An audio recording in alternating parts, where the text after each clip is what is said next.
Hi, welcome back guys. This is your friend, the fanfiction guy. Back with another fanfiction. This is the first part of What If Deku Was Yui's Healing Prodigy. Now before starting, please give this video a like and subscribe to the channel if you want more videos like this. Now let's get into the fanfic. Recovery Girl did not move. After the selection meeting for the hero course's future students, everyone had left the room but her. Instead of grabbing her trusted cane and walking back to the infirmary, Recovery Girl read the file on her hand over and over and over again. Midoriya Izuku. Quirk, healing contact. The name is self-explanatory. Anyone Midoriya Izuku came in direct contact with, he will be able to heal any injuries they have. Even old and untreatable ones at the cost of his stamina. A quirk too much the same yet different from hers. But a healing quirk wasn't that uncommon. Not in this day and age. What caught her attention was the boy she saw. The boy who ran through dangers with the most tiresome expression on his face, risking his own safety to help people he's never met. All with the most genuine smile. And Aizawa rejected his application. Claiming someone who isn't willing to hurt others doesn't belong in the hero course. The man always has a point, as much bullshit as that point is, sometimes. But the decision was final, and the door was closed. A spot in general education will let him get another shot at the sport festival, but called her cruel and a pessimist, but the chances were slim. The sport festival is usually a show-off show for the hero course, and only someone who is at least on par with them at showing off could have a thin shot. And the boy's quirk could do harm to no one but himself. All in all, it was setting up hope to crush it. And she couldn't stand that. Not while she is here. Chio reprimanded herself at the poor imitation of her old friend and the blonde oaf. With determination, Chio finally grabbed the cane and left the room, but not back to her office. Izuku. Jolted awake by his mother's frantic scream, Izuku rubbed his tired eyes before he set the pair of chopsticks he was holding down. Calmly, he walked towards the living room before getting bummed into by his mother. "Mom, what's wrong?" Izuku asked with a soft smile. "You know you can't flood the apartment with your tears again. Sata-san downstairs has been getting grumpier dash. That's not important." Inko yelled back, before showing Izuku a letter she held in her hand. Yui-Udare's letter has arrived. For the first time since he woke up this morning, Izuku finally displayed an expression other than tiredness. His eyes widened at the revelation, gaining more energy than ever. Maybe with a little dreadfulness along with it. Slowly, he took the letter from his mother's hand and studied it. "It's the real thing," he mumbled. "You go and open it." Inko shouted, snapping him out of his thought. "I'll clean up the table. But go to your room and open it." Without a chance to reply, Izuku was pushed into his room. A moment of hesitation passed, and Izuku finally gathered up the courage to open the letter. Slowly tearing the seal off, Izuku found a coin-shaped device falling out of the envelope. He clicked on it, and to his shock, a hologram. Projection of his hero appeared, her face serious and firm. "Good day to you, Midoriya Izuku." The senior lady in a white coat with pink visor spoke up. "My name is Shizenji Chio, more commonly known as Recovery Girl, and I'm here to announce your result." Izuku sped up his breathing unconsciously. "You were among the highest scorers for the written exam. Almost a perfect mark, if not for that one spelling mistake you made in the essay question." She continued, unaware of Izuku's relief breath at the result. Halfway there, he thought. As for the practical exam. The hologram then turned into footage of Izuku dashing through the exam site, helping a brown-haired girl up on her feet while healing her injuries with his quirk. Instead of destroying robots, you focused on aiding others. You did not take down even a single robot, Midoriya-kun. We do have rescue points in place, but even with them, I'm saddened to say that you weren't qualified into the hero course. The lack of response was the only thing Izuku could do. Just as expected, Izuku hung his head down, not even having the energy to shed a tear. He considered turning off the projection and just fell back to sleep. But before he could do that, Recovery Girl showed a smirk as she continued.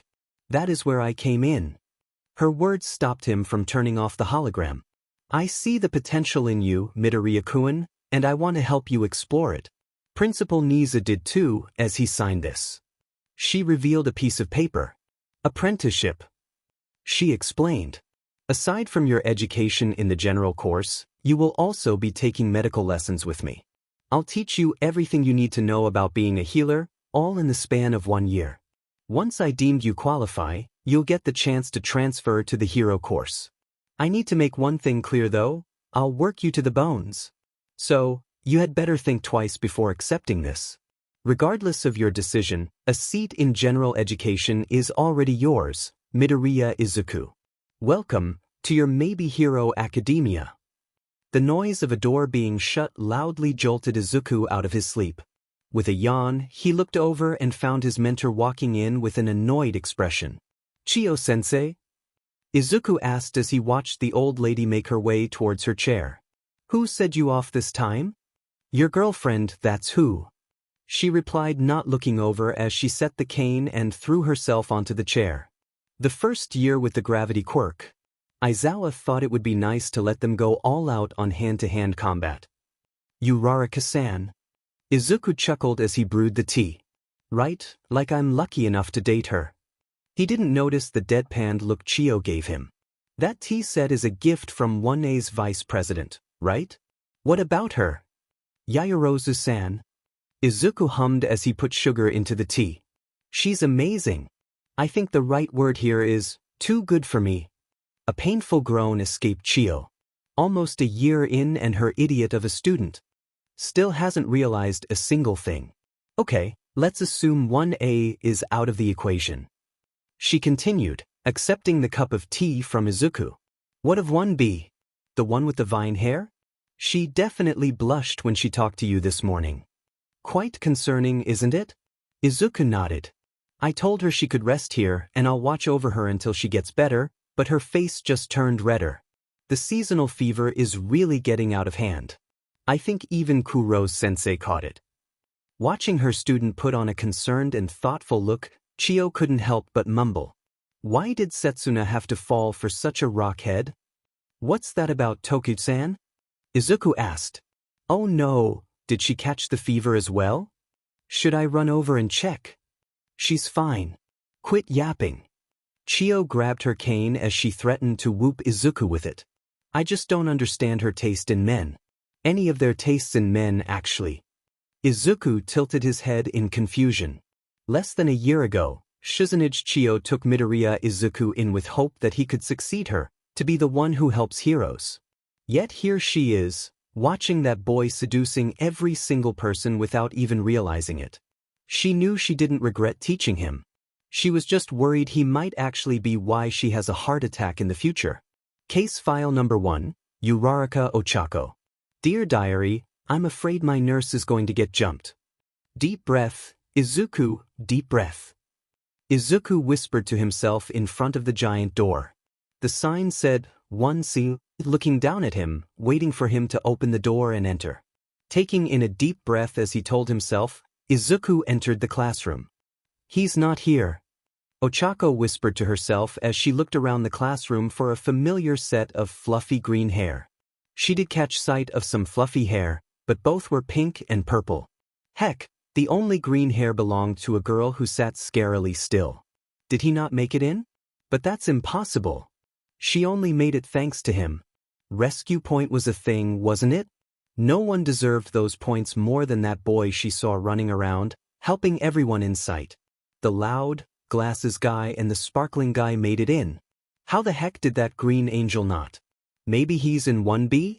But before Ochako could come up with more possible scenarios, a yellow caterpillar on the ground caught her and everyone's attention.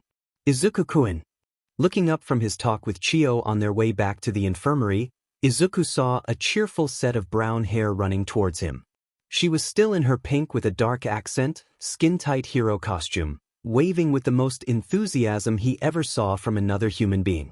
Uraraka-san. Izuku greeted back with a smile, not noticing Chiyo letting out a tired sigh.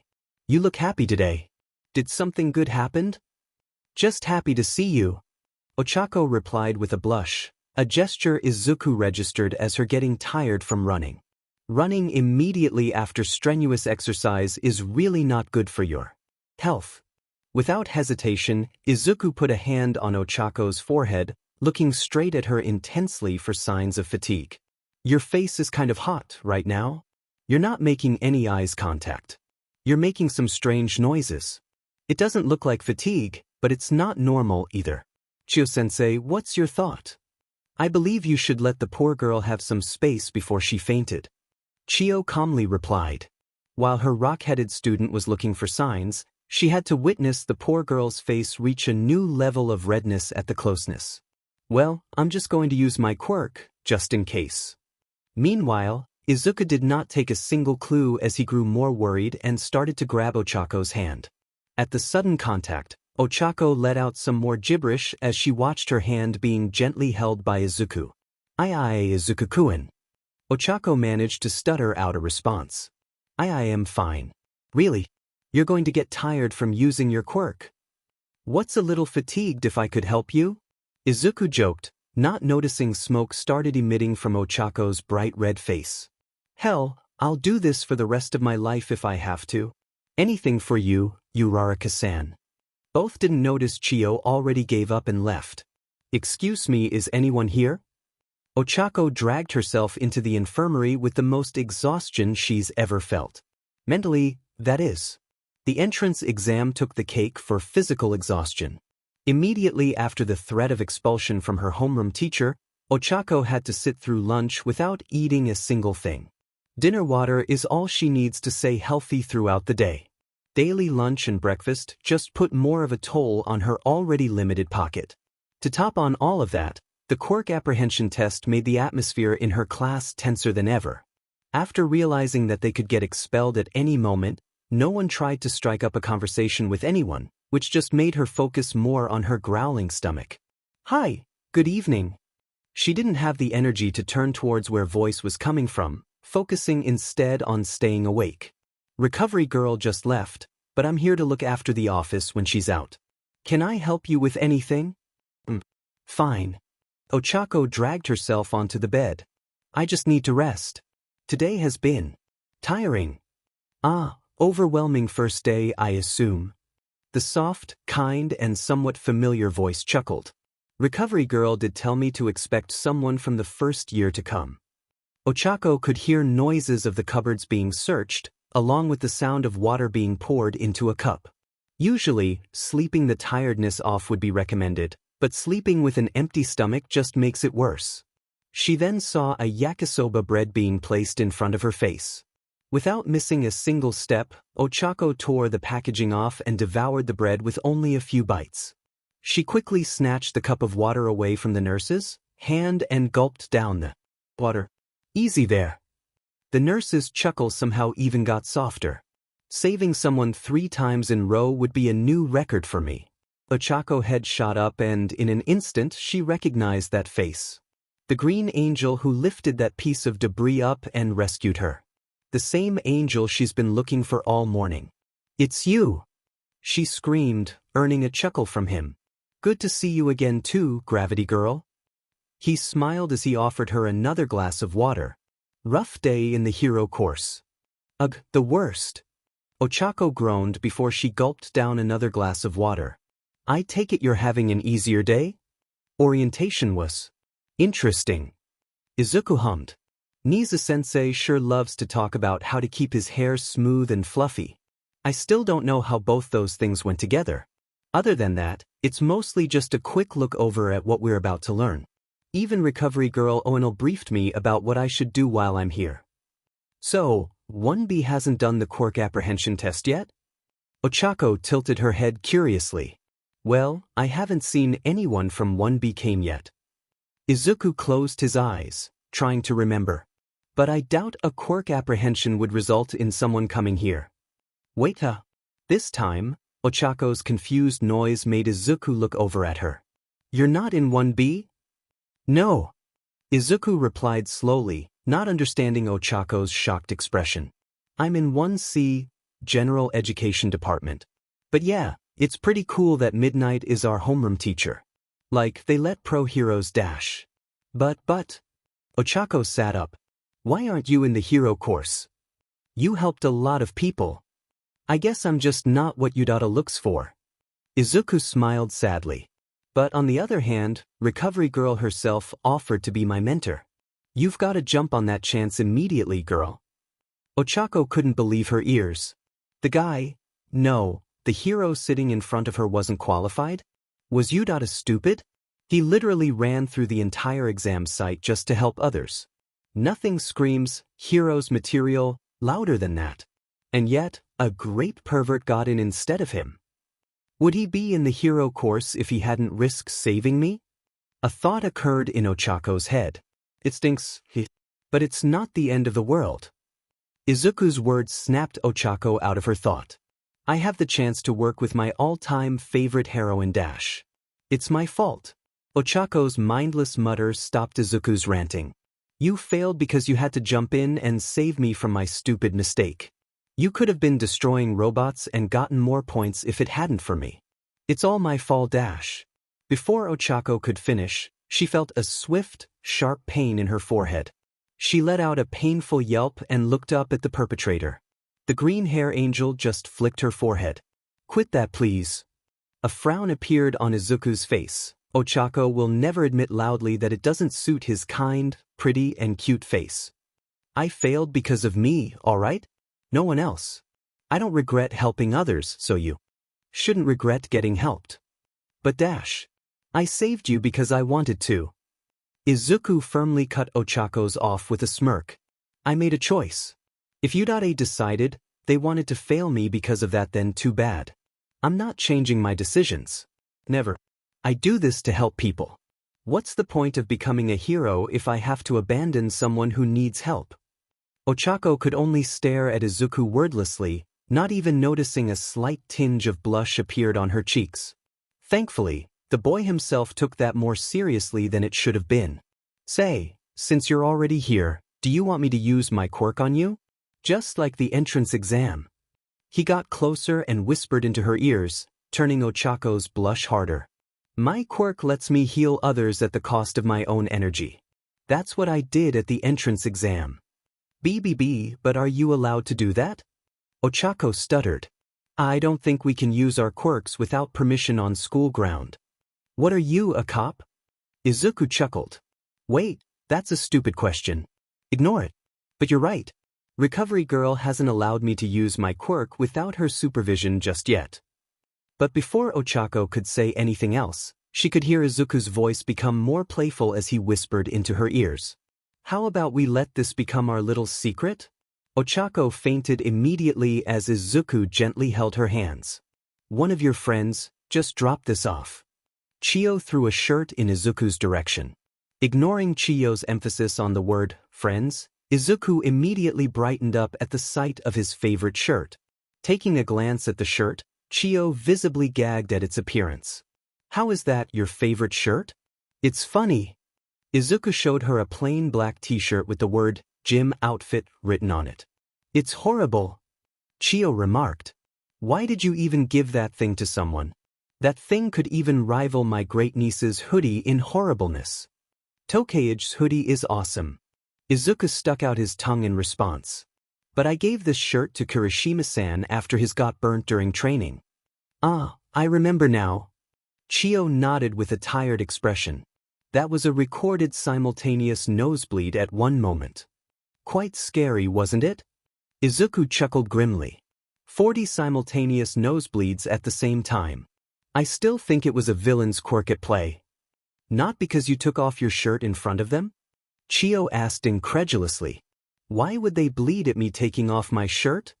Chiyo ignored his question as she continued typing into her computer. You sure you're better now? I can still go at it for another half an hour. Izuku asked Ochako, who was leaving the room with an energetic expression on her face that turned red at the phrasing. I'm fine. 100%, Ochako laughed a little too loudly. I'll see you soon. Oh right. Izuku chuckled as he offered his hand. Midoriya Izuku. Nice to meet you. Uraraka Ochako. Ochako accepted the shake. School life was looking brighter for her. File number 2, Hagakure Toru. Dear Diary, I think my nurse assistant is talking to himself again. I didn't know the winter is coming. Izuku looked up from the gigantic medical book that Chiyo forced him to squeeze the contents into his head. Over at the desk, Chiyo set the phone down with another tired look. 1A. She explained without a retort at the joke. Tosh, the Hero Foundation's teacher, thought it would be great to conduct Quirk combat on their first week at school. All without safety guidelines nor precautions. That's dangerous. Izuku set the book down and went over to help his mentor with preparing medical supplies. Shouldn't this be their first time using their quirk against another human being? Yes. Chiyo confirmed. And yet that blonde oaf thought it would be nice to pitch those teenagers against one another. I swear, if not for that stupid quirk of his, I would already have beaten him to death with this cane. Ignoring the blonde and mysterious quirk part, Izuku chuckled awkwardly as he received the frostburn treatments. I don't think doctors are supposed to kill people, recovery girl. You took that oath last week, not me. Chiyo casually remarked. Why do you think I always have a cane with me? Because you're going to crumble without it. Youngsters these days underestimating their elders. Chiyo laughed. I'll have you know I used to bench press all might when I was young. Was it after you took your dinosaur out for a walk? Granum dash, Izuku got cut off with a bottle of medicine threw at his face. Don't use the G word with me, young man. I am the youthful heroine. She commanded, before kissing Izuku on the nose to heal him. My bad. Izuku rubbed his once-injured nose. Back to the main topic. Why are we prepping frostburn medical supplies? One of the students decided to freeze an entire building in one shot to win the exercise. Chiyo explained. 2 students were caught in the glacier. One just needs a blanket to cool down. The other one, however, wasn't wearing any sort of clothes, so they caught the worst of it. I see. Izuku nodded as he looked at the tablet displaying a building engulfed in ice. Suddenly, Chiyo's words hit him harder than any punches he ever received. What do you mean by, wasn't wearing any sort of clothes? Chiyo then handed him a table containing Hagakure Toru's file and watched his reaction. Just as she and Nizu expected, Izuku wore the most flabbergasted expression ever as he read through the information. Oh, hey, Hagakure-san. Izuku waved towards the empty chair in the corner as he entered. Surprised by her name being called out of the blue, Toru turned towards the door and found the school's her favorite nurse strolled inside, looking as tired as ever. However, before she could voice her concern, another beat her to it. Nurse! An energetic, cheerful voice spoke up loudly. Why do you look like you haven't slept for 3 days straight? I sleep just fine, Hatsum-san. Izuku answered as he rubbed his panda-looking eyes. I just came back from a mission with Chiyo-sensei. Some villains just don't get that people rest during weekends. Shouldn't you be resting then? Mei looked at him with concern. At the side, quietly, Toru got closer to Izuku and inspected his eye patches. He looked like he could barely keep his eyes open. I am about to. Izuku nodded. Are you joining me in bed? Mei and Toru's brains shut down right there. Not noticing the 2 girls in front of him froze up, Izuku casually continued. Remember? Power Loader Sensei asked me to make sure you get enough sleep. He gently grabbed Mei's hand, who did not react even the slightest, and set the screwdriver she was holding down on a nearby table. The infirmary is empty right now, so we got our own beds. We could probably get a few hours of sleep in before we have to vacate the room. Before Izuku left with a still frozen-up Mei, he looked over at Toru. Do you want to come to, Hagakure-san? I sleep fine not. You go on with or without me, please. Toru managed to stutter out weird sentences due to her brain not recovering from the previous shock. I see. He smiled gently. Nice braids, by the way. They suit you a lot. Wah, how did you know I braided my hair? Toru asked with a tinge of disbelief in her voice as she unconsciously caressed her braids with a reddened face that she hoped he couldn't tell. A hunch you just confirmed for me. Izuku chuckled as he left the room without looking back. You've been playing with them the moment I got in the room. I just wasn't sure if those were braids or ponytail. Like last time. Suaks. Toru's teeth clattered together as Izuku and Chiyo treated her injuries. Izuku focused on wrapping Toru's injuries up while Chiyo carefully kissed her on the right cheek to heal the injuries. After she made sure there was nothing left for her to do and Izuku could take care of the rest, Chiyo turned towards Izuku. I'm going to make sure that blonde oaf doesn't send any more students my way. Look over the office for a minute for me, dearie. Ait, RG. Satisfied with her student's answer, Chiyo left the room. Toru sat in an awkward silence as she watched the nurse sort out the supplies while whistling a familiar tune that she couldn't place for the life of her. Hey, Nurse-san. Toru finally spoke up, gaining Izuku's attention. I don't believe I caught your name earlier. It's Midoriya Izuku. 1C, General Education Department. He introduced himself, not breaking eye contact with her, which was the weirdest thing in her opinion. You are Hagakure Toru, correct? Why yeah. Shaking herself off the weird eye contact thing, Toru looked away. So, you're a nurse? At this age? You've done this before? Not quite. The nurse's smile somehow got softer and kinder than it already was. Most of my first aid knowledge came from books and community courses. I did help whoever needed their injuries tend to, but none was this official. Must be nice. Toru giggled. Here I am, failing my first heroic lesson. I wouldn't say it's your fault. Izuku hummed non-committedly as he checked over the labels of some medicines. You shouldn't even be put in that situation in the first place. It's only your first lesson after all. And whoever made that thing you called a hero costume should be put on the gallows. It's not that terrible. Toru stuttered at the casual remarks. My quirk is invisibility. There's not much they can do about my situation. Nah. With a smooth, swift motion, Izuku pulled out a notebook from somewhere and turned towards the destined page. He revealed the page's content to Toru. Okay, first of all, calling your quirk invisibility is just stupid. How do you think your quirk works? Decided to blow past the rude remarks, Toru answered. My body naturally refracts light. That's why I can't be seen. Oversimplified. Izuku clicked his tongue. How do you think light works on our eyes? I don't. Light needs to hit our eyes so that we can see. If light just went through your eyes, what do you think would happen? I would be blind. Toru realized. But maybe my quirk has some ways to work around that concept? Quirks are bullshit after all. Quirks are bullshit. That's without a doubt. Izuku nodded. But even they obey the law of physics. Sometimes they may work around it, even mess with it. But they do not disregard the natural law of physics. Take my quirk, for example. I channel my own vitality and transfer it to other people through direct contact, but I can't do it on myself. Not even pretending to understand the science that came out of Izuku's mouth, Toru asked, anxiously at the implications of Izuku's word.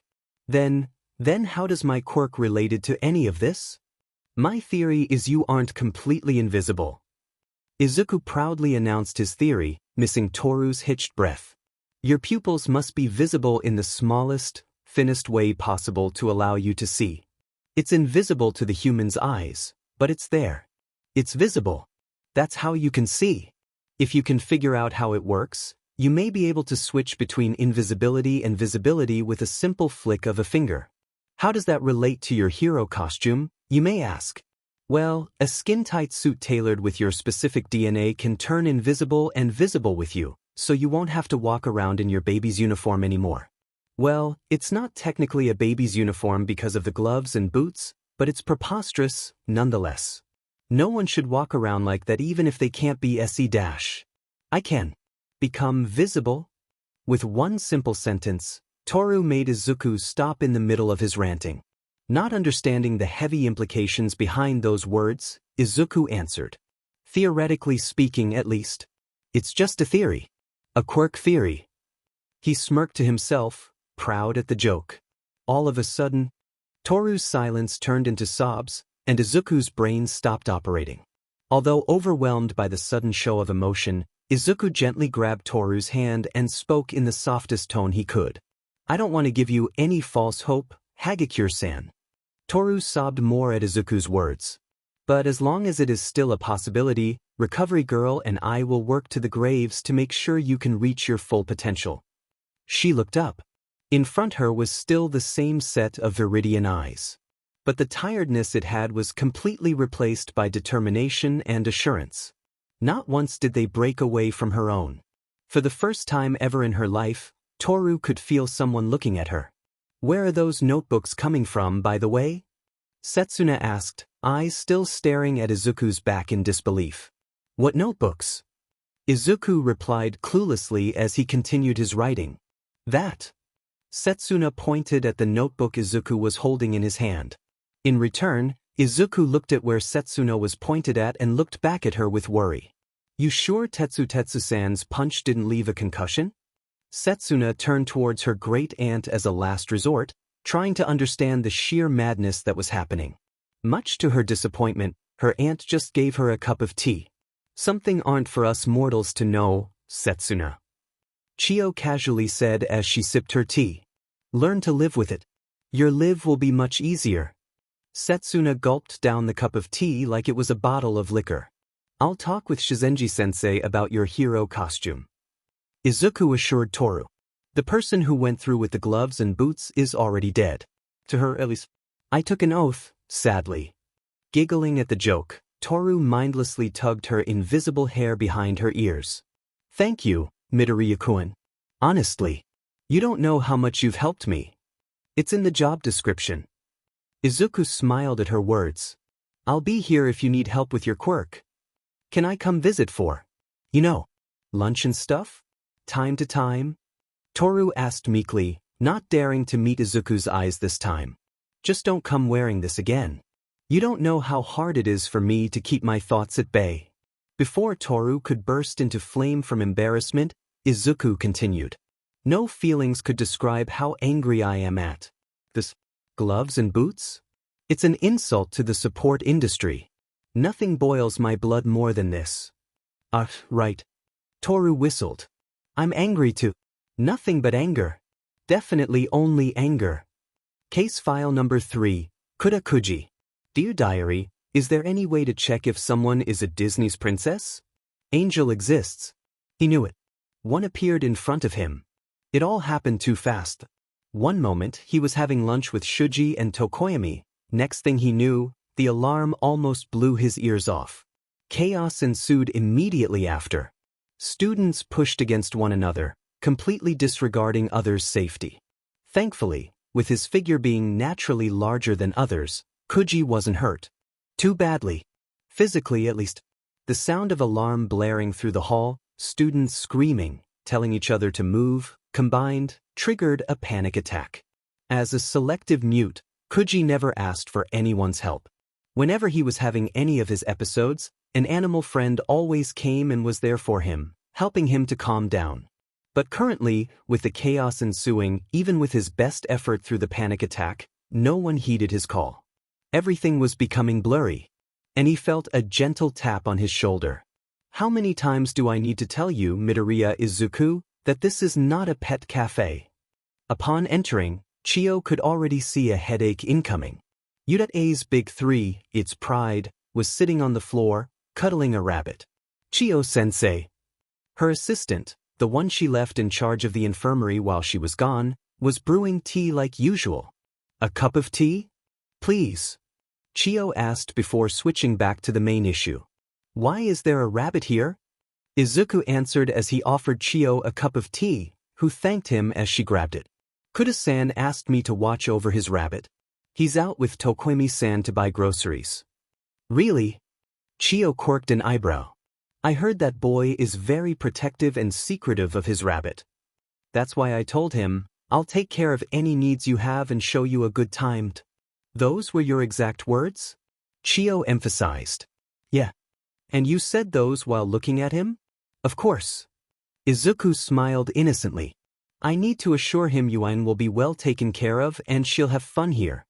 Chio had half a mind to chew the teacup and be done with it. "Nod if you can hear my voice." Watching the student with a rock-shaped head in front him nodded shakily. Izuku immediately focused his energy and passed it to him. I'm definitely going to get complained to for using my quirk on another student, again. Izuku whispered in a soft tone, but contrary to his word, Izuku was smiling. But they should have better security if they really want to enforce that rule, right? Seeing the boy in front of him letting out a soft giggle as his breath became steadier, Izuku slowly reduced the intensity of his quirk but still kept it going. After 5 minutes or so, the deafening alarm stopped, allowing Kuji to calm down faster. Finally regaining a clear view, a set of green, unnaturally fluffy hair that reminded him of a forest, smiled at him. Despite the heavy eye bags that caught the attention of anyone looking at them, Kuji could see the kindness inside his eyes. "Nod if you can see me clearly now," the angel in front of him whispered in a soft tone. Following his request, Kuji nodded timidly. The smile somehow got kinder, hearing his response, making his heart skip a beat. The angel put his hand into his coat pocket and took out something. Or someone. "Jerry here led me to you." A small, gray mouse sitting in the angel's palm squeaked a happy noise before running off. "I'll put the cheese near your door." The angel smiled, looking towards where the little mouse was running off. Kuji quickly pulled out his phone to type in his appreciation, but before he could do it, the angel continued to surprise him. "You can sign if you want to." Although his hands were definitely shaking now, Kuji managed to sign. "Thank you for helping." "You're welcome." The angel nodded. "Sorry for using my quirk without asking you first." Kuji waved his hands frantically before signing again. Apologized. "Kiyama-sensei and Shizenji-sensei will cover for me. Don't worry about it." The green angel chuckled, before he looked at his phone with widened eyes. "We should get back to our classes.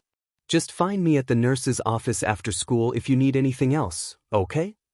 Without missing a beat, Izuku helped Kuji up on his feet and ran off towards where one see at, leaving the hero student standing there, wondering if he had an unknown heart disease.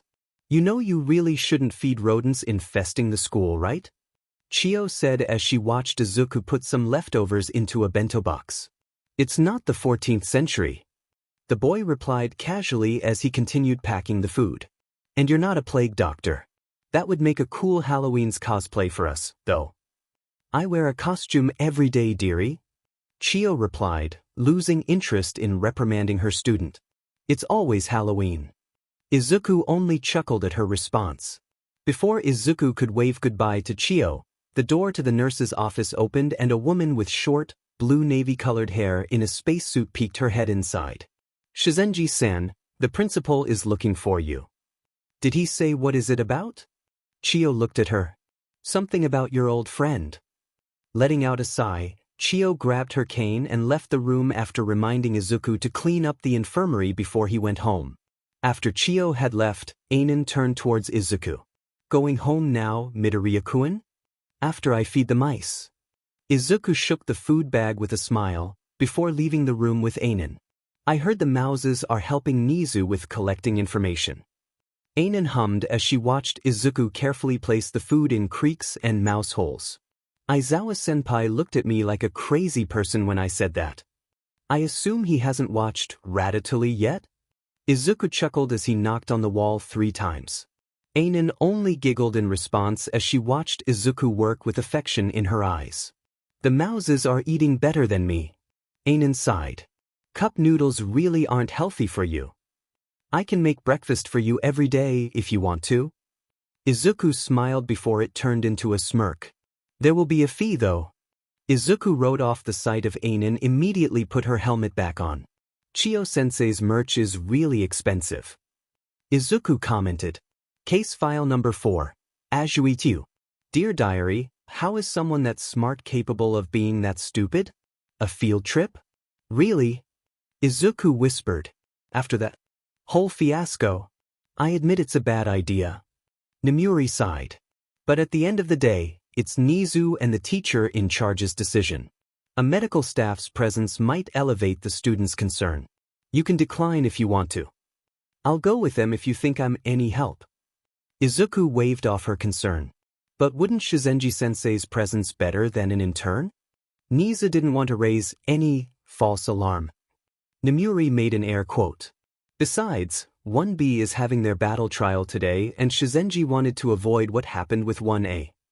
Izuku showed an understanding look before he went off to prepare for the trip. From behind, Nemuri showed a proud smile before it turned into a frown as she whispered to herself. You better not give my student any trouble, Aizawa. Or so help me, no quirk is going to stop me from putting you into a coma. Your mother thinks I should put a GPS on you. Izuku spit out the tea he was drinking and snapped his neck at Chiyo. Quit being dramatic. It was a joke.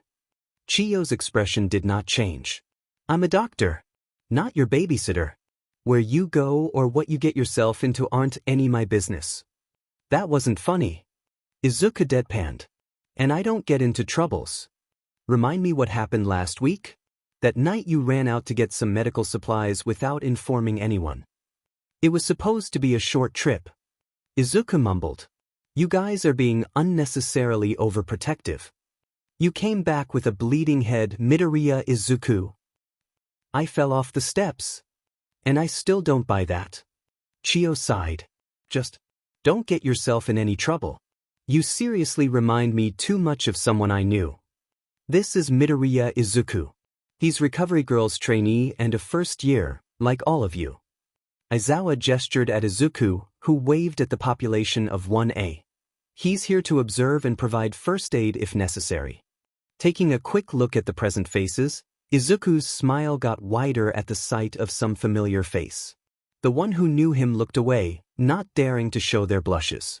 Everyone quickly got on the bus and separated into groups for conversation. Ochako and Toru immediately took seats next to and in front of Izuku, while Koda was content with watching him from afar. Wasn't that effective though, as Izuku always caught him staring and smiled at him.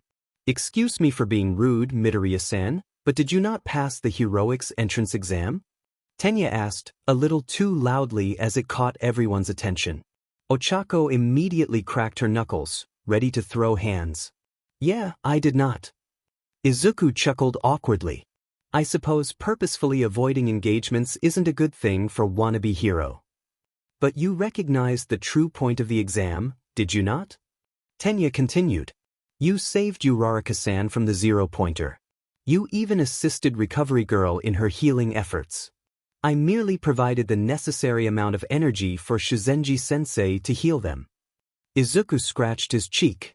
My quirk doesn't heal. Everything randomly. I have to know what I am healing for it to work. I see. Tenya nodded. It's a shame though. I was looking forward to seeing you in class. No reason we couldn't see each other outside of class. Izuku smiled, unaware of Tenya freezing up. You can always find me at the nurse's office. After school, that is. Ideally when no one's around. Midoriya-san. Quickly napped out of his stupor, Tenya reprimanded through a red face. It's not appropriate to extend such invitation. Really? Izuku tilted his head and asked, an action made anyone saw it turn away. That's when I'm usually at the office. I thought it would be better if we can talk without me being distracted by work. Before Tenya could come up with any response, the bus came to a stop. Through all that, no one noticed Katsuki being oddly quiet in his seat. Midoriya, a word? Izuku turned his attention away from number 13's speech. The hobo-looking teacher, Eraserhead, he guessed to himself, called him over to the side. Izuku nodded and followed him to a spot away from other students' hearing range.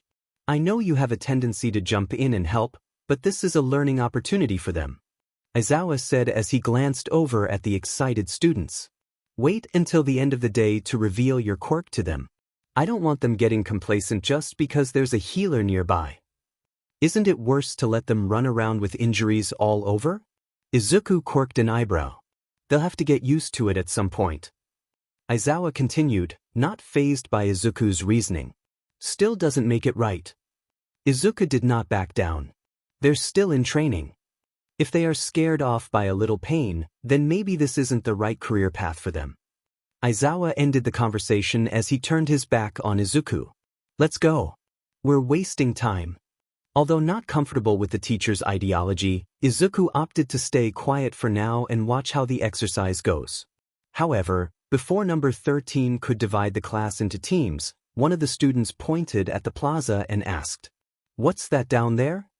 Namuri looked up from her paperwork at the noise of the door to the staff's room being opened. There, she found her student, wearing his usual white coat over the uniform, looking more tiring than ever. "Midoriya-kun? What brings you here?"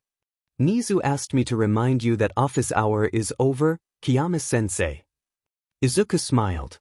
"He said you can finish your paperwork tomorrow." I must have lost track of the time." Namuri chuckled as she took a glance at the clock. "Why are you still here then? Shouldn't you be back at the dorm? Are you overworking again? I swear to Nizu, I will knock you out by force if I have to dash. I'm going back there now." Izuku waved off her concern. "I'm just prepping some stuff in advance for Chiyo-sensei." "What a good student you are." Namuri smiled as she closed the door to the office and teasing pinched Izuku's cheek. "I'm kind of jealous over how much you've helped her. God knows I need someone to help me with my paperwork." "I'll be with you all night if you want, Kiyama-sensei." Izuku smiled. "As intriguing as that sound, dear." Namuri giggled at Izuku's phrasing, a weapon more dangerous than anyone could anticipate. "As your homeroom teacher, I would prefer it if you don't overwork yourself to exhaustion." "It's not that bad." Izuku chuckled. "I slept for 4 straight hours on Tuesday. More energetic than ever and railing to go. Today is Monday." Namuri sighed as she pulled off a piece of her costume, emitting the sleeping gas. Swiftly catching the now unconscious Izuku, Namuri smiled at the sight of his peaceful, resting face. "Guess that's why the rat sent him her way." Effortlessly, she picked him up and carried him over her shoulders, making her way back to 1C's dorm. She just hoped her students won't pull out the witch's hunt gear again at this sight. "How are you so calm? You're a civilian." Minoru screamed at the sight of Izuku calmly looking at the water's surface. "Why shouldn't I be? You guys are getting me out of here." Izuku casually replied as he threw one of Minoru's ball into the water while the villains were backing away from the floating ball. "I'm grateful that you trust us that much, Midoriya-chan." Tsuyu spoke up with a tone matched Izuku's calmness. "But I don't see any ways we can defeat the villains. Not with this formation and this scenario." Hitoshi mumbled. "A sinking ship with water-based villains readying to ambush them the moment they touch the water." However, even with those odds, the nurse didn't even show a single tinge of emotion other than tiredness. He quietly studied the water's surface for a few minutes before he turned back to Hitoshi with an assuring smile. "Shinso-san, wasn't it?" Hearing his name, Shinso slowly nodded in confirmation. Keeping that kind smile on his face, the nurse asked him with the kindest tone he'd ever heard from someone else. "How good are you at taunting?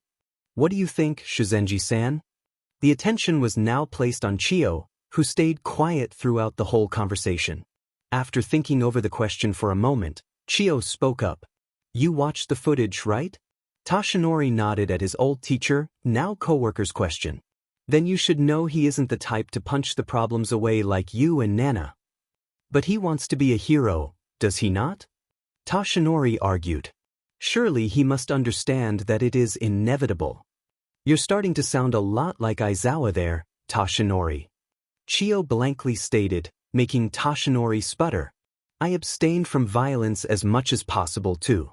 Doesn't make me any less of a hero now, does it? But even you engage in combat sometimes, Chiyo-sensei." Toshinori did not back down. Nizu, who's been staying quiet and watching, finally spoken up. Now, Yagi-kun. You took this job to pick out a successor, and I believe there's plenty of time before making your final decision." Although reluctant, Toshinori still nodded his head as he understood the logic behind Nizu's word. Seeing the conversation involving her student had ended, Chiyo took that as her sign and left the room. After Chiyo had left the room, Nizu picked up his cup of tea and talked without even turning towards Toshinori. "Though, I assume you are already certain with your choice?" Toshinori nodded. The way young Midoriya ran straight at danger to save others, smiling through his exhaustion to put them at ease. "I know he will become a great hero, Nizu-sensei." I just don't get why you'd let Aizawa reject his application. Why not put him in Kan's class? Because while I have no doubt Midoriya-kun would make a wonderful hero, I know that he will be a fantastic doctor. Nizu looked straight into Toshinori's eyes as he replied with a smile. But at the end of the day, the choice is completely up to him. Even if Midoriya doesn't convince Aizawa-kun with his capability after a year, Sekijiro-kun will take him. It's harder to convince Sekijiro-kun to not take Midoriya-kun in than Aizawa about accepting him. I suppose I can understand the logic. Toshinori scratched his chin, not totally convinced. But aren't we making it too difficult for young Midoriya? He has to juggle normal education, working hours with Chiyo and his own self-study on heroics. It seems unfair. It's a test for the young man too. Nizu agreed. Despite his obvious bias, Aizawa has a point. Midoriya needs to know for himself if he really wants to be a hero, or that's what he's been telling himself. Before Toshinori could ask anything, the door to Principal Nizu's office swung open. That worked. How did that work? Minoru mumbled to himself. Are we really alive? Why do you sound so surprised? Izuku tilted his head. Shinso-san's quirk is amazing at these kinds of confrontations. Tsuyu watched Shinso burying his own face into the water to hide his blush. How do you know that's even going to work? We would have been dead had they not replied. I mean, they put Azui-san in her own environment, and they avoided your ball when I threw it into the water. Izuku pointed out. That means they don't know anything about our quirks. Shinso-san simply needed to take control of the villains and have them brought us back. Your ball adhesive remains for at least an hour, right? Yeah? Good. Izuku smiled. Would be awkward if they got out now and go after us again. All your quirks are so cool. Ignoring a jaw-dropped Mineta, Tsuyu suggested. We should get back to the entrance. It should be safer the dash. At the abrupt stop, Izuku turned towards where Tsuyu was looking. A black creature with a showing brain was standing on top of Eraserhead. Without missing a beat, Izuku grabbed Tsuyu, Hitoshi and Minoru's hands and pulled them into the closet bush. We need to help him. Hitoshi whispered. He's bleeding. He's going to D-dash.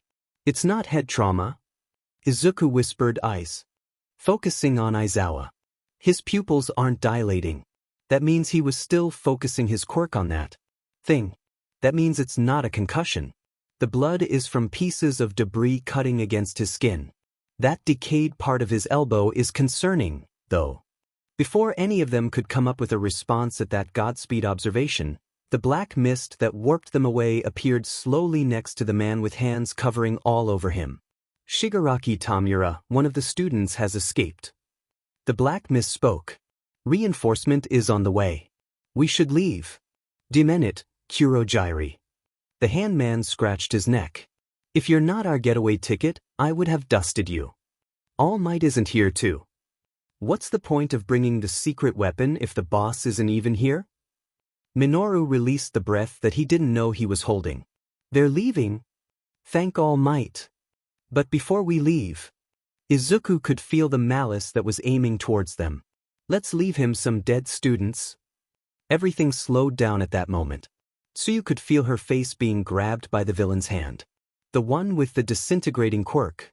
She squinted her eyes shut in fear, not daring to look at what is to come. Yet, nothing happened.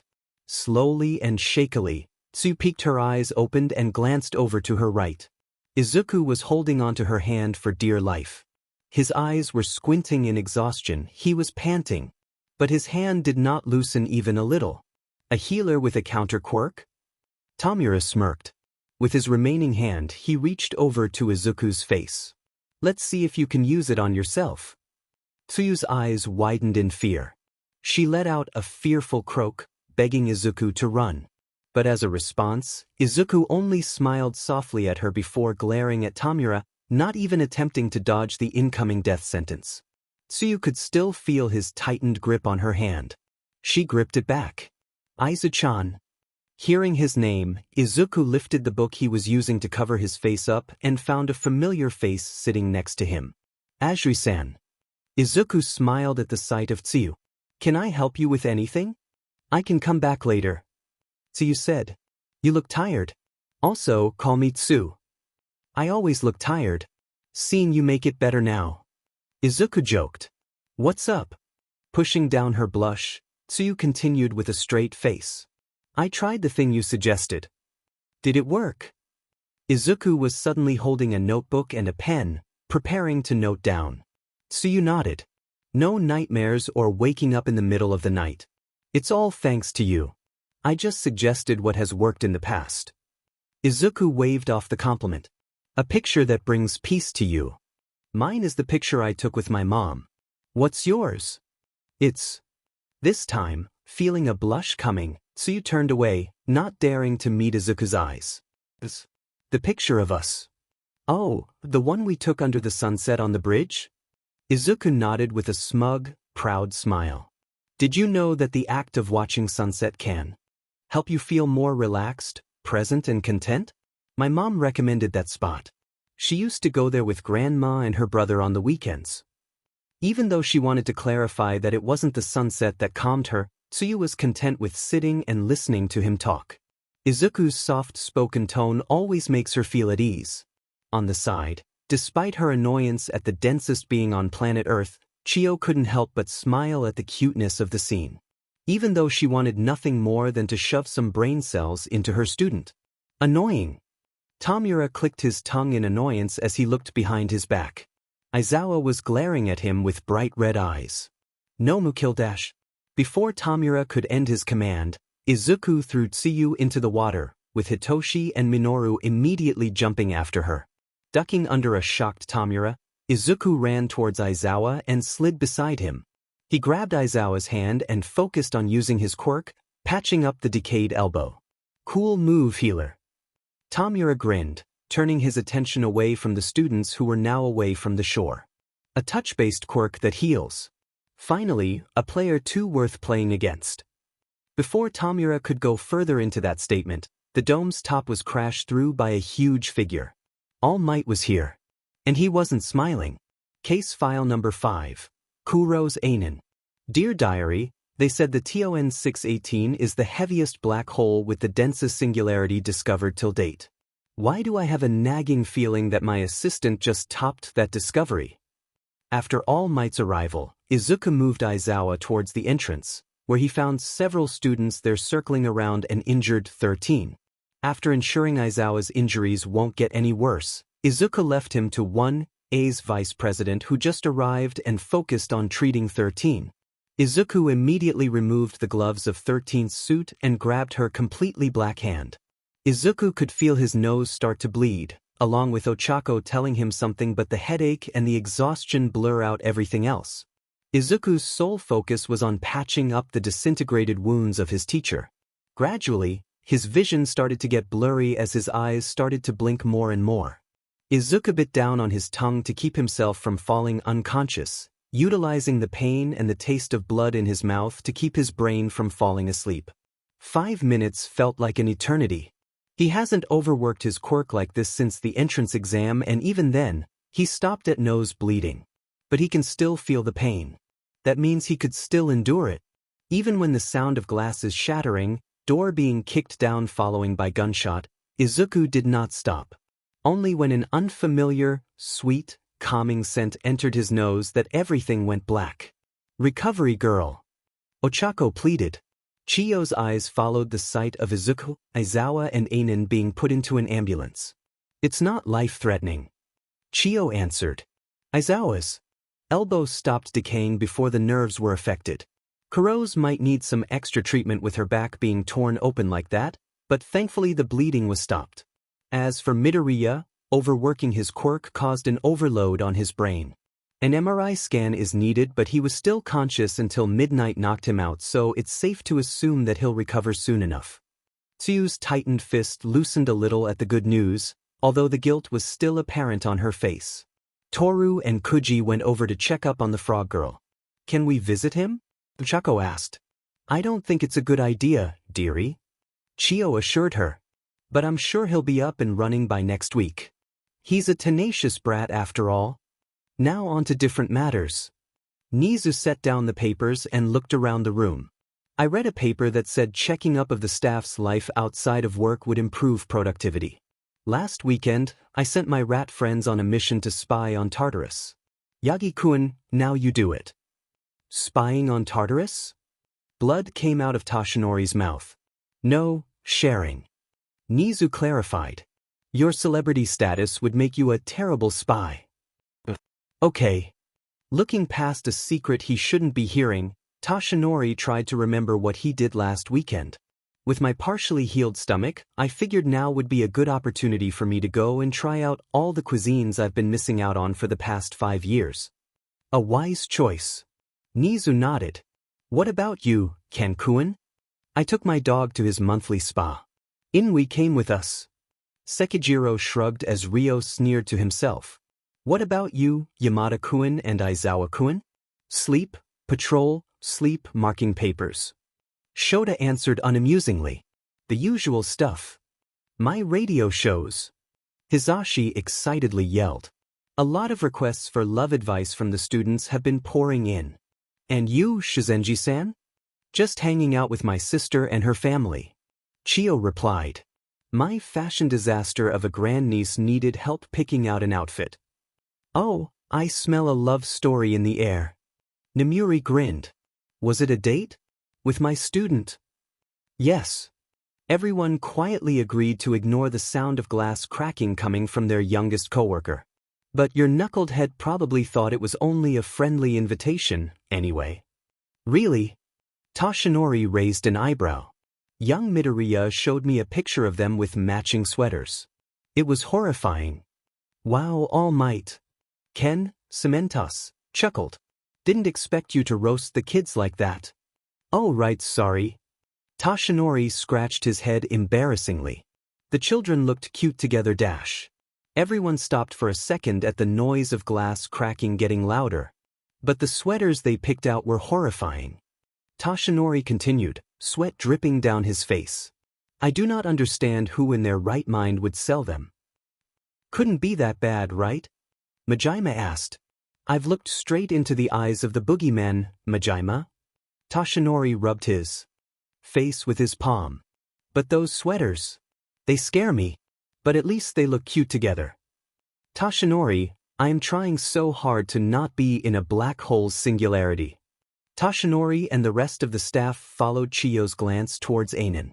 Although her face couldn't be seen through the helmet, black mist could be seen emitting through the spacesuit. Before Toshinori could rectify the situation, the staff turned their attention to the door being slid open. Drinks are here. The subject of the conversation, Midoriya Izuku, casually walked in with stroller. He approached Nizu and then Chiyo, refilling their teacups. For Majima, he handed him a can of energy drink. For Ectoplasm, Hizashi and Namuri, he poured them a cup of warm rose water. Toshinori gratefully accepted a glass of cool water from him. Aizawa, Ken, Snipe and Inui nodded their thanks as Izuku poured them a cup of coffee each.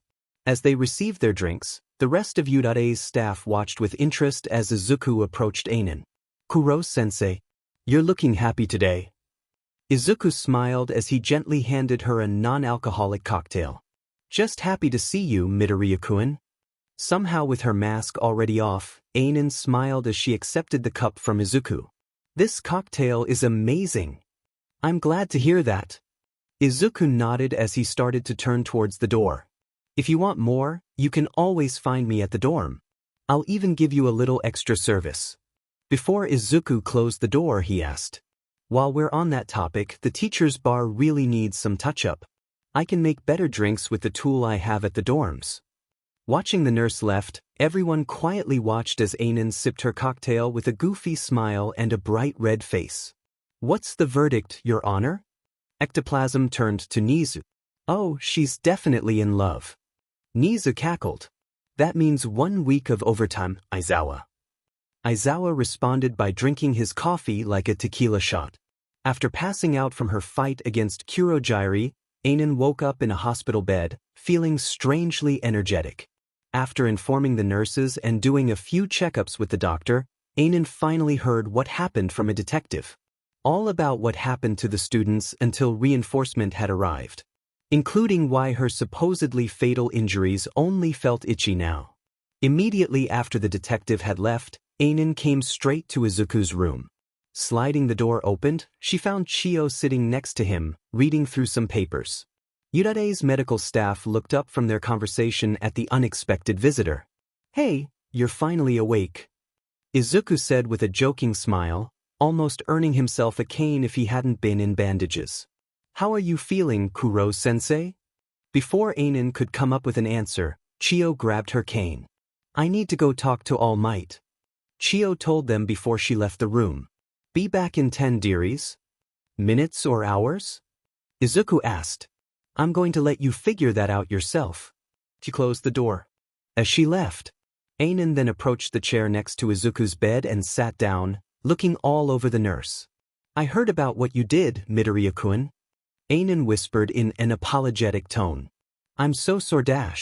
Hey. Before Anan could finish her apologize, Izuku put a finger in front of her lips, stopping her. "Aizawa-sensei, Namuri-sensei, Nizu-sensei, All Might-sensei, and now you. I'm tired of people apologizing to me today." "But I don't want to hear it." Izuku turned his hand into an X. "From now on, I will only accept apologies in the form of, thank you very much. See, it's easy. I really Nope. Not listening." Izuku turned away. Seeing that there wasn't an option, Anan sighed. "Thank you, Midoriya-kun, for keeping the students safe and saving me." Izuku then turned around and smiled brightly at Anan. "You're welcome, Kuro-sensei." As Izuku said that, Anan could feel him staring straight into her eyes. The cheerfulness she saw on her face was now replaced completely with attentiveness. His viridian eyes stared straight into hers.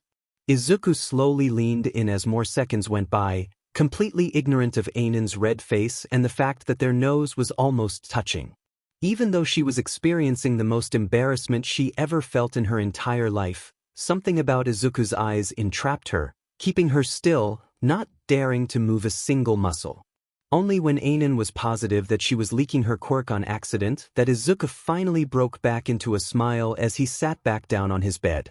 Not noticing Anan's hastened breathing, Izuku giggled. "Your eyes are really pretty," he continued despite black matter was now leaking out of Anan's mouth as her iris were spinning around at the sudden compliment. "You never took your helmet off in front of cameras. I didn't expect such beautiful eyes. It's like looking at a black hole. Simply majestic." When Chio finally came back to Izuku's room, she couldn't help but wondered what happened in those short minutes she was out that turned Anan's face as red as the sun, all while her student was passionately talking about the beauty of the black hole. "Izuku-san." Izuku slowly opened his eyes and immediately got tackled by a small figure. Izuku chuckled, feeling her little horn poked at his abdomen. "Eri-chan, you shouldn't tackle headfirst like that." Izuku picked the little girl up and raised her to his eye level. "You're going to hurt your head one day." "Do you not like it?" Eri meekly asked. "I love it." Izuku smiled as he set Eri down and patted her head gently. "I'm just worried about you getting hurt. I'm going to be sad if you're hurt. Can you be careful next time? For me." Eri showed Izuku a blinding smile as she nodded. Glad that his word got through, Izuku's teasingly, but gently, pinched Eri's cheek. The little girl smiled brighter at the gesture. If anyone caught Aizawa snapping picture, they can't prove it. Case file number 6, Tokage Setsuna. "Dear Diary, what can I say to my sister so that she'll stop nagging me to set Setsuna up on a date with my emotionally dumb nurse? Acting weird?" Izuku repeated. "Yeah." Chio let out a tired sigh. Avoiding eyes contact, staying unusually quiet. That kind of stuff. Did anyone else notice it? My sister and the girl's parents chalked it down to nervousness, which makes sense in a way. Chio continued typing into her computer. Her first week in and so much already happened. Really? Izuku continued copying information down from a medical book. It's been a pretty chill week, for me at least. You were hospitalized. Extra free time to read books. Izuku shrugged. Whatever you say, dearie. Chio ignored her students oblivious to trauma. I did try to ease her into sharing, but it turns out to be having the opposite effect. Maybe she's just not comfortable sharing whatever she's going through with you just yet? Izuku offered. I'd say let her have some time to figure things out first. She's a grown-up. I'm sure in time, she'll find it easier to talk to you, or someone. How are you like this yet so thick-headed at the same time? Since when am I thick-headed? Izuku squinted his eyebrows, slight offended. What happened before you left the hospital last weekend? Some nurses were writing their numbers down for whatever reason. Izuku answered, remembering. But Kuro-sensei accidentally leaked some dark matters, scaring them away. Sure. Accidentally. Chio tiredly emphasized. You know what, I'm too old for this. Go to the staff room and grab the supplies I ordered, since you're already healthy and all. Don't we have robots for that? They're busy planning a coup d'etat against Nizu. Chio waved Izuku's question off as the nurse slowly left his chair. I don't want to bother them. She didn't want to go there. She didn't. She shouldn't. Especially after what Monoma had told her. But not going would make it even more suspicious. And everyone finding out would be the last thing she needed. So, it wasn't much of a choice. But the thought of being so close to him. To the quirk that could potentially killed her with a blink. Every step Setsuna made became heavier and heavier, just as her breath. Her vision got blurry from the tears that wouldn't stop coming, despite her efforts to wipe them away. The only merit about this whole situation was no one was around to find her in this state, due to it being after school and all. The staff's room was behind this turn. She could feel the quirk that she and her aunt worked so hard to keep under control was going crazy. Every part of her body felt like falling off, despite her weak effort to force them to stay in place. However, Setsuna was so focused on keeping her quirk in control that she didn't look ahead. Before she could see that someone was appearing out of the corner with boxes in their hand, she bumped into them. She could see the boxes being thrown into a mess as the guy with the white coat. She bumped into fell onto the floor, despite her effort to catch him. Setsuna's mind went blank as she laid eyes on her disconnected hand that was grabbing his wrist. Guess who? Izuku's tired eyes shot open at the sudden contact. The darkness that he saw confused him slightly, but he quickly realized what was going on. Took the question to heart, Izuku grabbed the hands that were covering his eyes and started to feel it up. Soft, somewhat sharp nails. Izuku mumbled as he moved his hand down. Only the hand? Tokage-san. Izuku gently lifted the hands and turned around, finding an handless Setsuna stood there, smiling with a slightly red face. Bingo! Setsuna smiled as she retracted her floating hands back and spread out her arms. Now come over here and get your prize. Really, Setsuna? Right in front of my lunch beverage. Chio sat there with a cup of tea in her hand and a tired expression. Setsuna stuck out her tongue in response, making Izuku laugh as he brewed some teas for him and Setsuna. Why are you even here? Chio sipped her tea as she glanced at Setsuna suspiciously. Haven't you seen me enough during the weekends? I'm here to have lunch with my friend here, as you can see. Setsuna set her bento onto the table where Izuku was sitting before pulling a chair next to him. Izuku gently placed a cup in front of Setsuna before sitting next to her. Speaking of, you should come to the canteen and have lunch with us sometimes, Midoriya. Pony, Monoma and Kamakiri would love to see you sometimes. That sounds delightful. Izuku smiled as he unwrapped the energy bar. Occasional scenery changes would be nice. You set that down, mister. Setsuna took the energy bar away from Izuku before he could put it in his mouth. Those things aren't good for you. Here. Setsuna set another bento box in front of Izuku. Looks like you're one step away from being his wife. Chio whistled as she saw the content of the bento box. I'm still in school, Granny. Setsuna yelled before she looked down to her bento box. Don't talk about that all of a sudden. That's a shame. Izuku chuckled as he put a chopstick into his mouth. I'd be happy to marry you. Words couldn't be used to describe the redness that appeared on Setsuna's face, or the frustration Chio felt towards her student. No.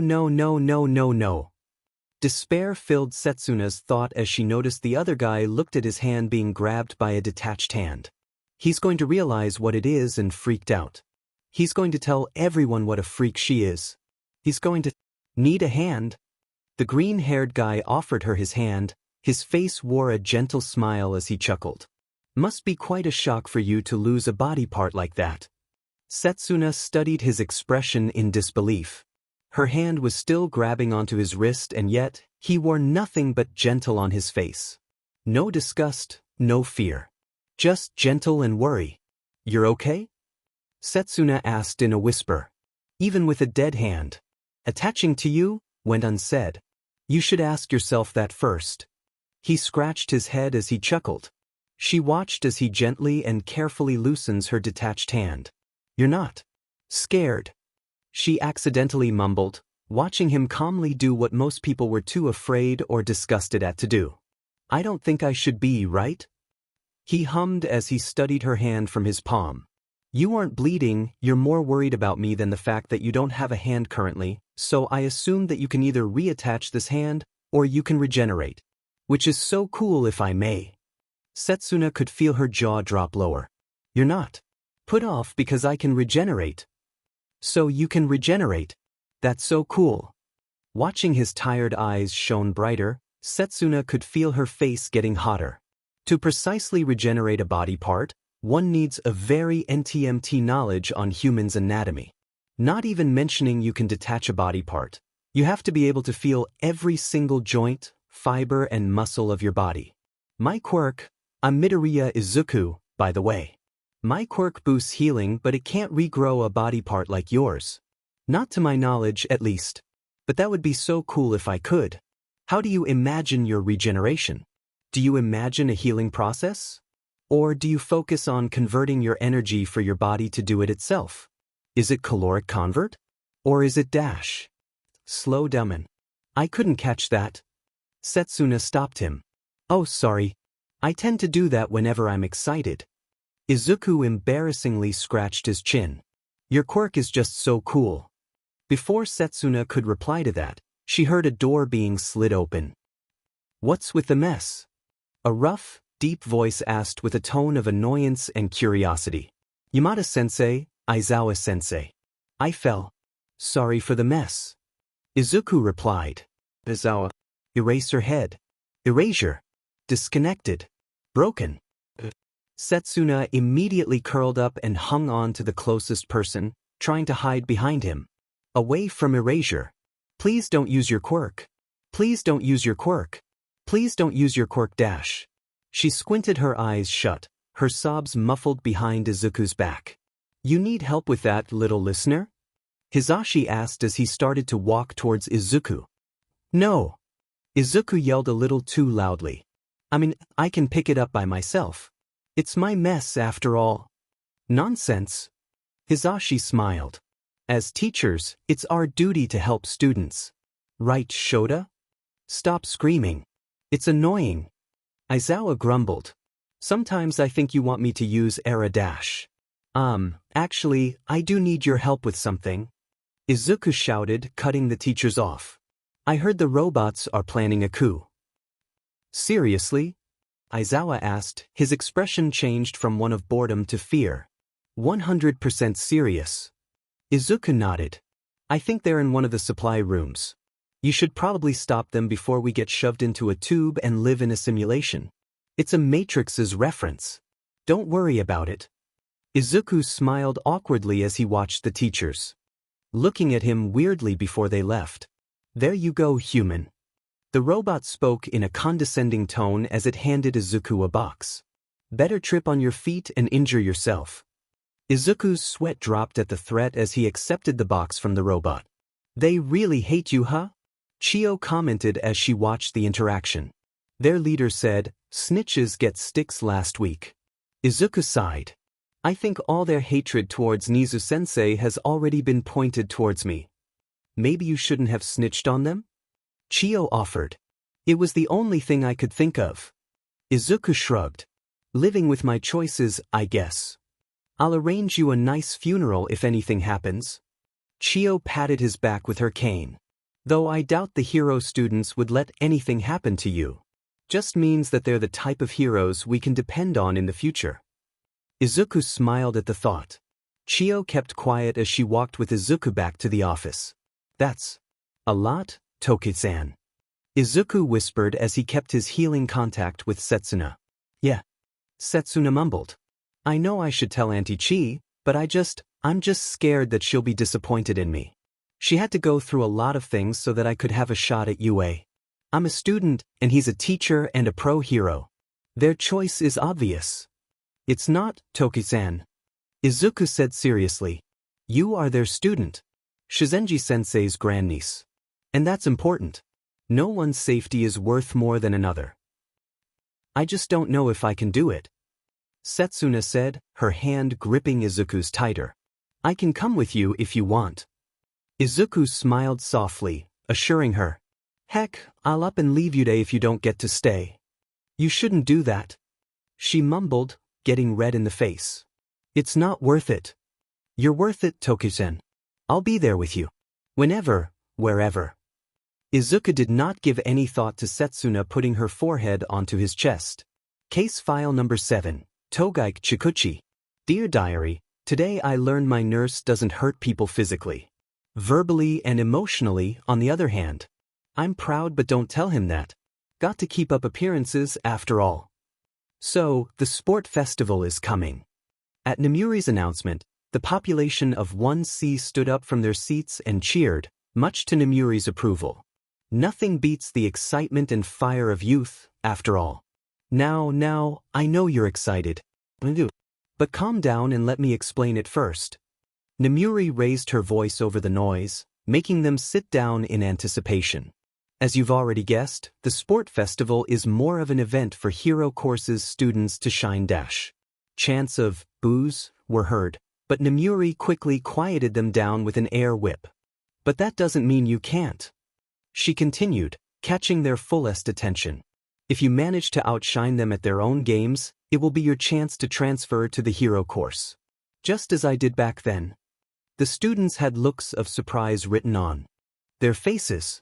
Somnambulist doesn't work well on things that don't breathe, after all. She chuckled. But I managed to show off a lot myself. Figuratively and literally. The students, especially males, blushed at the statement. One of the boys was busy nodding off, though. Speaking of Midoriya. Izuku lifted his sleepy face up at the mention of his name, making his classmates giggle. Are you certain you won't be joining the sport festival this year? 100%. Izuku yawned, noticing the confusion and concern his classmates gave him. I really don't want to fight against others. Not like I can heal people to win, anyway. Besides, helping Shizenji-sensei would be a better fit for my quirk. If you think it's right for you, then no arguments here. Nemuri smiled. As for the rest of you, do your best. I believe in all of you. Plus Ultra. They all excitedly cheered, with Izuku smiled fondly at the enthusiasm as he cheered with them. Midoriya-kun, Monoma-kun, Shinso-kun. It's good to see you three again. Nizu laughed as he saw the three students sitting in the chairs in front of him. Behind them, their respective homeroom teachers either smiled, sighed, or deadpanned. So, anything any of you want to clarify? Nizu asked as he read through the reports. They didn't do anything. Hitoshi mumbled. It was all me. Shoo, man. Monoma growled at him. Innocent until proven guilty. Just keep quiet. Weren't there cameras? Nito turned towards Izuku. You said there weren't any. I didn't expect them to be dumb enough to start sheet with cameras there. Izuku's mumble was muffled behind his hand. Well, there you have it, Nizu-sensei. Nito cheered. They were the ones who started it. Yes, I know. I watched the footage. Nizu cackled. Rest assured, as those third year will be punished accordingly. But I want to hear the story from you. He pointed at Nito and Izuku. Well, I believe we were discussing ways to bring down the HPC-. Nito began as he pointed at Izuku. I can already see so many things wrong with that.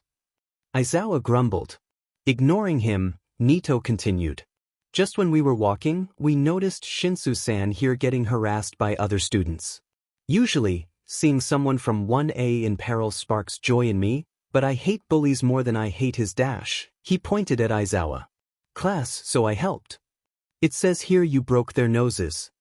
Nizu looked at the report. Yeah. Nito shrugged. Helped. Nizu nodded. His amused smile was still apparent. He then turned to Izuku. And you, Midoriya-kun? After Monoma-san is done with his work, I healed their noses to erase Evi. I mean, as a doctor, it's an obligation. Izuku explained. Then I gently informed them what they should be doing instead of harassing my friend. It says here you said, if you overgrown, human-shaped dung beetle harasses anyone ever again, no one would be able to find your body. Yeah. Izuku shrugged. Gently informed. While Namuri and Ken had to cover their faces and bend down to stop themselves from laughing out loud, Aizawa just shrugged, hiding his approval behind his tired expression and scarf.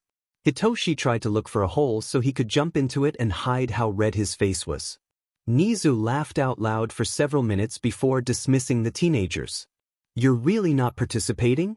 On their way to the canteen, Agoyamato turned towards Izuku and asked. It's a great opportunity to move to the hero course. I don't think I can do anything flashy enough to get noticed. Izuku chuckled. Besides, if you guys are really giving it all out there, then I'll look forward to heal you when you win. So basically, just sitting on your butt and use your quirk. Chikuchi vehemently insulted. That's uncalled for, Togage. Oagawa called out. Whatever. Togage rolled her eyes as she hastened her steps, not looking behind. This whole thing is dumb. Flaunting your quirks, begging for attention like idiots. I don't want any part in this. Watching as Chikuchi left, the 1C students present glared at her back. Stuck up each. Don't worry about her, Midoriya-kun. It's fine. Don't worry about it. Izuku chuckled as he scratched his cheek, his eyes still lingered on Chikuchi. Good job, Chikuchi. You've just ruined your chance at making any friends. Chikuchi quietly chastised herself. Finding an empty spot behind the school, Chikuchi flopped down to the ground. She squinted her eyes, remembering what she said to Midoriya and her classmates. It was rude, mean, and as they said, uncalled for. They kept talking about Quirk and she couldn't stand it anymore. Sooner or later, the conversation was going to turn to her, and she would have to reveal her secret. Not like it matters now. They already hated her. When her not-so-hidden secret got out, they would just have more reason to stay away from her. Nothing I haven't dealt with anyway. Muttering to herself, Chikuchi stood up. All of a sudden, she felt herself being violently thrown against the wall she was leaning on. Let's see. All Might looked around the giant hallway's intersection. I believe I saw young Midoriya headed towards the backyard. Figuring he should at least have a talk with the young boy before making his decision, Toshinori opted to ask the boy to eat lunch with him in his own office, one Nizu had given him to relax in his true form. Any doubt Toshinori could think of, Midoriya Izuku had squashed it after the event of USJ. Despite his reservation at confrontation, he'd seen Midoriya's heroic nature. The way the young man stood over Aizawa to protect him, his effort to heal Kuro's despite his limits. All of that, and the nagging feeling he felt from One for All told him that he'd found his successor. A true hero who could succeed him. One who would maintain and keep One for All's purpose stays true. But he wouldn't be able to do that if he can't find the young man. Trying to remember the layout of his alma mater, Toshinori carefully maneuvered the hallways. Such a waste of space. She heard the blonde beach. You stole that spot from someone who worth sitting in. Guess you must feel pretty good, huh? I passed the entrance exam fair and square. Chikuchi groaned from the pain. So yeah, pretty hapdash. She didn't get to finish, though, as she felt a slap on her cheek. Quite a mouth you've got there, ponytail. One of bullies pulled on her ponytail as the other two laughed. Refusing to shed a tear, Chikuchi glared at them with the harshest glare she could muster up. Things like you don't even deserve to breath. They spat. I actually feel bad for your parents. They had to raise a thing like you. Chikuchi thought you and I would be different. No more bullies. But clearly she was wrong. The insults hurt as badly as they did during her middle school. Or even since she was diagnosed, she supposed. Once again, being thrown against the wall, Chikuchi closed her eyes, enduring the pain as the bullies kicked her. No one ever helped her. Not even the teachers. Enduring the pain was all she could do. Sometimes, she wondered why she even bothered waking up. Suddenly, the assault stopped, and she heard them yelled. "What the F dash?" Opening her eyes, Chikuchi found a set of green hair standing in front of her, blocking her away from the bullies. Speaking of them, the three were covered in some brown liquid that stank in an inhumane way. Crap, I thought that bucket was just water. The person she now realized was Midoriya, mumbled with a slight guilt in his voice, before he shrugged. Well. What the F dash, a-hole? One of the bullies yelled. You talked a lot of shit. Izuku answered. Thought you would like to be one. Do you know what you're even protecting? One of the bullies smirked. That quirkless. Chikuchi's eyebrows creased. But before she could squint her eyes and prepare for another assault, Izuku's reply shocked her. And? It seemed the bullies were taken aback at that statement as well. What do you mean, and? She's Quirkle dash. Yeah, I heard sheet faces. He kept his glare on them. And? Did my classmate do anything to offend you?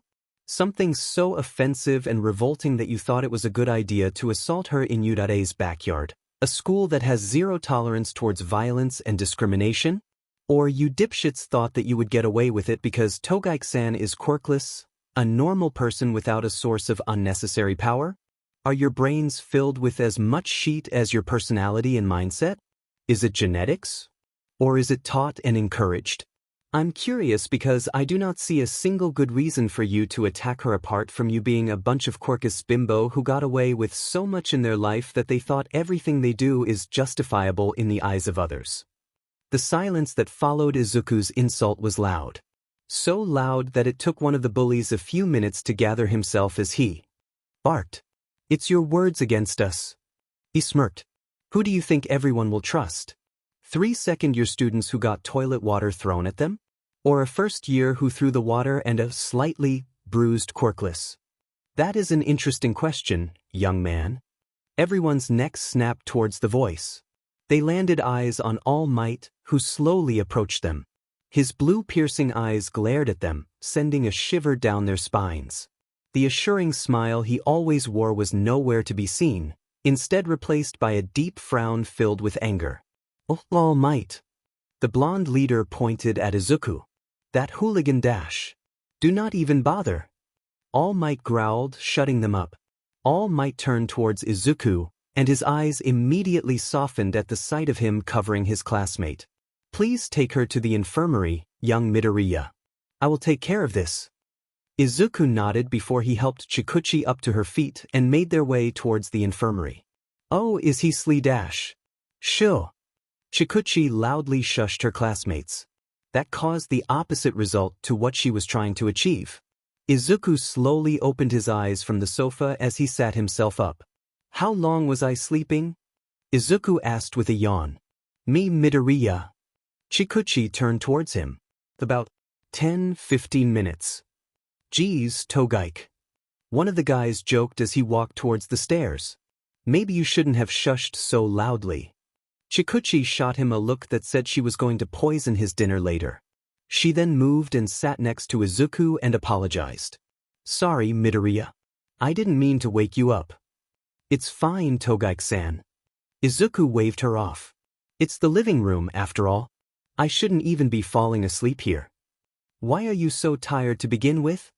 Chikuchi squinted her eyes suspiciously at Izuku. Did you pull another all-nighter? Nyo. Izuku mumbled, not daring to meet his classmate's eyes. Midoriya. Chikuchi rolled her eyes. We have a rule board for a reason. No all-nighter allowed. Especially you. I'm sorry. Izuku scratched his head. I got too into the reports and when I realized, it's already morning. Might as well stay awake, you know. Chikuchi let out a defeated sigh. She then patted her thighs, an action which confused Izuku. Good leg stay? Izuku tilted his head as he inspected her thighs. Not that perv. She flicked his forehead with a red face. Sleep. Here. I'll wake you up before dinner. don't we have pillows for that? Izuku pointed out. Studies pointed out that sleeping on a pillow dash.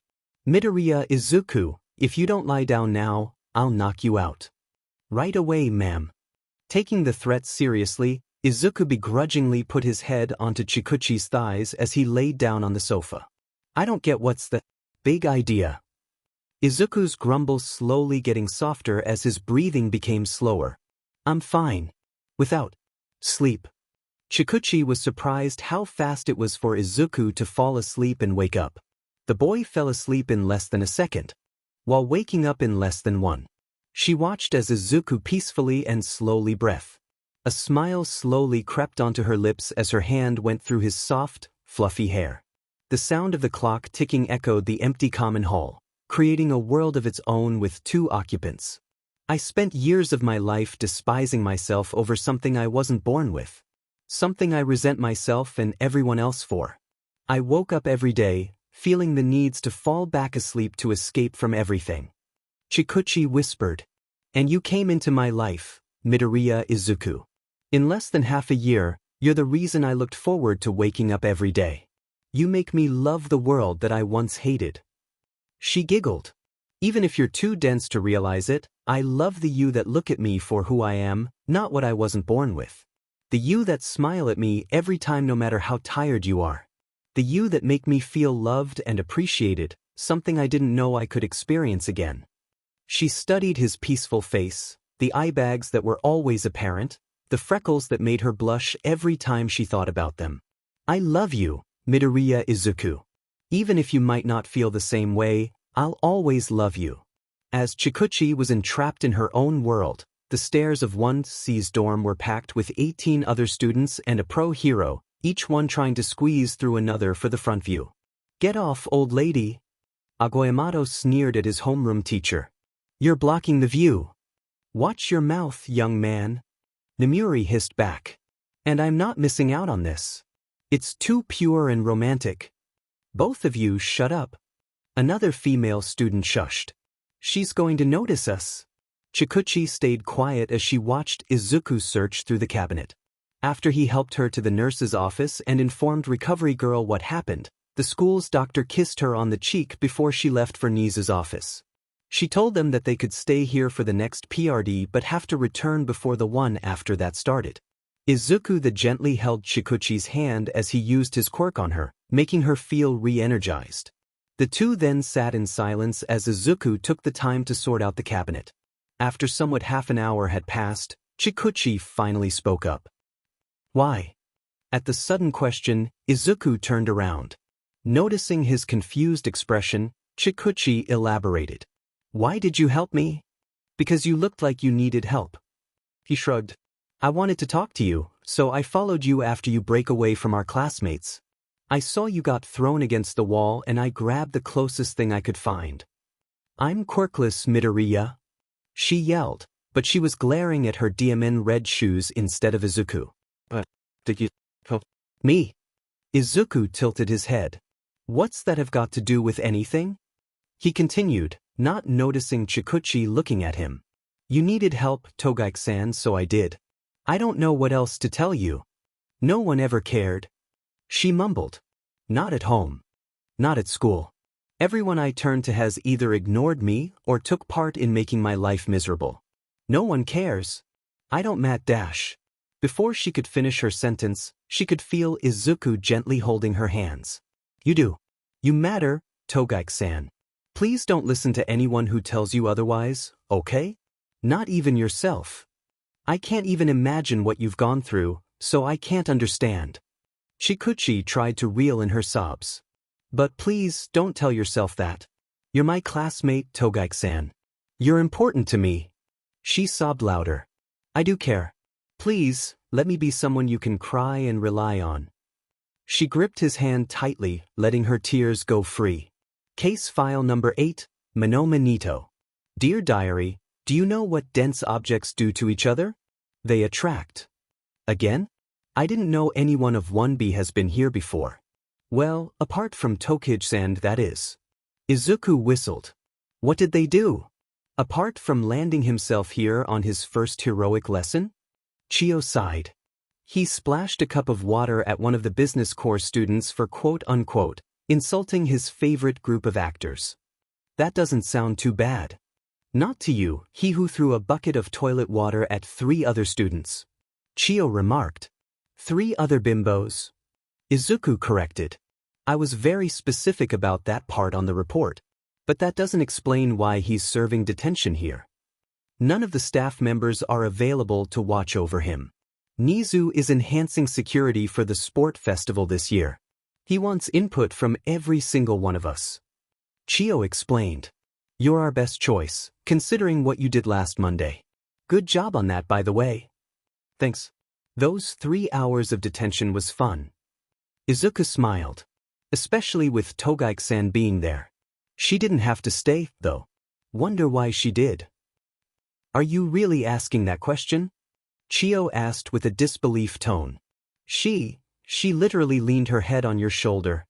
I mean, I told her she can always lean on me whenever she wants. Izuku shrugged. Chio slammed her face onto the table. Midoriya. Setsuna greeted Izuku with a smile. Finally, someone's who willing to sing Rewrite the Stars with me. I can sing it with dash. A floating hand slammed into Pony's mouth, cutting her off. I'm afraid you'll have to wait, Tokage. Nito confidently chuckled. He and I are performing Agony, a perfect song for us. Nah. Pony threw Setsuna's hand back at her. We are doing And Forever, from the anime Bigo. As the 3 were arguing for their turn, Toguro handed Izuku a cup of soda. Here you go, Dr. Luigi. Sorry for these idiots. Toguro apologized. They've been at it since yesterday. No worries, Kamakiri-san. Izuku chuckled as he accepted the cup. It's good to see you guys are so close to one another. Toguro looked over to Setsuna throwing her feet at Pony, who was headbutting Nito with a red face, unclear from anger or embarrassment. The blonde copycat struggled to hold Setsuna away from him with his right hand, his left stopping Pony's horn from hitting him. Someone has to keep them from getting expelled. Toguro scoffed, hiding his smile from Izuku. Why do you look so tired, by the way? You can barely stand. Blood loss do that to you. Izuku scratched his head. A night of sleep will fix it right up. Don't worry. Then effing do that. Toguro cursed. I'm not carrying you back if you faint. I was looking forward to lying on your back. Izuku joked before he showed Toguro the song selection list. Any song you want? I'm not singing. Toguro turned away, this time to hide his blush. But I want to sing with you. Izuku dejectedly lowered his head. Give me the diamond tablet. Toguro snatched the tablet and searched for a song. This is Monoma Nito. I'm here for my detention. Izuku lifted his head up from his homework. At the door, a young man with slick blonde hairstyle so it's parted to the right, with his bangs left hanging over his right eyes. Ah, Monoma-san. Izuku smiled as he led Monoma to a chair next to him. Shizenji-sensei is currently out helping Nizu-sensei. My name is Midoriya Izuku. I'm supposed to oversee your detention. I see. Monoma nodded after he sat down. Midoriya. Midoriya. Are you perhaps the Midoriya who is responsible for the expulsion of 3 Quirkist students? 3 Quirkist bimbos. Izuku corrected him. I was very specific about that part. I just want to say I'm a huge fan. Thank you. Izuku smiled. But I do hope you didn't use me as an example for why you are here? Nope. That's all me. Nito grinned shamelessly. I might have overreacted, but no one insults the anti-graphos and walks away uninjured. You're right. Izuku nodded in agreement. No one should walk away uninjured after committing such a terrible thing. I was pretty sure you were agreeing with the overreacted part. Nito smiled brightly at that. You know the anti-graphos? Of course. Izuku pulled out his phone. Their music and plays are sublime. I can't eat without watching their performances. That Alice in Wonderland play last month was top-notch. Always a pleasure to meet a man of culture. Nito's smile got softer at each of Izuku's words. As much as I love to chat with you about the topic, I do have a few questions I need to ask. Shoot. Tokage told me about your healing contact. Nito asked. Can you tell me about its function? I am something of a quirk nerd. Don't worry. I share the same problem. Izuku chuckled. Demonstration is usually an easier way to explain, but to put it simply, I can use my own vitality to speed up the healing process of an injury. Downside is that I need to know exactly what I am doing, and it takes a lot out of me to do it. Do you mind if I have a look? Nito requested. My quirk, copy, allows me to scan a quirk by direct contact and adapt my body accordingly to use it. I understand if you decline. No. A lot of people are weirded out by the Aspie dash. Omigode fat sokakol. Izuku jumped forward, closing the gap between him and Nito. The potential of your quirk is limitless. Not only can you understand how a quirk functions through scanning, but your body also adapts to a cellular level so that you can use it. Does it work on mutations quirk? How long does it last? How many quirks can you scan at once? Does that mean your body also changes in a way that it can adapt to multiple quirks at once? Are there any drawbacks? Do you also copy quirks' drawbacks? Can you copy two different quirks and make them work together without drawbacks? Can you dash? I'll explain it soon. Nito backed away, trying to cough his blush away. I can copy your quirk and demonstrate, if you are comfortable? Of course. Izuku smiled brightly as he extended his hand towards Nito. Here. Nito slowly grabbed Izuku's hand like a handshake. Immediately after the scan, Nito fell onto his knees, his breath hastened, and he could feel every part of his body shaking from the exhaustion that ran through his entire body. Realizing what happened, Izuku quickly helped Nito into a chair before handing him an energy bar. Nito immediately swallowed the bar. After waiting 5 minutes, Nito could feel the quirk slowly fading away and his strength returning to him. How do you even walk? Nito questioned, shaking off the exhaustion. I've never felt more. The exhaustion I felt after the entrance exam is nothing compared to this. You learn to live with it after a while. Izuku shrugged. I'm not going through that again just to get used to it. Nito shivered. The application is simply spectacular, but that feeling. Cellular reconstruction. Izuku explained to Nito. That's my theory anyways. Every quirk counselor I went to say my quirk works by transferring my energy to others, assisting them in desired task. It sounds simple enough, so that's what I use to explain to other people. Right, because quirk counselor is so trustworthy. Nito rolled his eyes before he focused on Izuku again. But, you know how your quirk actually works. It's not possible to use on objects. Izuku clarified. It only works on anything that is alive? Biologically speaking, that is. I still haven't figured out why it's more difficult to heal old injuries, though. Because the cells of old injuries had already been replaced completely, thus making it harder to revert to its original state? Ooh, that's a good theory. Izuku whistled. Unfortunately, there's no actual way to test it out. Not one I can think of, anyway. A shame. Nito chuckled. The act of reconstructing cells takes a heavy toll on your body. Like I said, you learn to live with it. Izuku chuckled. Besides, I usually talk to people a lot more before I let them look inside of me. I usually try to know more about someone before I let them make me feel weak in the knees, too. Nito grumbled. There's still 2 hours left for my detention. Maybe I should rest up a bit before going home. Oh really? Izuku hummed. I thought we could do something else. Seeing Nito's intrigued expression, Izuku showed an evil grin. This room is soundproof in and out. There's only 2 of us here for the next few hours. I believe there is something we could do. Nito was suddenly very aware of his heartbeats. I'm home. She greeted loudly. Immediately, a set of fluffy viridian hair popped out from the kitchen with a smile. You're back. He smiled, making her heart skip a beat. How was training with Kan-sensei? That man is a SLV driver, she groaned before throwing herself onto the sofa. Where's Inko-san? She's out with Aunt Mitsuki. He informed. I already cooked dinner. It's on the table. Please eat after you've taken a bath. Is that an invitation? I already showered. Izuku calmly replied, making her pout. I'll eat dinner with you. Just wake me up whenever you're hungry. She watched as Izuku slowly slipped into sleep on the other sofa. She sneakily approached and whispered into his ears. I love you, Izuku-chan. She then stood up and headed for the shower. Before she could leave the room, though, she heard his unconscious reply. I love you too, Himiko-ne.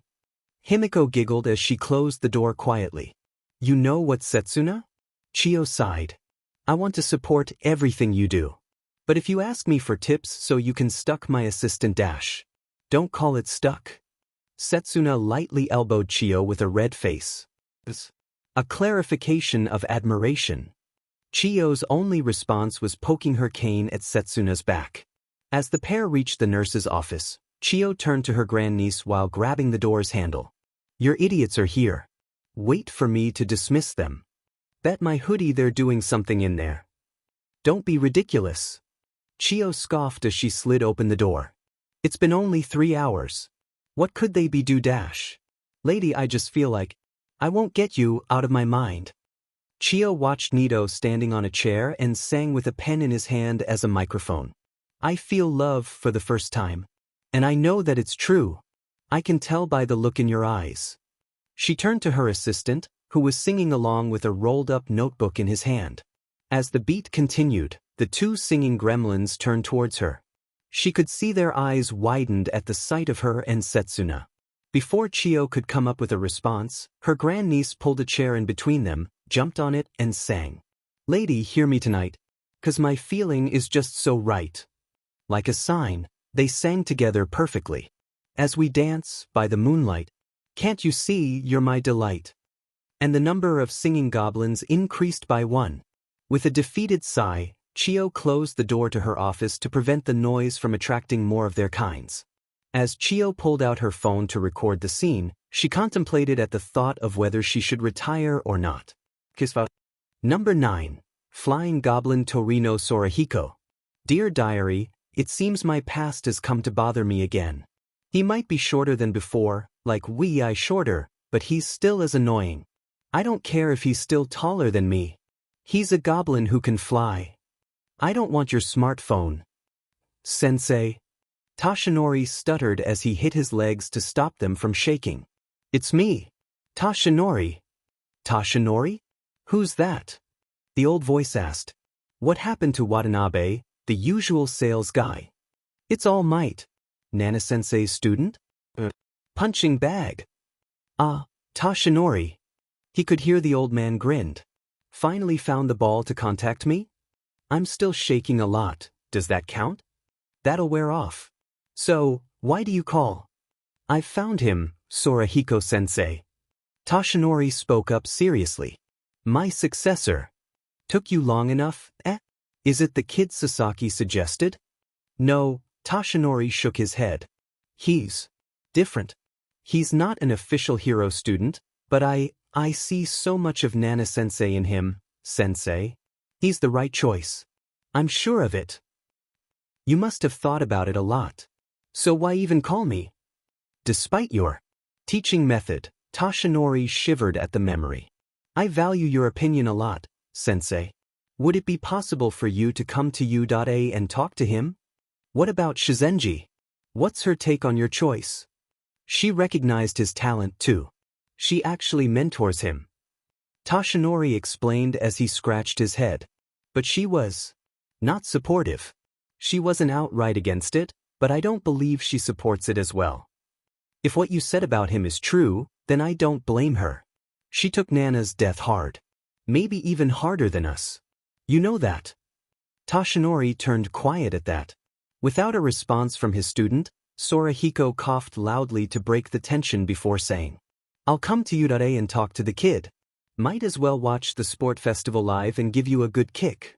For old time's sake. Before Toshinori could respond to the sudden threat, the call ended. Great, now his hands were shaking. Welcome home. Izuku gave his mother a smile. Dinner, or breakfast, is on the table. Instead of answering, Inko used her quirk and pulled the pen away from Izuku's hand. Midoriya Izuku, it's 3 a.m. Why are you still awake? I was waiting for you. At his mother's tone, Izuku looked away from her eyes. I'm not falling for that again, Izuku. Inko sighed. It's not good that this reminds me of my childhood. I didn't know you were such a night owl back then. Izuku raised an eyebrow. I mean, you still are now, but that's because of your job. No. Back then, I had to stay up to make sure your grandma has enough sleep. Inko explained with a nostalgic smile as she threw herself onto the couch. I suppose the workaholic thing is genetic. There are so many cases to solve these days. You don't sound like someone who's tired of their job.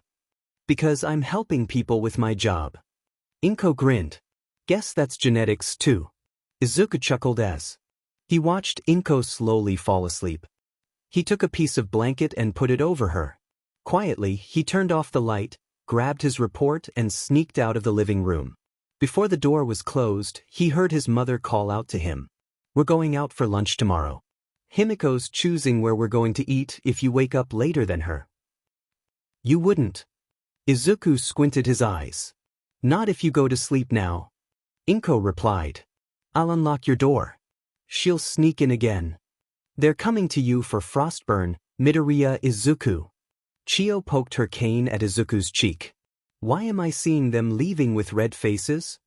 At the start of the first event, a hero course's student threw a glacier at the rest.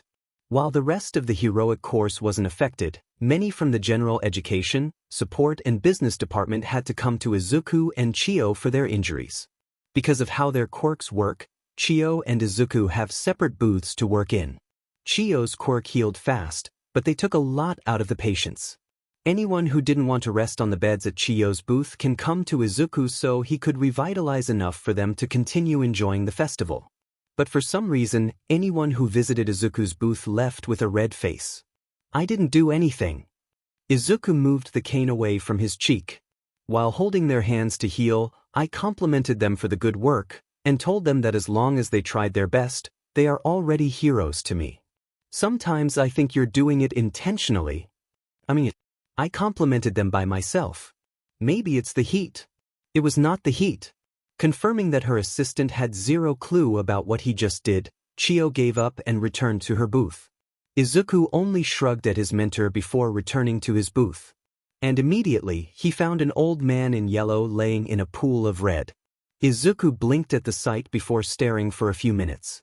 After a few moments of awkward silence, the supposedly dead old man lifted his face up and looked at him. Izuku smiled and asked the old man, I can walk you to the canteen for a new ketchup bottle. Smart and calm. I like that. Sorahiko grinned. Everyone else squealed like a little girl. It was quite a surprise. Izuku chuckled. But I've seen enough blood to differentiate real and fake. Seemingly satisfied with Izuku's answer, the old man slowly moved towards the chair in front of the television and sat on it. After Izuku had done a quick job of cleaning up the tomato sauce splatter on the floor, he pulled another chair next to Torino and watched the second round of the festival with the old man. As the cavalry battle went on, Izuku found himself growing more and more excited at the sight of new quirks. Any teams you were cheering for? Sorahiko asked as he bit on a taiyaki. Izuku quickly ran over and get him a cup of tea, at which the old man accepted with a nod. Izuku then looked at the TV showing footage of teams trying to break through walls of glacier, enlarged hands swatting away others, explosions blasting off-screen along with cheers and screams. It's hard to choose. Everyone's so cool. Izuku smiled. Fighting with everything they have, trying their best. It would be unfair to pick out a favorite. Why aren't you out there then? Sorahiko asked. Don't you want to try your best like them? Be a hero? I am.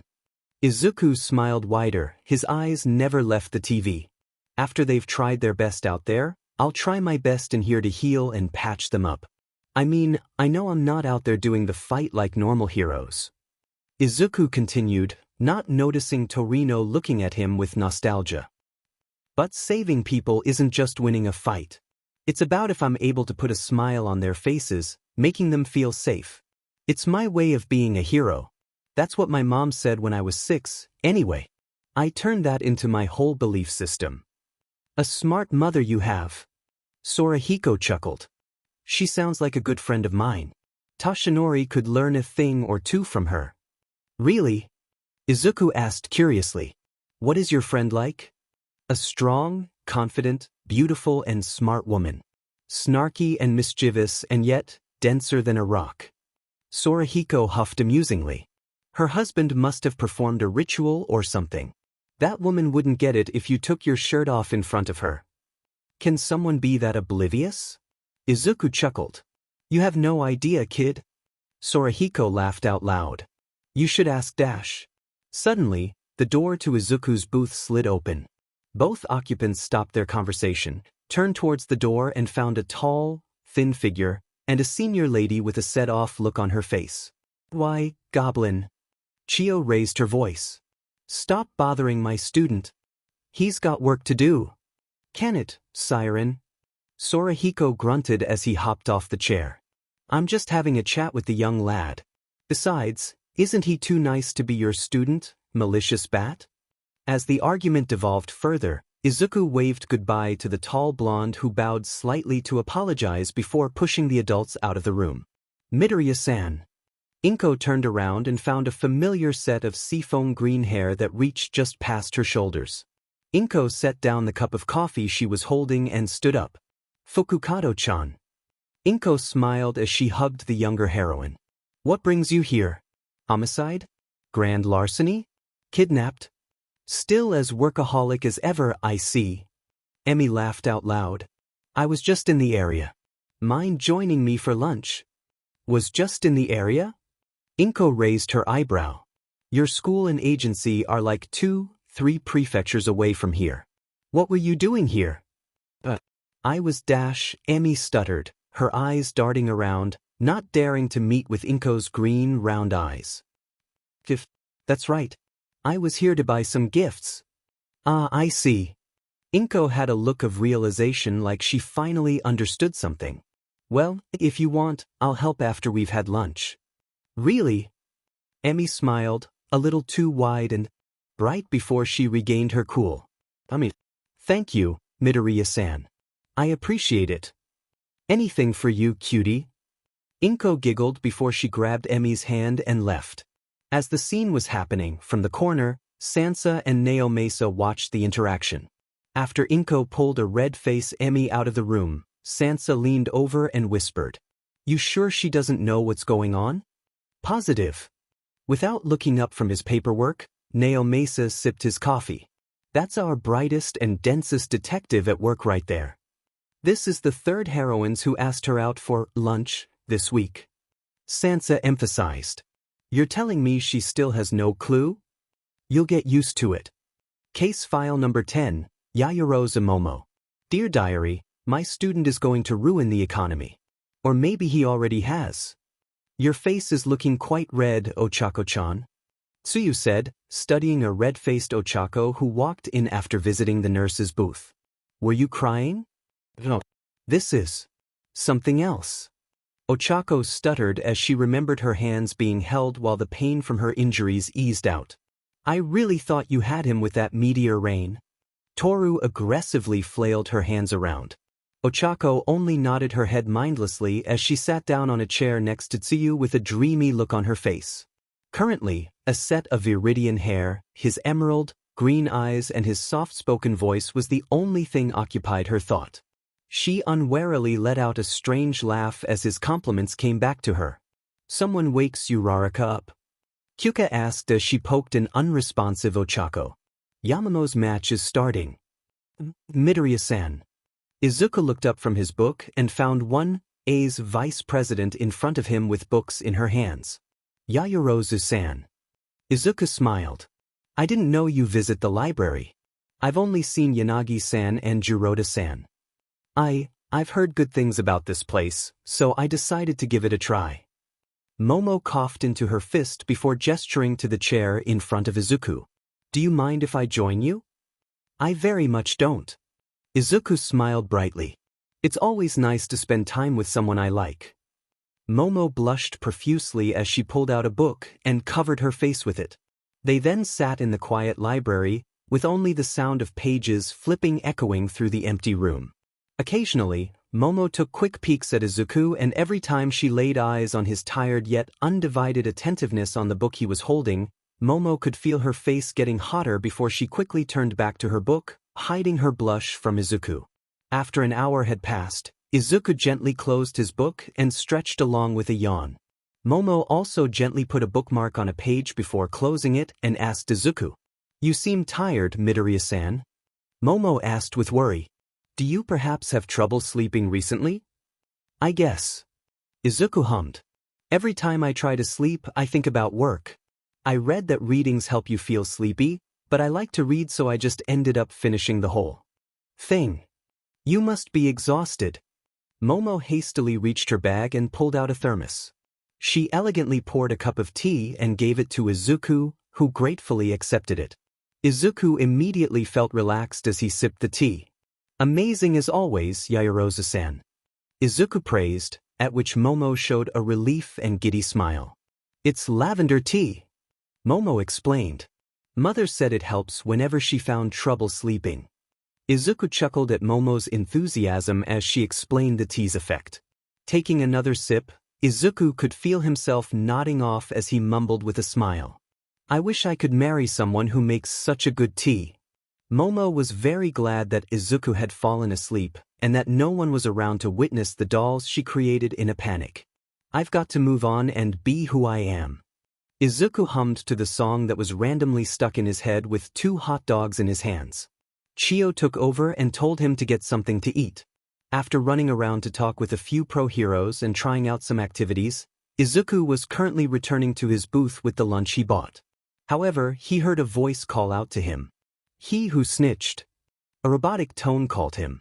"Be a decent, useful being for one and assist us with this task." With a groan, Izuku walked towards the robots. "What's up?" "One of your kind is currently sweating through their eyes in the tunnel." The robot then pointed at the tunnel that led to the fighting ring. "We are not equipped to deal with such a bothersome task. After no calculation, we agreed that a meddlesome being like you would be the right tool to solve this mess. That is, if you are useful at anything other than snitching?" Ignoring the backhanded insults from the machine, Izuku nodded, showing that he accepted the task before thanking the robot and moving to where it pointed. "Humans and their emotions." The robot scoffed. "She lost. In mere minutes." At the reminder of her quick defeat, Momo tried to muffle her sob to no avail. Her motivation and self-confidence shattered the moment Midnight declared her defeat. The murmurs she heard from the stands as she walked back felt like knives stabbing her. The moment she stepped into the dark, lonely tunnel, she broke down in tears. Realizing she was crying made it even worse. Heroes must be strong. They must always stand tall despite their losses. And here she was, weeping at her loss that was all her fault. Maybe she wasn't supposed to be he? The train of thought stopped as Momo heard someone sitting down next to her. Quickly wiping her tears away, Momo looked up from her knees and found a familiar set of green hair sitting next to her chewing on a hot dog. Noticing her stares, the guy greeted her calmly with a smile. "Yaoyorozu-san, right?" He spoke. "We met on your first field trip. Midoriya Izuku." He then handed her a hot dog. "I bought an extra one. Can't finish 2 in a row, anyway." Although feeling uncomfortable, Momo still accepted the hot dog from him and began to eat it in silence. Occasionally, she stole some glances at Izuku, half expecting him to ask her to talk, but instead, she watched him attempting to stay awake from various times, accidentally nodding off. "You should get some sleep, Midoriya-san." She mumbled. "I'm fine. I should go back to my classes stand." "I'm fine. It's just side effect from using my quirk." Izuku waved her concern off with a smile. "While we're on that, I'm on the medic team. I can heal those bruises for you now, if you want me to. Or would it be more comfortable if we're alone in my booth?" "You shouldn't bother with me," Momo whispered, fighting off her shaky voice. "It's better you save your energy for someone who actually put their efforts into their performances." "But I am though?" Izuku tilted his confusingly, his smile never left as he continued. "You fought with all you have out there, Did you end dash? I didn't. Momo yelled, cutting Izuku off. I didn't even move as Dark Shadow attacked me.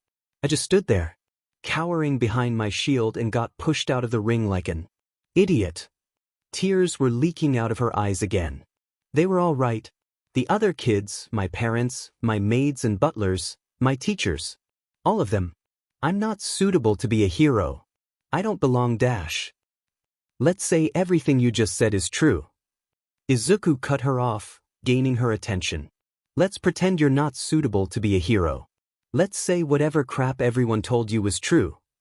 Izuku paused, letting his words sunk into Momo, who became even more crestfallen at his word. Do you still want to be a hero? Despite everything they said, do you? I'm not dash. Izuku raised a finger, stopping her. Do you want to be a hero? It's all I ever wanted to be. Momo nodded slowly. Then that's good enough, isn't it? Izuku smiled.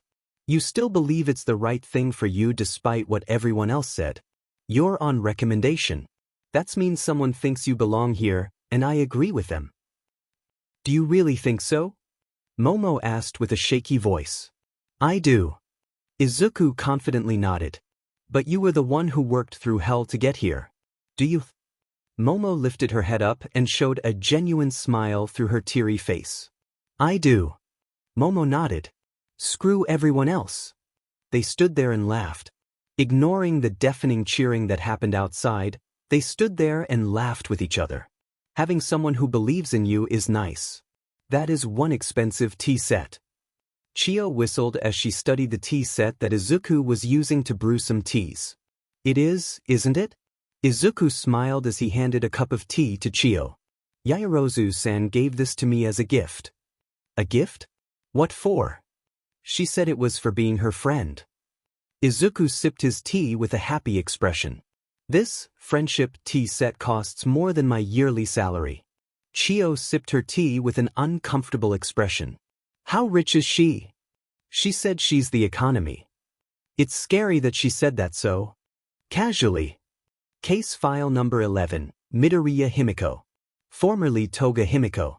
Dear Diary, I feel bad for anyone who mess with that family. Blood. Himiko crashed into a trash can and tumbled onto the floor along with its content.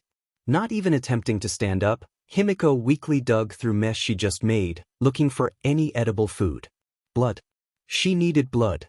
Grabbing a dead mouse, Himiko dug her sharp teeth into it, sking out the disgusting taste. Human blood. She needed human blood.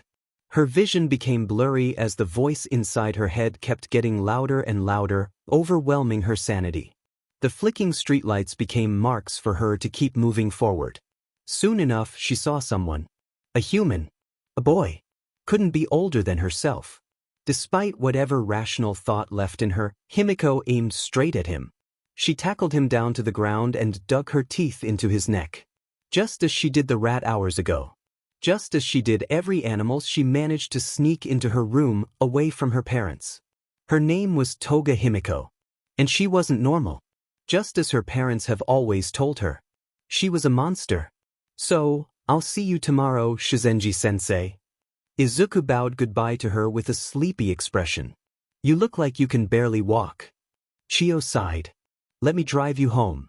A missing student is the last thing I need right now. It's fine. Izuku slowly chuckled. My mom is waiting for me and my sister outside. Do you want to talk to her? It's all right, dearie. Tell her I said hello. Chiyo smiled. You sure you can come to the second year's sport festival tomorrow? I'll be fine after a good sleep. He waved her off as he began to leave. As soon as Izuku came out of Udade's gate, he was immediately tackled by a shorter figure with blonde hair. As the girl hugged her arm around Izuku's neck, he could feel his neck being softly bitten into. Instead of resisting, Izuku gently patted his assaulter's head and continued to move towards his mother, who giggled as she helped him into the car.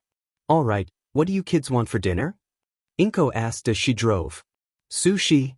Izuku. Katsudon. We ate katsudon last week, Izuku. Inko said, making Izuku pout. And you're already eating him, Himiko. Himiko just replied with a shameless grin. I'll be home in 30 minutes, Izuku. Inko's voice rang through the phone. Can you go to your friend's house in the meantime? Shiozaki said her family is out for dinner today. I'll just swing by the convenience store. Izuku scratched his head. Sorry for bothering you, Mom. Nonsense. Inko told him. Everyone forgets their keys at one point. I'll be home in a jiffy. Seeing his mother had ended the call, Izuku left for the convenience store. The night breeze made him shiver slightly as he hastened his steps, trying to get to the store to stay away from the cold. The street was oddly quiet, despite it being a Thursday's night. Izuku didn't see anyone on his way, and he didn't know if it made him more nervous or relief. A blonde girl with blood on her face and the flickering streetlights sure didn't help. Before Izuku could realize what he was seeing, he was tackled down onto the ground. Exhaustion combining with his head being slammed hardly into the ground, Izuku could only groan as he felt teeth bit into his neck, his blood being out. As seconds went on, Izuku could feel the girl dug her teeth deeper into him, overwhelming his exhaustion with pain. And he felt droplets of tears on his cheek. And he was certain it wasn't his. I'm sorry. I'm sorry. I'm so sorry. He heard her whisper. Izuku noticed the girl tightened her hold on him as she sobbed. Izuku then put his hand on her head and whispered with the softest tone he could. You look malnourished and exhausted, Vampire-san. I'll use my quirk to help with the exhaustion, alright? Try not to SCK too much of my blood. The girl didn't reply, but she held onto Izuku's arm tighter. Taking that as confirmation, Izuku used his quirk on her. My name is Midoriya Izuku, by the way. He smiled. Can I ask for yours? Himiko. She replied. Okay, Himiko-san. Is it okay for me to guess that your quirk is pushing you to do this for blood? As his guess, he could feel Himiko flinch. It's okay, Himiko-san. He patted her head. It's a normal quirk's requirement. Why you are even in this state is more concern dash. Normal? Himiko's whisper almost became inaudible. Normal. Despite the pain at the back of his neck, Izuku nodded. Just as normal as me having an unhealthy craving for energy drinks. My mom drinks coffee more than she does water. Everyone has different needs. It's normal. Does that mean I'm normal too? It's normal for you to want blood, Himiko-san. Izuku chuckled. I still do not recommend attacking passerby. It's dangerous for both you and the party involved. But I suppose I'm your first meal? Himiko shakily nodded as tears continued to flow through her eyes. Then I suppose it's fine. Izuku nodded before pulling out a piece of paper. Here. Himiko took the piece of paper from him and studied it. What is this? Swing by this address later. A detective will help you if you want. You just gonna help me? Himiko's voice became shakier as she screamed. I just attacked you. Because you had to. Izuku shrugged. I want to help. Also, you're going to have to carry me home, 'cause I'm seeing 3 of you upside down and I don't think that's a good sign. Izuku's vision went black and once again, his head hit the cold floor. Himiko! Inko called out. From the couch, Himiko turned her attention away from caressing a sleeping Izuku's fluffy hair. She smiled at Inko and asked, What's up, Inko-san? I kind of have some news for you. Inko anxiously said, I'd rather you hear it from me than the news. Okay, here goes dash. Is it about my parents? Himiko giggled at Inko's dumbfounded expression. I guess it really is. What about them? We finally got the proof to put them behind bars. For good this time. Inko sighed. Also, they said a lot of things about you, so I may or may not have decked them in their faces. You didn't have to do that. Himiko smiled. It's okay. I'm fine now. I know I didn't have to. Inko shrugged. I wanted to. But because of that, I am on 1 week suspension pay. So, like, a vacation? The commissioner wrote it off as raising my hand a little too high. Inko grinned. By the way, we ran out of blood for your dinner. You want me to swing by the hospital and get some? It's only for a night. I'll be fine. Nah. Inko went over behind the couch to poke Himiko's cheek. You can take blood directly from me. I don't mind. It may hurt you. It's alright. Hey. Inko laughed as she teasingly pinched Himiko's cheeks. You bite Izuku every day. If you don't bite me too, I'm going to feel left out. Himiko laughed together with Inko as she wrapped her behind, over Inko's shoulder to hug her. Her name was Midoriya Himiko. And like her brother and mom said, she is normal. No, she's more than that. She is happy. Case file number 12, Todoroki Ray. Dear Diary, this scandal is so large that it makes the denseness of my student feel bland. I suppose they all resemble one another. It's sweet. Just a tad annoying. Real-time work event? Izuku repeated. Don't say like it's a video game. Chio corrected. It's a work experience. It's not like there's anything else for you to do. School is on break. The hero course is on their internship. Might as well come with me. I guess. Izuku shrugged. Which hospital are we going? Fujitani Hospital. Chio revealed. Even if I don't have a license? Izuku pointed out. The licensing exam isn't until a couple of months, not even counting the residency training. You're my personal student. That means I recognize your skill as a nurse. Chio explained. Besides, you're mostly there to observe and help with small tasks. What's the worst that could happen? You're jinxing it. Izuku chuckled. It's real life. Chio gently whacked Izuku's back with her cane. Jinx isn't real. Detective. Rumi greeted loudly. Didn't expect to find you here. Inko turned around and smiled at the rabbit heroine. You as well, Usajiyama-chan. I'd thought you wouldn't be interested in taking these kinds of babysitting requests. Oh hell no. This is my first. Rumi cackled. I read through the debrief and was curious of who'd be crazy enough to find her at Tartarus.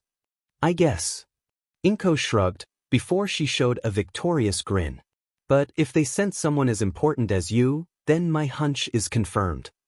Ho! Rumi smirked. This day keeps getting more interesting, I see.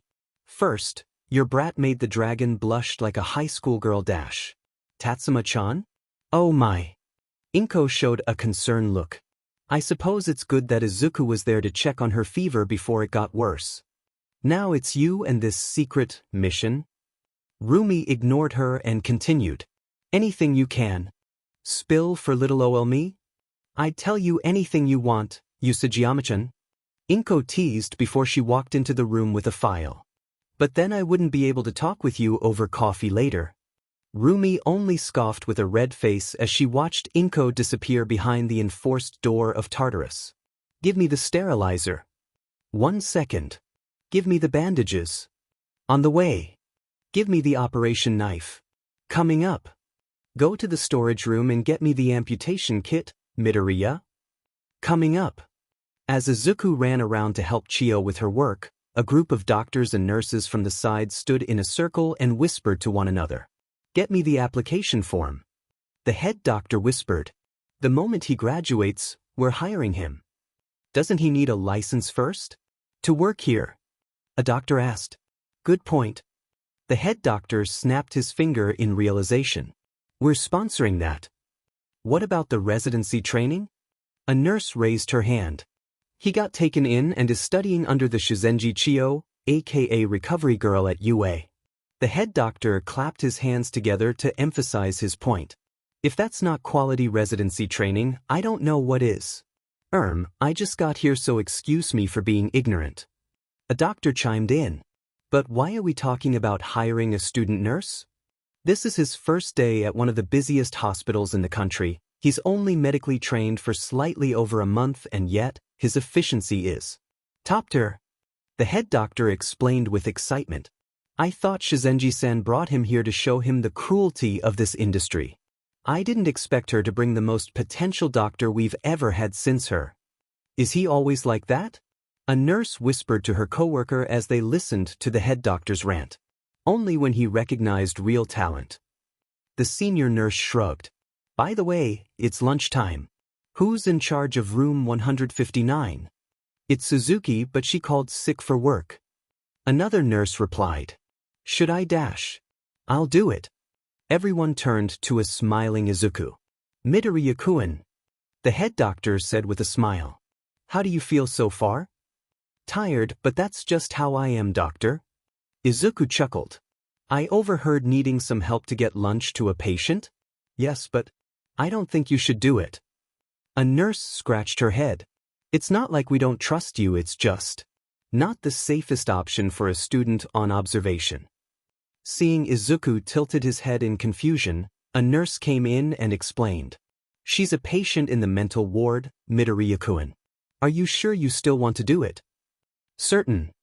Izuku nodded his head. I'm here to lessen your workload. If it's to help, I'll be glad to do anything you need. Although reluctantly, the head nurse gave her approval.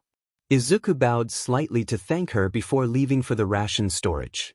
After he left, one of the nurses mumbled thought out loud.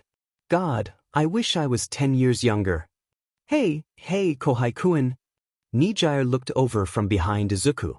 What you doing there? Just some dash. Izuku covered his mouth to yawn. Reports and homework. How can I help you today, Hadu-senpai? I'm here to watch over you. Nijire crossed her arm and showed an adorably serious smile. Recovery girl told me to make sure you don't faint on the hallway again. I didn't faint. Izuku pouted. I just fell on the floor and decided it was a good place to sleep.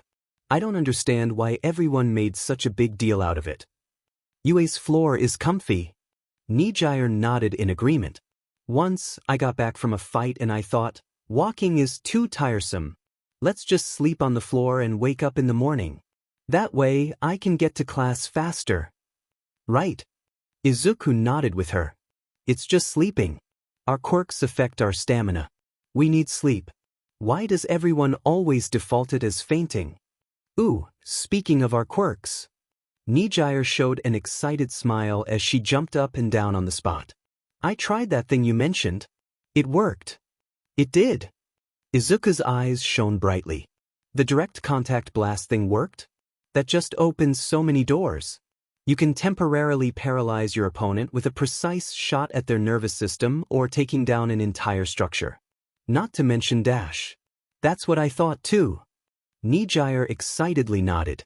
Yup. Izuku pulled out a notebook and asked, Do you have anything to do tomorrow, Hadu-senpai? Nijire shook her head. Good. Izuku grinned. Because I'm not letting you sleep tonight. Nijire nodded faster than she shook, hiding away the redness from her underclassmen. Let it go, let it go. Izuku sung as he walked along the hallway with a tray of food in his hands. He then stopped at a room with a sign that said, Room 159, and the name, Todoroki Ray, under it. Izuku took a deep breath to prepare himself before he gently knocked on the door. Todoroki-san. Izuku asked, announcing his presence. I'm here to bring you your lunch. A few seconds later, a soft, gentle yet cold voice replied. Come in. Izuku opened the door and walked in before closing it. His eyes immediately laid on a white-haired woman sitting on a chair by the window. Her cold facial expression was highlighted by the sun as she looked dreamily outside the window. At the sound of the door closing, she turned around and immediately showed a surprised expression looking at Izuku. Aren't you looking a little too young to be a doctor, doctor? Ray asked as she carefully studied Izuku. I'm not actually a doctor. Izuku chuckled as he gently set the tray on a table. I'm only here as a temporary assistant. I'm still a student. From UA High. What a coincidence. Ray's facial expression seemed more relaxed at the revelation. My son goes there as well.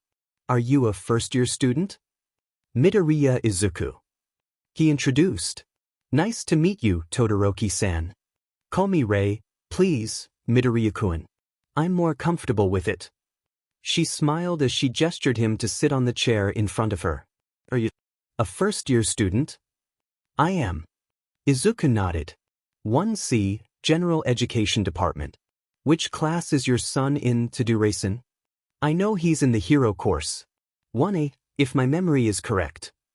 Ray smiled fondly as she talked, yet Izuku could see a tinge of guilt. You must have been very proud at his performance at the sport festival, then. Izuku continued. His attempt at blowing past his own suspicion turned out to confirm it. Ray's kind expression turned to one of conflict, sadness, and guilt. Tears began to drop as Ray tried to wipe them away while suppressing her sobs. Izuku immediately put a handkerchief in her hand. I'm so sorry, Ray-san. Izuku apologized in a panic. I shouldn't have dash. It's not you, Midoriya-kun. Ray cut him off as she accepted the handkerchief. It's me. I can't, it's all my fault. Shudo. My family, Fuyumi is trying so hard and it's all my fault. Hey. Izuku gently held Ray's hand. It's okay, Ray-san. Just take your time, okay? Do you want me to leave the room? No, please. Ray shook her head. I need to talk with someone. Anyone. Then at your own pace, okay? Izuku assured her. I'm right here. She nodded in silence as she held Izuku's hand. After taking some time to calm down, Ray took a deep breath and spoke. Endeavor is hurting Shudo. Ray slightly winced as the light brightened up the darkness of the room. As predicted, she heard 3 uncomfortable groans from the couch. With a smile, Ray leaned over the couch from behind and gently spoke. I know it's Friday, but sleeping like that isn't good for you. Ray sighed as she watched her family, lying together in a cuddle pile on the floor, trying to squint their eyes shut to hide from the bright light. Mom. Fuyumi rubbed her eyes tiredly. What time is it? Just slightly past 6. Ray looked over at the clock hanging on the wall. Hard day at school? Yeah, kids get hype on F. Did you say 6? Fuyumi shot herself up from the comfiness she was lying in. Shoot. I haven't cooked dinner. And the laundry, the whole dash. Calm down, honey. Ray smiled. Inko invited us out for dinner. She's heading there with Himiko-chan right now. Wash your face and change if you want. That goes for you too, Izuku. With a pillow on his face, Izuku gave her a thumbs up. But you need to take a shower, Shudo. Ray giggled as her son groaned louder, refusing to sit up. You reek of sweat. Seeing that her youngest son wasn't responding, Ray moved over and kneeled next to him. She leaned over and whispered at a low volume so that only Shudo could hear her. You sure you want to smell badly next to Izuku? With a blink of an eye, Shudo shot up and bolted to the bathroom. At the sight, Ray giggled and looked over to Izuku. So, did you mind? She asked. Not really. She heard Izuku's reply being muffled under the pillow. It's just sweat. He's a hero student. That's normal. And the fact he ran to the bathroom because he didn't want you to think he smells bad? He probably thinks it's rude. I honestly don't mind. Izuku shrugged. By the way, Fuyumi-san looked kind of red when I gave her the sweater I bought. Do you think she likes it? I suppose I can see why Chiyo-san is having such a hard time at school. Ray sighed as she pinched Izuku's cheek in a kind manner. As he groaned, Ray only giggled fondly. She was home. I guess you heard all that? Izuku looked at his mentor. Instead of replying, Chiyo tilted her head, silently telling him to move to a more private location. They went back to Chiyo's office and sat down after Chiyo handed him a cup of tea. I didn't mean to eavesdrop. Chiyo explained. You took quite a while and wasn't replying to my texts, so I got worried. So you do care about me? Izuku grinned. Yeah. Chiyo rolled her eyes. As angry as I am, no, we can't take down the current number 2 hero. Not now, not in this current situation. I figured as much. Izuku nodded, looking perplexed. But we're not letting this slide, are we? No, we're not. Chiyo shook her head. But our priority here is Ray and Todoroki, Shudo, I mean. We need to get them out of their current living situations without raising too many suspicions. Please tell me you have a plan. For Ray I might. Chiyo nodded, but she didn't look very happy. But Shudo is difficult. Impossible as of now. Baby steps, I guess. Izuku sipped his tea tiredly. What do you propose? Depends. You said your mother is a detective? Yeah? Can you ask her to come here tomorrow? Case file number 13, Ida Tenya. Dear Diary, I think I overheard one, as planned to bribe Nizu into transferring Izuku into the hero course. Their class, to be precise. One has to wonder how screwed Yue would be if 1B and 1C find out. I can still work. Izuku pouted. That's the exact problem, idiot. Chiyo poked her cane at one of Izuku's pouted cheeks. You're here to observe. Not overworking yourself on the second day. It's just a few reports. It's a week worth of work you finished in a night. Chiyo twisted her cane deeper. If you still insist on not taking some rest, take a walk outside. Your mother and I need to talk anyway. Speaking of, I wonder how it's going inside there. Izuku looked in the direction of where Ray's room was. They've been talking for a while now. They're fine. Chiyo commented. I heard they were giggling in there. As for you, get out of this hospital and don't return for at least another 2 hours. Fine. Izuku rolled his eyes as he took off his white coat and replaced it with an oversized t-shirt that said, uniform. Ugh, that reduced 3 years off my lifespan. Chiyo groaned as she watched Izuku walk out of the room. She suddenly remembered something before she yelled.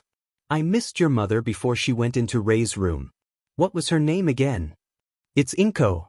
Izuku answered without looking back. Midoriya Inko. Closing the door to Chiyo's office as he leaves, Izuku missed Chiyo's mumbling in denial. Inko. Inko. She repeated. It can't be, can it? Midoriya-chan.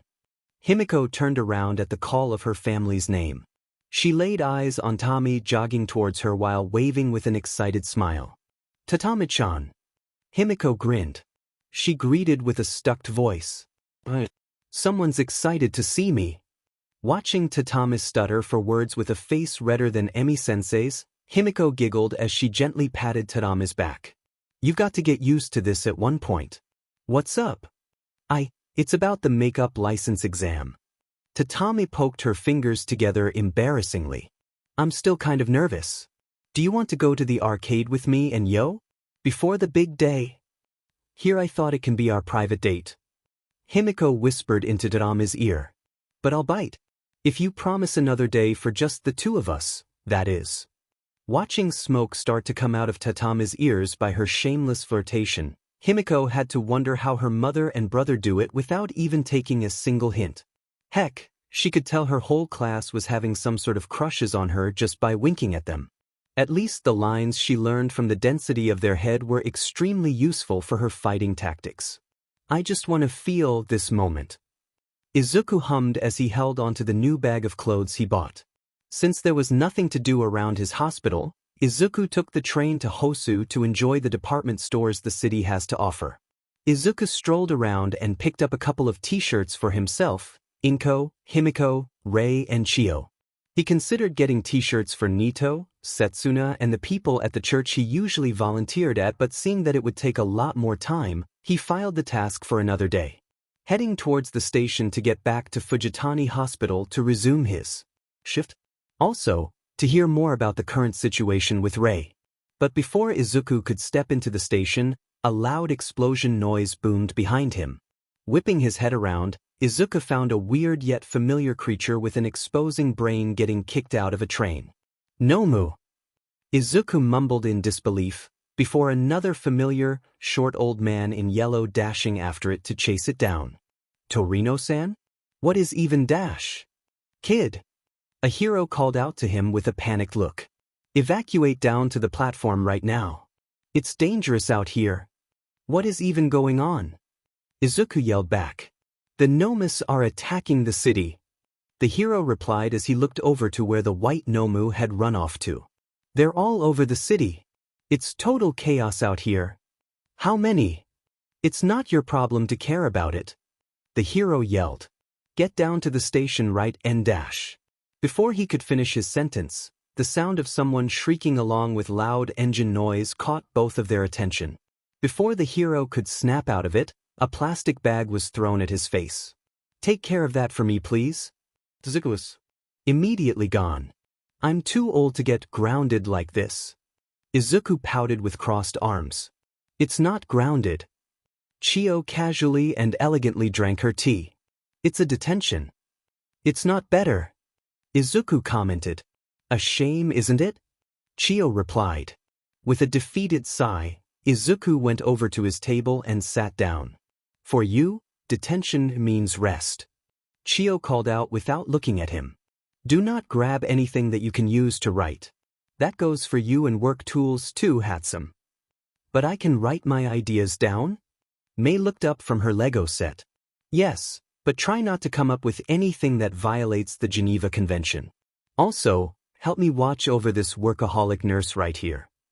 Chio stood up and proceeded to leave the room. I'll be back in a jiffy, dearies. Try not to do anything while I'm gone. Like what? Both gremlins asked her. Don't worry about it. Chio closed the door, leaving the teens alone. Seeing that his teacher was serious with her warning, Izuku walked over and sat down on the floor next to Mei as she continued to assemble the Lego set without looking up. What are you building there, Hatsum-sen? Izuku asked as he watched Mei. Why, I'm glad you asked, nurse. Mei smiled, her hands not stopping. This is how I want my baby to look like after I finished building her. It looks like a laser cannon. Izuku squinted his eyes on the Lego. Is this perhaps an upgrade from your previous laser handgun? It is indeed. Mei laughed as she continued to assemble her project. Izuku smiled endearingly at Mei's enthusiasm and determination as she put the pieces together. Give me that 4x4 piece. Mei gave Izuku the brightest as he handed her the piece. You're the best help with baby making, nurse. Thank you. Izuku smiled. Speaking of, do you need any help with your baby? The actual one, I mean. Not necessary. Mei gave him a thumbs up. I'm almost finished. You can help with the next one. Anytime you need. Izuku grinned. I love making baby with you. Mei smiled wider at those words, quietly reminding herself to ask Recovery Girl why her cheeks always feel hot around the nurse. I'm going to kill you, dash. Save him first. Stain calmly cut Tenya off as he pointed at Native. Think about others before yourself, act for them instead of your own good. That's what being a hero is all about. Not blinded by vengeance, certainly not for self-satisfactory purposes. Tenya could feel himself freezing up as Stain liked his blood on the blade. You are not a true hero. That is why you are going to die. Right here, right now. Shut up. Ida yelled, eyes not blinking away from the blade that was about to pierce through him. It doesn't matter what you think. You took my brother's future, dash. Vengeful until the last minute, huh? Stain glared down at him. It seems purging you here, dash. Stain swung the blade, deflecting away a trash can lid that came flying at him. Not waiting a second, he jumped away from Tenya, dodging a wave of rubbish that was thrown at him. Immediately, Stain noticed another child ran in, grabbing Native's uninjured hand while glaring down at him. Would be better for my desired world. 60% of the hero killer's victim, including Ingenium Dash, the tired-looking teenager glanced over at Tenya, were found in alleys that no one paid any attention to. My mother said serial killers are creatures of habit. Guess those late-night talks education really is useful.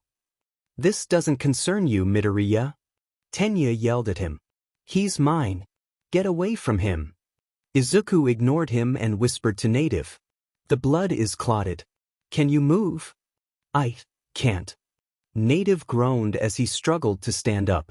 It's some kind of paralysis, dash. It's blood-related. Izuku mumbled. I can feel something weird with the cells. A healer?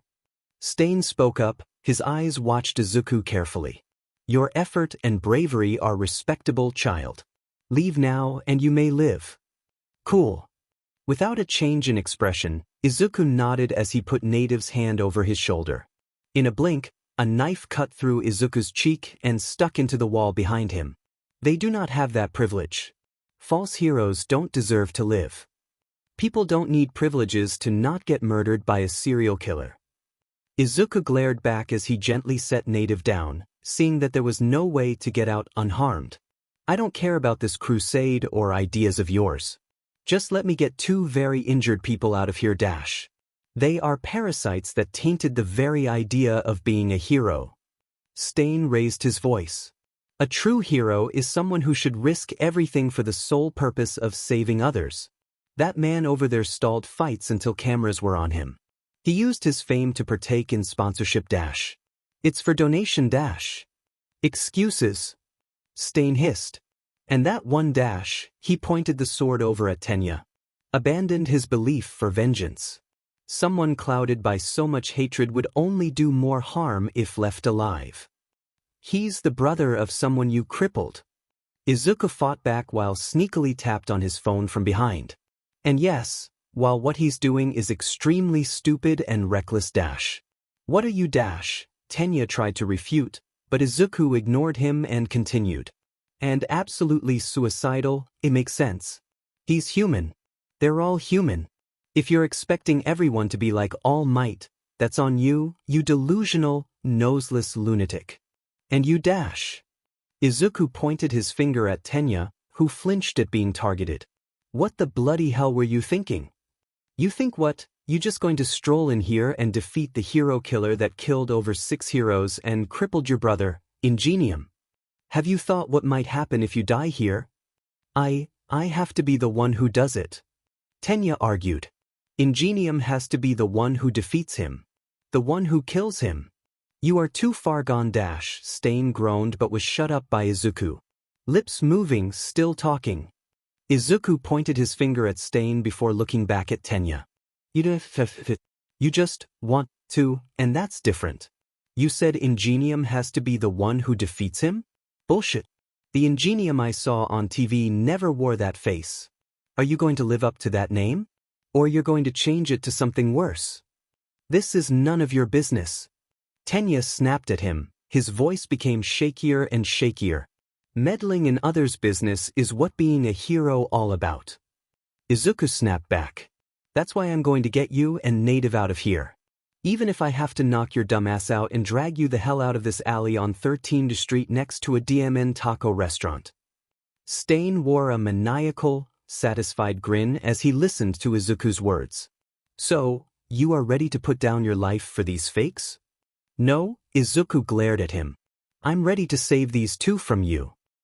Past. Stain's grin opened wider as he charged towards Izuku with the katana in his hand. And a glacial wall rose from the ground. Meeting number 3. Tenya pressed the button on the presentation slide. Subject, War. Mina raised her hand. Yes, Mina? Next to Tenya, Momo signaled him to voice his inquiry. Exactly with who this time? Mina asked. It said, war, on the presentation, not competition, like last 2 times. Because this isn't like our previous 2 meetings involved Togage-san and Shiozaki-san. Tenya slapped the board with his hand. It's the entirety of 1B and 1C. Don't tell me.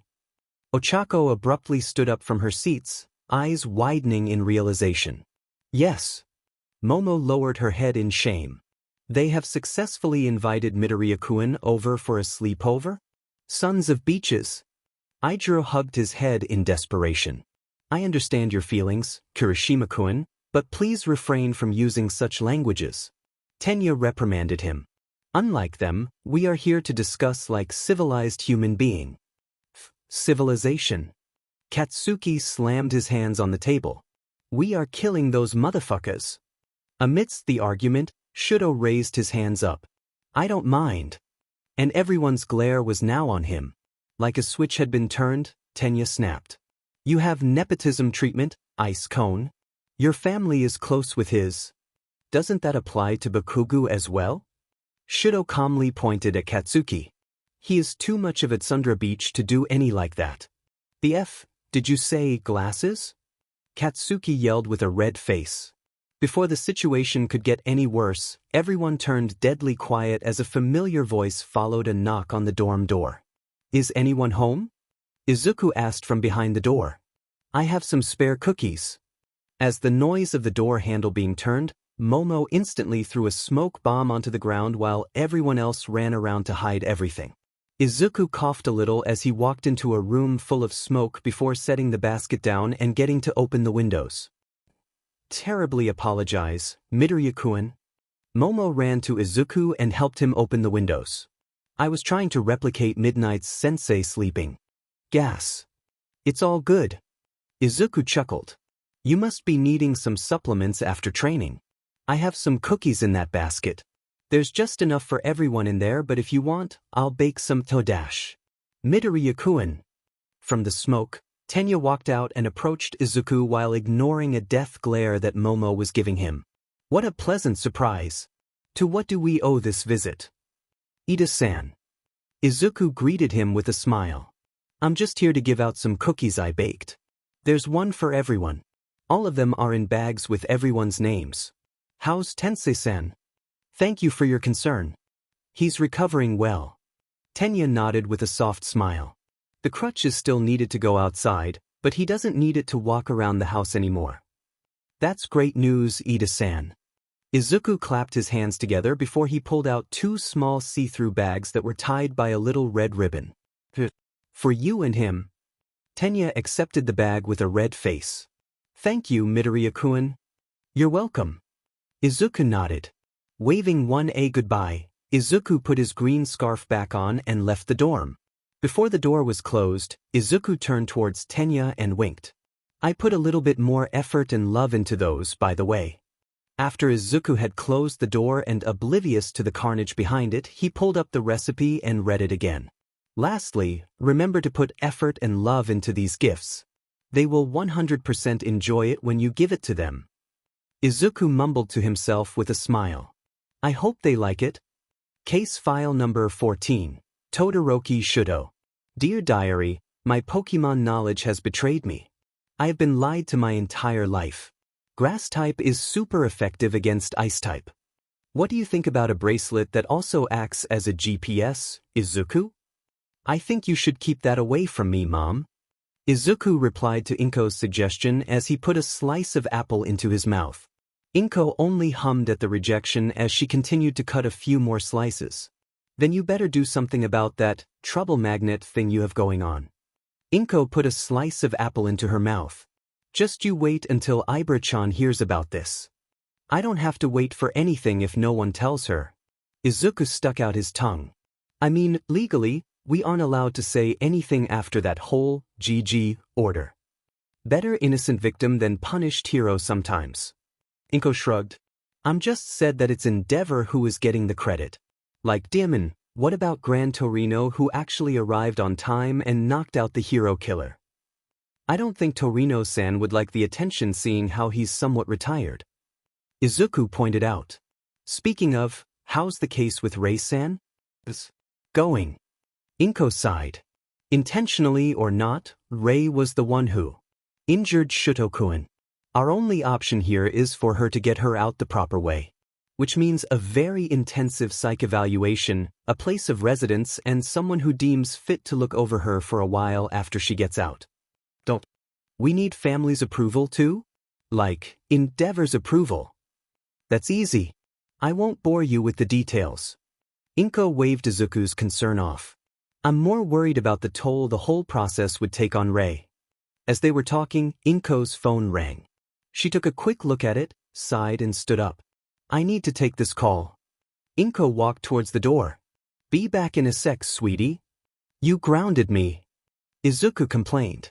Exactly. Izuku once again stuck out his tongue at his mother, who giggled before she closed the door. Flopping himself onto the bed, Izuku checked his phone and found messages from his friends. All of them shared the same concern as they heard of his involvement in Stain's case.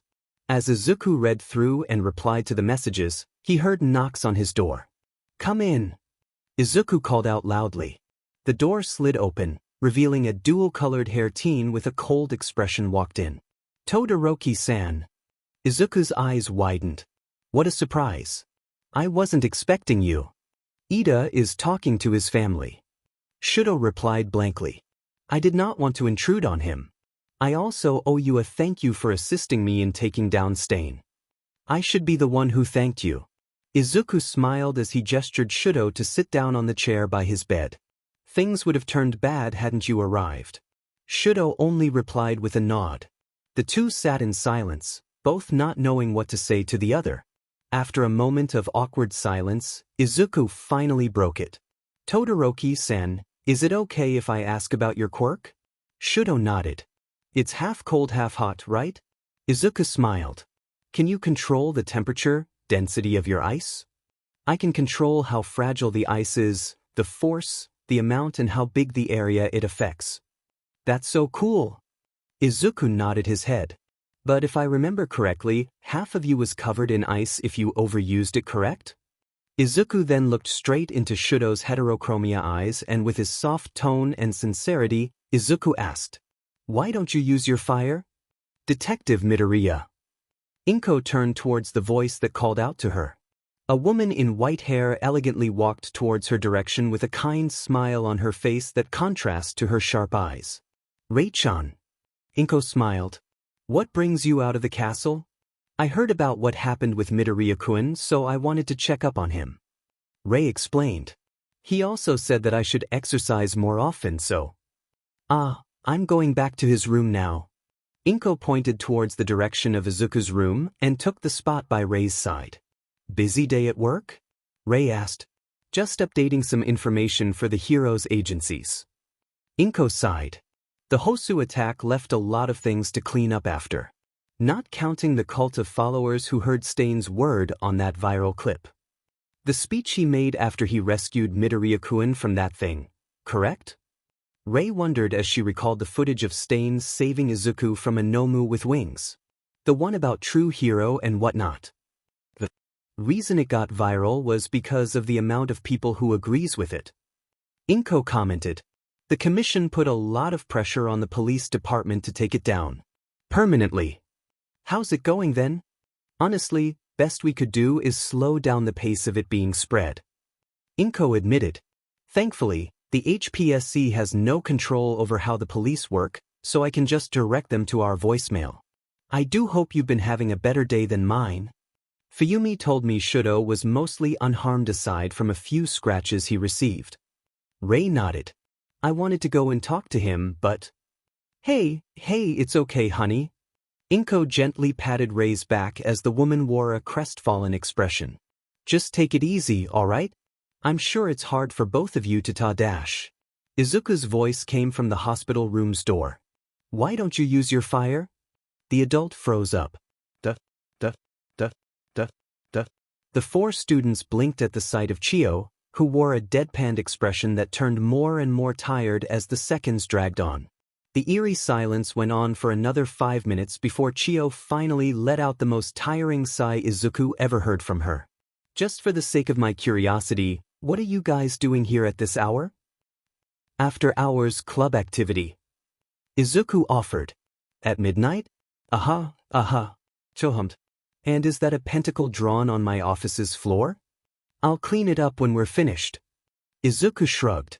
Finished doing what, exactly?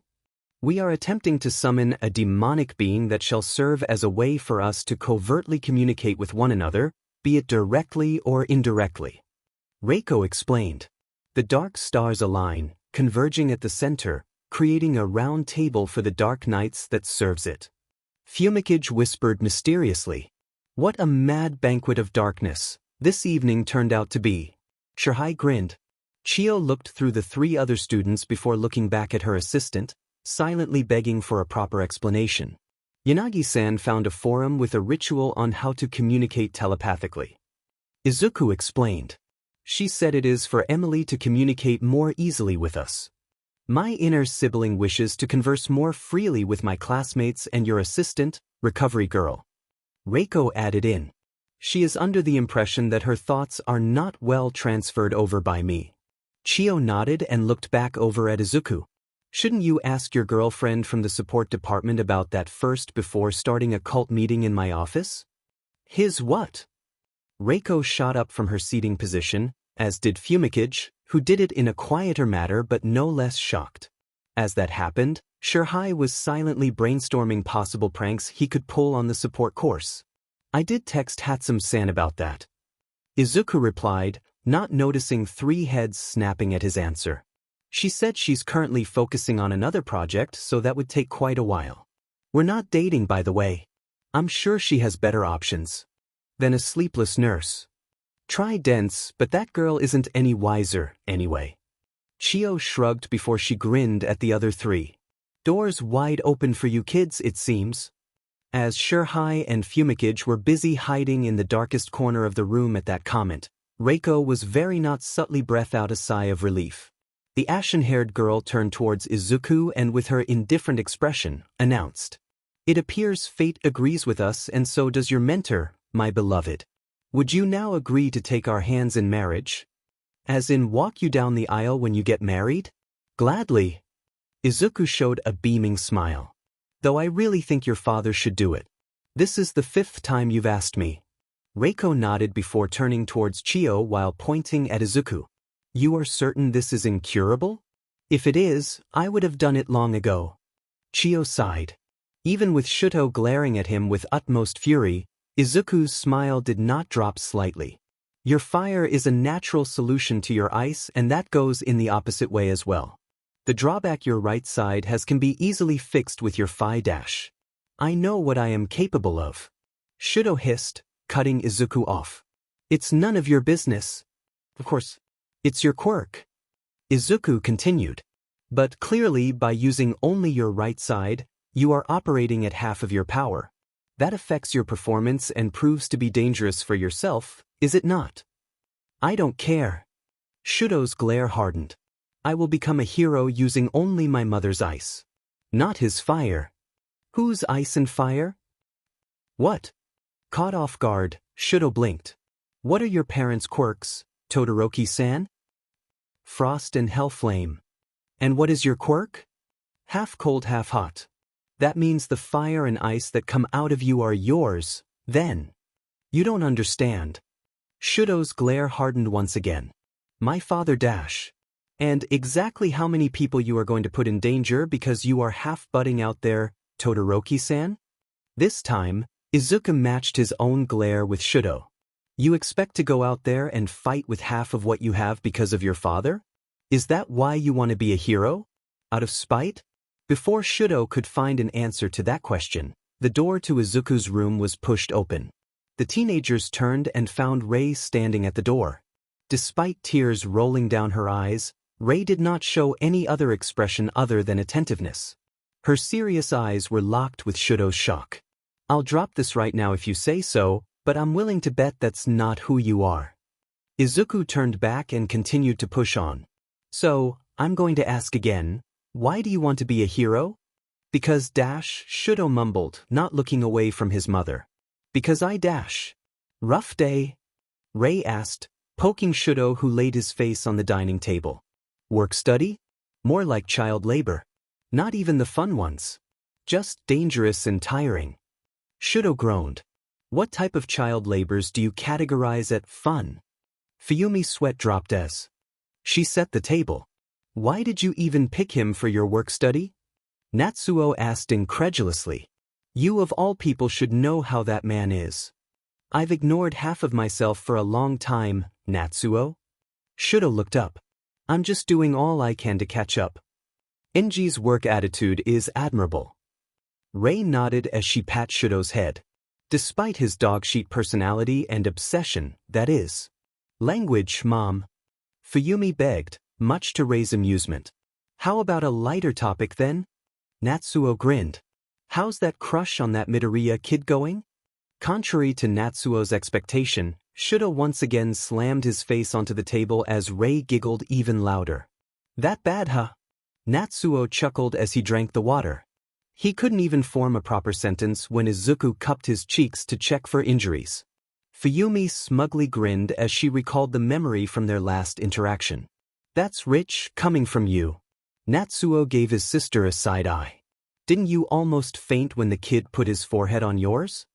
Immediately after the sass, Natsuo jumped out of his chair and ran with Fuyumi hot in pursuit with a fork. Ray only shouted, "Be careful," before she returned to stroking Shuto's head. They stayed in the comfortable silence for a few minutes before Shuto turned towards her. "Mom, do you still remember what I said? That day in the hospital?" Ray nodded with a soft smile in response. "Am I still doing it right?"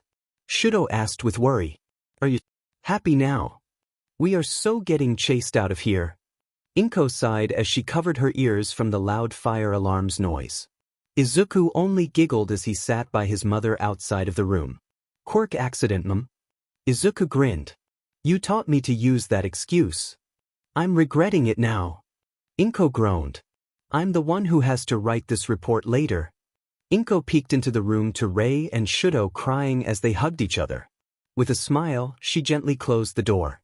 You did good, honey. Inko pinched Izuku's cheek. I'm proud of you. Proud enough for you to forgive me for this?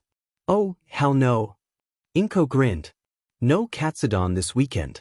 Doctor's advice. Izuku's facial expression turned into one of despair while Inko laughed out loud. I've got you, Natsuo and Fuyumi right here with me. Ray hugged Shudo. I'm not just happy. I'm full. Shudo hugged her back. A rare smile appeared on his face. Dear diary, it's finally happening. What I fear has come to be. My sister's family found out about Setsuna's crush, aka my assistant, aka the rock that is Midoriya Izuku. Lord helps me. Izuku curiously turned towards Chiyo, who was letting out an uncharacteristic groan as she tossed her phone on the table. Bad news? Izuku asked as he stood up and headed towards the teapot. That depends. Chiyo groaned. Got any plans tonight? Apart from feeding my axolotl and reading some books, no. Izuku tilted his head thinking. I see. Chiyo dryly confirmed. My sister, I don't know if I should still call her that after this, found out that I have an assistant. She wants me to invite him to our weekly family's dinner. Who is it? Oh, that's me. Yeah, that makes sense. Izuku hit his fist into his palm in realization after handing Chiyo the cup of tea. This is the last day of your internship. Chiyo shrugged. I suppose this could be a celebratory dinner. Crazy week you've had. I need to check with my mom first, but I think it should be okay. Izuku smiled as he pulled out his phone. Do I need to go home and change before coming? That's too much traveling for you. I'll drive you there. Chiyo told him. We're leaving after go rest up. You used too much of your quirk on Ida. How's that going anyway? The fracture parts of the spine have been healed up. Izuku reported. The nerves still aren't responding as well as before, though. That's something he has to work on in physical therapy. That's all I can do, unfortunately. Dear, you did all that for him. Chiyo softly assured him. Tensei would have spent his life in a wheelchair if it weren't for you. But he still wouldn't be able to return as Ingenium.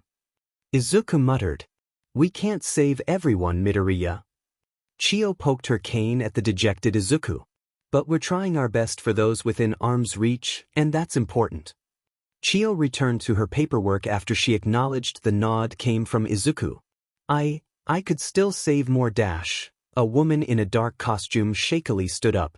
Skyward dash. I could still go in, Chiyo. She limped towards the burning building in front of her. There are still people in there. I need to go in dash. Nana. Chiyo shouted, making Nana flinch. Look at yourself.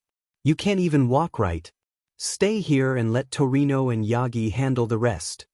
Nana's gaze followed the figure of Torino flying around the building before dashing in through a window, and the silhouette of her student running through the burning flame with civilians on his back finally made Nana fall to the ground. Immediately, Chiyo ran over and put her lips on Nana's burnt hand. Chiyo let go early to carefully not draining off her friend's energy. As Chiyo carefully wrapped Nana's burns, the heroine watched the fire of the burning building being slowly put out. The screaming slowly drained out as more and more people were taken out of the building. When was the last time you slept? Scratch that. When was the last time you even came home? Chiyo followed Nana's gaze as she spoke. You look like you're about to crumble. That's rich coming from you, Chiyo. Nana chuckled, though Chiyo couldn't find any humor in that. I work duo jobs that are understaffed while having no one waiting at my apartment. Chiyo shot back. You have kids and a husband at home. I've been hearing rumors. Nana answered. People lost control of their quirk. Or quirks. I've seen some cases like that at the hospital. Chiyo nodded as she tried to fight back her hastened heartbeats. Kids came in, apparently, losing their newfound quirks after some counseling. Chiyo, if that's true, it means dash. If that's true, it means you need to go home and have a proper rest with your family. Chio immediately cut Nana off. You can't win any battle looking like you're about to faint from a push. Nana only stayed quiet as she snuggled into Chio's embrace. Although surprised by the sudden action, Chio wrapped her hands around Nana, bringing her into a hug. Nana held tight onto Chio, trying to think of anything but the horrible premonition that she felt was coming. Chio held tight onto Nana, hanging onto something that wasn't hers. Neither said anything through the whole ordeal. That's probably your great aunt. Hanbun turned at the sound of the doorbell. Setsuna, honey, could you please go and get the door? Ait, mom. Setsuna put down her phone before letting out a long stretch. The internship with Majestic, as entertaining and helpful as it was tiring. Despite his zero knowledge on romance, the man was as good a teacher as he is a hero. Though that also meant he worked her to the bones to improve her quirk. With a yawn, Setsuna skipped towards the door to open it. Granny Chi. Setsuna greeted her great aunt with a smile. Setsuna. Chio smiled at the sight of her excited grandniece. Mind if we come in? We? Setsuna repeated confusingly. Shizenji-sensei, are you sure this is good enough? Setsuna looked behind Chio and found a familiar set of verdant hair approaching with a big basket in his hand. I still think it isn't good enough. We invited you over for dinner. Chio emphasized. I already said you don't have to buy anything. I'm interrupting your family's dinner. Izuku pouted. Buying a gift is the least I can think. Setsuna snapped out of her shock as she felt her face getting hotter. Setsuna quickly coughed into her hand before putting on a wide smile. Midoriya. I didn't know you were coming. It's great to see you, Toki-san. Izuku smiled as he gave Setsuna the basket. For your parents. Ah, you didn't have dinosaur crackers? Setsuna cheerfully exclaimed before she detached her hands and floated them along with the basket inside. Come on in. When did you even have the time to buy those? Chio turned to Izuku as they walked inside. When you were putting gas in your car. That was 5 minutes. I ran really fast. Izuku shrugged as he took off his shoes and his coat. Chio did not give any more comments as she walked towards the living room with Izuku behind her. Upon entering the living room, they found Setsuna enjoying the gift as she put some crackers into her mouth and happily chewed on them. Sitting on the love seat, an elderly woman with long green hair that was turning silver waving at them. Chio. The lady greeted Chio with a smile before turning to Izuku. This must be your lovely assistant. I'm Tokage Nankina. Nice to meet you, young man. I'm Midoriya Izuku. Nice to meet you. Ma'am. Izuku bowed. What a humble young man. Nankina giggled. I hope my sister isn't being too hard on you. Nice to see you too, sister dear. Chio rolled her eyes. Where's Isha and Hanbun? They're setting up the table. Chio followed her sister's eyes towards the kitchen. With a nod, Chio slowly walked towards the kitchen while Izuku took a seat next to Setsuna, who was not so subtly scooching closer to him. How was your internship, Toki-san? Izuku asked. Shizenji-san told me you went with Majestic? I did. Setsuna proudly confirmed. He taught me some very useful tricks with my quirk. Really? Can I see? Izuku excitedly vibrated in his seat from anticipation. Setsuna grinned. Immediately, Izuku could feel his waist being grabbed by Setsuna. He giggled from the sudden contact. When did you get your hands there? Some cool distraction tactics I learned. It's really Yusef Dash. Setsuna stopped as she felt her hands on Izuku's hard abs. Tokage-san. Izuku tilted his head. Waya. It's just a useful sneak attack Majestic taught me. How was your week? Setsuna laughed a little too loudly as she retracted her hands and looked away. A little busier than usual. But it was really mind-opening. Izuku didn't pay any attention to Setsuna's weird reaction as he reached his bag. I actually got a gift for you. Izuku then pulled out a yellow t-shirt with a picture of a triceratops with a sunglasses and police hat. The word, triceratops, was written under the dinosaur. Setsuna grabbed the shirt with the brightest look in her eyes as she studied it. I love it. Setsuna exclaimed, looking at Izuku. This is going to be my third favorite shirt. I'm glad you like it then. Izuku smiled before standing up. I'm going to see if Shizenji-sensei needs any help.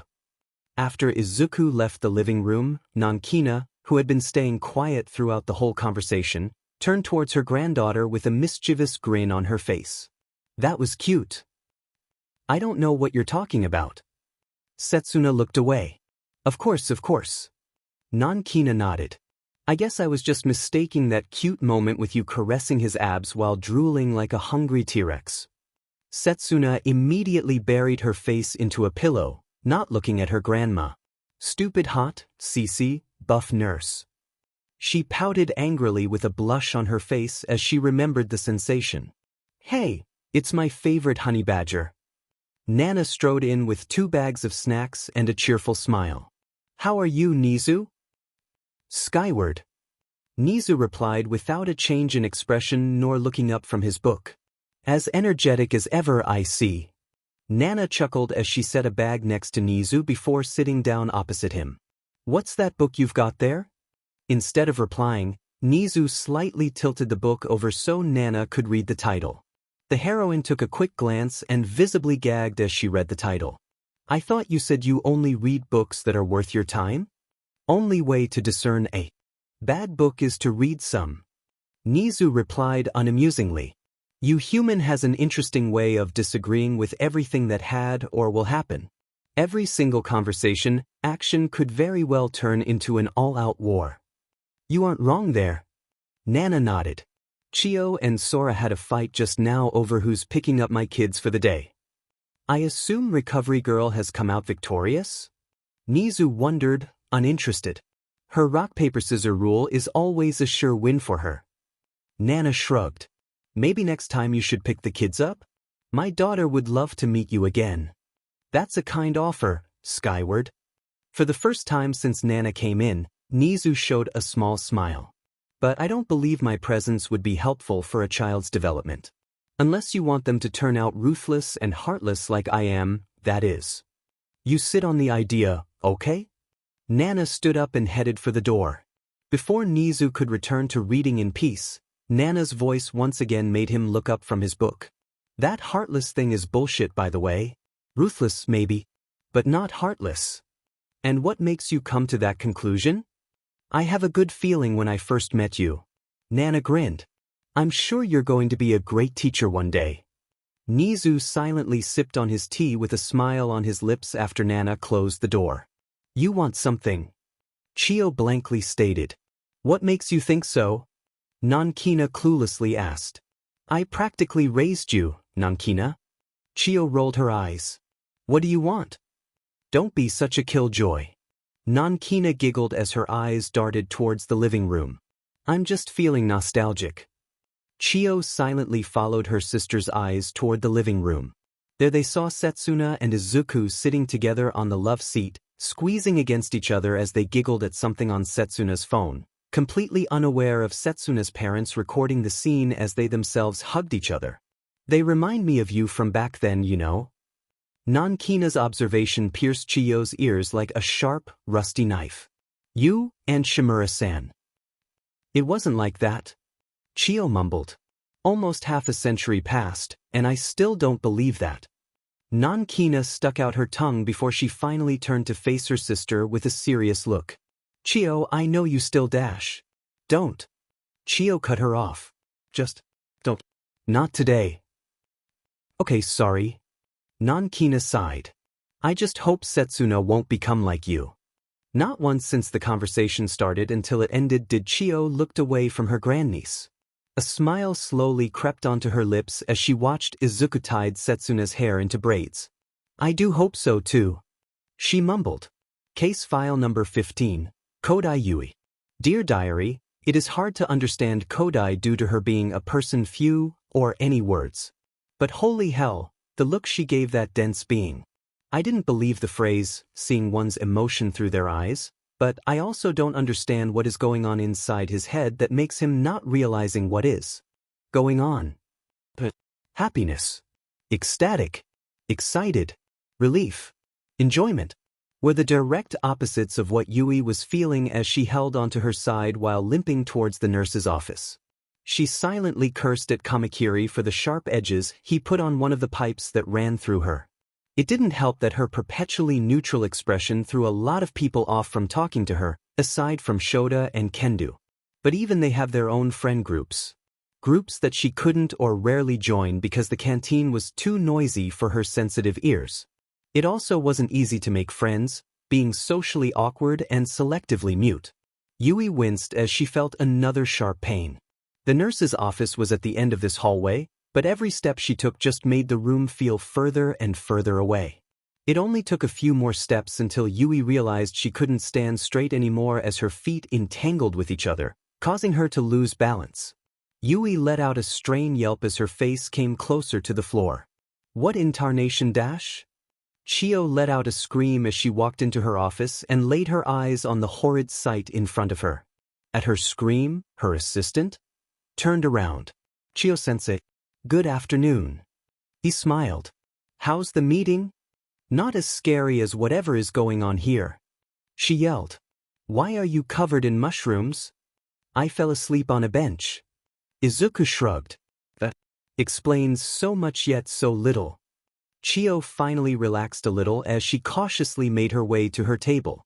I assume that's why Kinoko is on the bed? Just exhaustion from overused. Izuku explained as he plucked off a mushroom from his thumb. I would have used my quirk on her, but I think it's best that she rests naturally instead. I see. Chio nodded. How long until the whole, goes away? She said it only lasts for a couple of hours. I should be fine before school closes. Izuku stood up and headed towards the door. Might as well get some uses out of the time remaining. You're going to prank the people at the staff room, aren't you? Chio squinted her eyes suspiciously. Izuku put a finger on his grinning lips before closing the door. The fall Yui was expecting never came as she felt an arm holding her by her waist before slowly positioning her into a seating position against the wall. Yui finally laid eyes on a set of green hair as he carefully studied her injuries. Can you hear me talking? He asked. Yui nodded. That's good. He smiled warmly. Can you feel any pain at your wound? Yui nodded, wincing a little as the pain kicked in again. My name is Midoriya Izuku. I can use my quirk and ease the pain. It requires direct contact, so I do need to hold your hand. I can go and get Shizenji-sensei if you're uncomfortable with the idea. Yui raised her eyebrows. I breached that rule so much recovery girl already gave me permission to use my quirk on school ground. Izuku explained. So no problem on my part. Although uncomfortable. With direct contact from another person, Yui decided to trust the nurse in front of her. With a confirmation nod from her, Izuku gently grabbed Yui's hand and focused his quirk on fixing up her wound. Slowly, the uncomfortableness Yui felt dissipated as the pain was replaced with the feeling of energization. Suddenly, the nurse released her hand and threw his back onto the wall next to her. Yui asked in concern at the sight of the nurse panting. I'm fine. Izuku chuckled tiredly. It's just a drawback. Speaking of, can I ask about your quirk? Yui nodded as she showed her palm. Hey, touch-based quirk gang. Izuku grinned as he mimicked the action. Are yours contact activated like mine? Yui shook her head as she wiggled her fingers. 5 fingers. Izuku nodded in understanding. What does it do? Yui took out her phone and expanded it to the size of a laptop.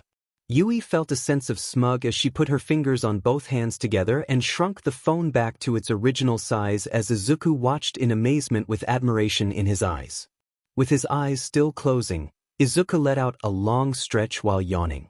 Tiredly rubbing his eyes, Izuku sat up from the hospital bed. At the familiar voice, Izuku turned his eyes to his left and found Yui sitting there with her ever-expressive face and a pack of tomatoes. Kodai-san. Izuku smiled. Is the canteen loud today? To his surprise, Yui shook her head and instead, she just pointed at Izuku before pointing back at the bed behind her. Stay guard. Izuku tilted his head. On what?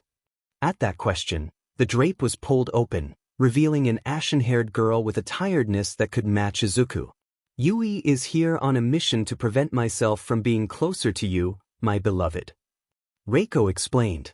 Despite my insistence on just wanting to sleep on the same bed with you, Yui came with me to make sure I did not perform any unsafe for work actions. Unsafe for work? Izuku repeated. What do you mean? It means dash. A tomato was shoved into Reiko's mouth before she could say anything further. Reiko only shrugged in response before excusing herself to go to the bathroom. Yui asked. Just some late-night talk with a friend from overseas. Izuku explained before letting out another yawn. I was sleeping. I woke up because Izuku defended himself before realizing. I actually woke up because I heard your voice. Did you say something when I was asleep? Yeah, that was a dumb question. Izuku scratched his head. Wanna have lunch together? Here's the doctor's note. Izuku handed Yui a piece of paper. Please come here immediately if you feel anything weird. Yui nodded as she accepted the piece of paper. She then slightly bowed before leaving the office, heading back to the practice site. On the way back, Yui blushed at the memory of her hand being held gently by Izuku. It did not help that the nurse's plain yet kind face was exactly her type. Even better since he was a respectful and gentle person. He didn't write off her silent demeanor as cold or rude. Instead, he communicated with her normally. She didn't say a word and he talked with her just as normally as anyone else. The realization hit Yui hard as she tried to hasten her steps, hoping no one would see her face being as red as a tomato. Ensuring that Reiko was now asleep, Yui closed the drape to her bed and returned to just watching Izuku sleep. She slowly leaned down, next to his ears. I love you, she whispered at the smallest, softest tone. She quickly sat straight back up as she noticed Izuku slightly twitched.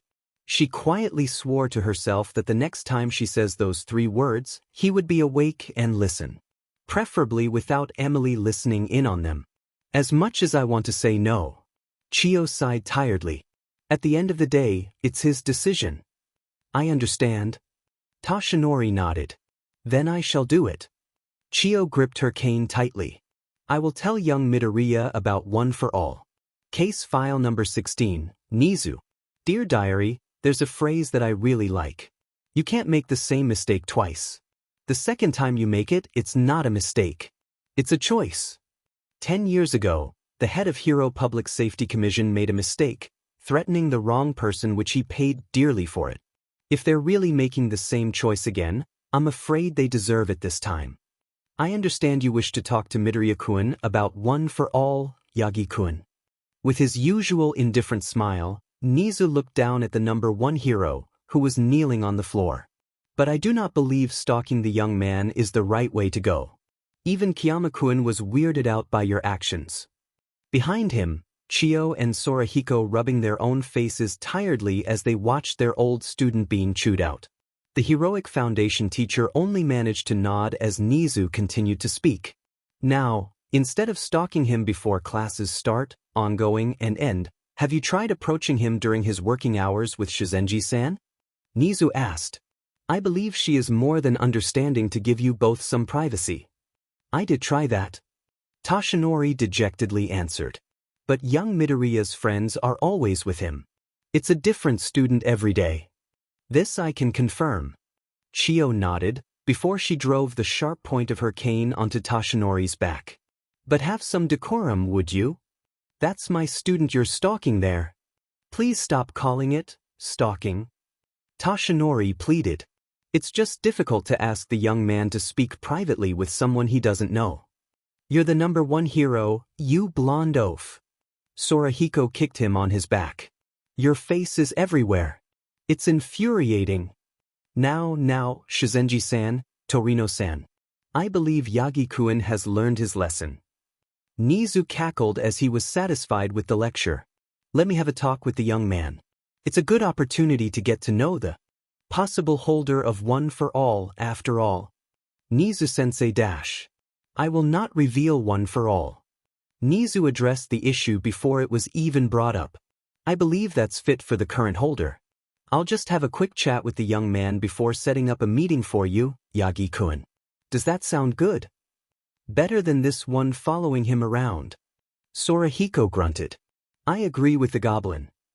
Chio sighed. Tashinori nodded. Excellent. Nizu clapped his paws together. I believe that concludes our meeting here. Good job, everyone. He will make us millions. I don't give a shit about money. This thing will put our names in history books. Quirk Animal Man. One with intelligence quirk and an extended lifespan. Nizu shook the memories away from his head as he once again gulped down the cup of coffee. The scar on his left eye itched. It always does whenever he has one of these awful nightmares. Awful memories. Setting down the cup of coffee with a growl, Nizu peeked out of the curtain. The sunlight immediately attacked his eyes. The realization that he had slept through the entire morning hit him as hard as the strength he used to pull the curtain closed. With yet another groan, Nizu slowly made his way towards his laptop. However, before he could comfortably settle on it, he could hear his doorbell ring. Ding! Probably just some deliveries. Nizu opened his laptop and started typing. Ding! Ding! Maybe it's the HPSC with yet another proposal? That just makes it easier to ignore. Ding! Ding! Ding! Those kids down the hallway are persistent today. Nizu thought he scared them off quite surely last week. Bang! Bang! Bang! Bang! Bang! Bang! Those CRC members are going aggressive today, huh? Maybe it's best to get some blackmail's materials on them after all. And if you don't open this door right now, I'm going to kick it down. Dagnabbit, it was someone worse. Closing his laptop, Nizu made his way towards the door and opened it calmly. Shimura-san. He slightly bowed. What brings you to my humble abode? So you like Ultraman too? No, let me guess. Ultra 7? Izuku thought for a moment. I knew it.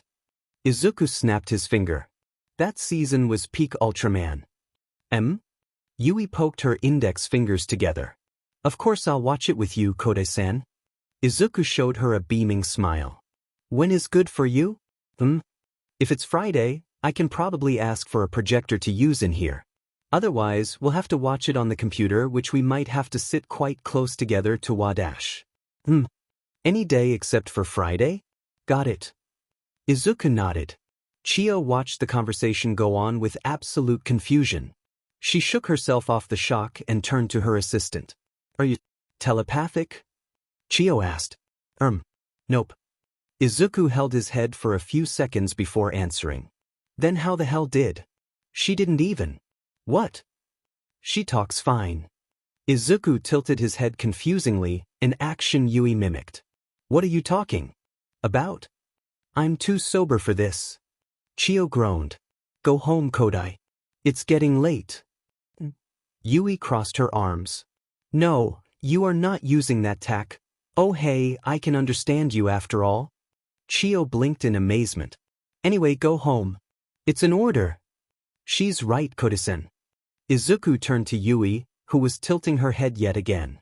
I think I'll leave in 15 minutes? Are you sure you want to wait? We'll meet at the front gate, then. I need to talk to Shizenji-sensei a bit and then I'll pack up. Yui gave him a thumbs up before exiting the room. That girl's a real mystery, huh? Chio whistled. I don't see it though. Izuku scratched his head thinking. She doesn't talk, but her body language conveys all her thoughts. She's very expressive. Maybe we should just agree that you operate on a level that mere mortals like me couldn't comprehend?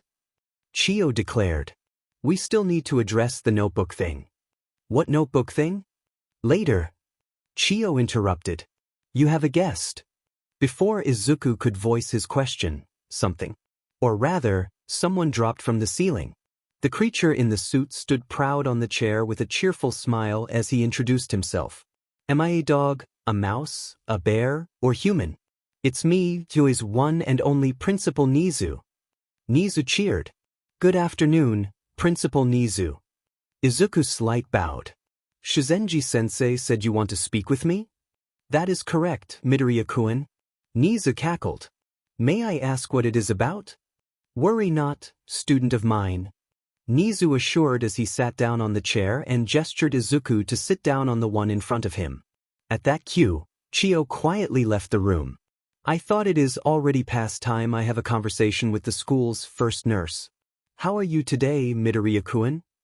There's the exam incoming, so just dandy, I suppose. Izuku shrugged as he brewed the tea. But Shizenji-sensei said I can help her with the hero course's treatment, so there's that to look forward to. It's good that you are passionate about this job, Midoriya-kun. Nizu nodded.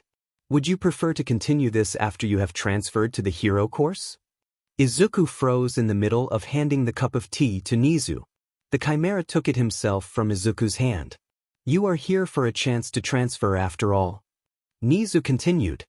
And I believe you are more than qualified for that transfer. This is a bit sudden. Izuku admitted. I agree. But the end of the day, it's your choice. Nizu pointed out. Let's play out a scenario, then. Say I am giving you the transfer right now, yes or no, Midoriya-kun. If so, why? I don't know. Izuku muttered. I thought being a hero was the fastest way to do it. But now, doing this, it's different. I don't have to hurt anyone while still helping others. I've only ever wanted to help people. Doctor or hero. It just doesn't matter anymore. What about Shizenji-san? She's both. Nizu studied Izuku's expression. There's that route for you to pursue. But Shizenji-sensei can fight. With or without her quirk. Izuku argued. I would just be a liability. What good can healing one person bring when another one collapse? I understand. Then please, take all the time you need to consider your options. Nizu conceded, reminding himself to have a talk with Nemuri and Chio. I must apologize for dawning this on you so suddenly. No, please, it's not. Izuku chuckled sheepishly. You just gave me a lot to think is all. That's great to know then. Nizu clapped his paws together before jumping down from the chair. I'm afraid I have taken enough out of your time today. I have someone who wishes to talk to you, and I believe he might be able to help you with your choices, if you would like. That's fantastic, Nizu-sensei. Thank you. Great. Shizenji-san will inform you about the details tomorrow. I believe Kodai-kun is waiting for you. All right. Izuku quickly grabbed his bag and headed out of the room. Before he closed the door, he turned to Nizu. As for your first question, I might be wrong, but you always give that honey badger vibe. Nizu showed a swift, shocked expression before it turned into a nostalgic smile. You're still alive? Good. Nana firmly nodded as she welcomed herself inside. Then I can personally kill you myself. You miss your first day at UA. I start next week, Shimura. Nizu sighed as he closed the door. Teacher needs orientation too, Nizu. Nana scoffed as she sat down on a chair. I would have thought you're doing this to get fired if I didn't know you any better. Nana then proceeded to slam a letter with the word resignation on Nizu's table. The chimera took a look at it and just sighed. Which I FNG did. Nana glared at him. Do I need to ask you to explain to me why? It doesn't concern why. Don't use that on me. Nana rolled her eyes. Why? Because as I've told you multiple times before, I am not suitable to be a teacher. Nizu snapped back at Nana. In fact, I am the last thing on this planet suitable for that job. What good can intelligence do when the person giving it is so unhinged, Nana? I don't eat, I barely sleep. Every time I do, I was back at that place. The children aren't safe around me, Nana. What does? Nana stayed quiet throughout Nizu's outburst. Even when he was done and gasping for breath, Nana stayed quiet as she gently guided him into a chair. She still stayed quiet as she held his palms in her hands, guiding his breath with her own. After Nizu had calmed down, Nana handed him a cup of water which the rat gratefully accepted. As Nizu slowly drank from the cup, Nana spoke in a soft, gentle tone. You remember Kodaro's birthday?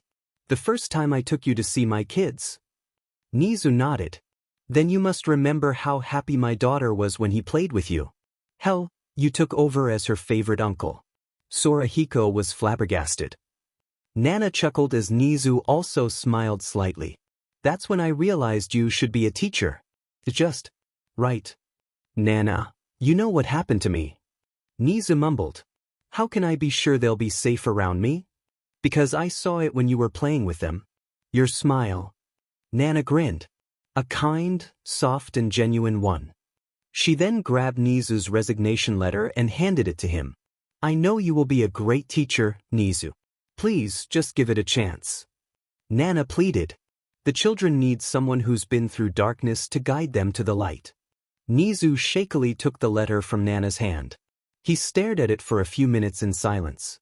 With a tired sigh, he rubbed his eyes blackened from losing sleep. And he tore the letter to pieces. Case file number 17, Yagi Toshinori aka. All Might. Dear Diary, I think we've both knew that Yagi is an idiot. But at least he wasn't dense. That blonde oaf at least knows when someone makes a move on him. This green goofball didn't even know someone was proposing to him. Whoops. Inko winced as her eyes laid on Izuku sitting on a ladder with Izuku sitting on it with Himiko sitting on his shoulder. Judging from their constant blinking, Inko confirmed that she didn't tell them she was coming home early.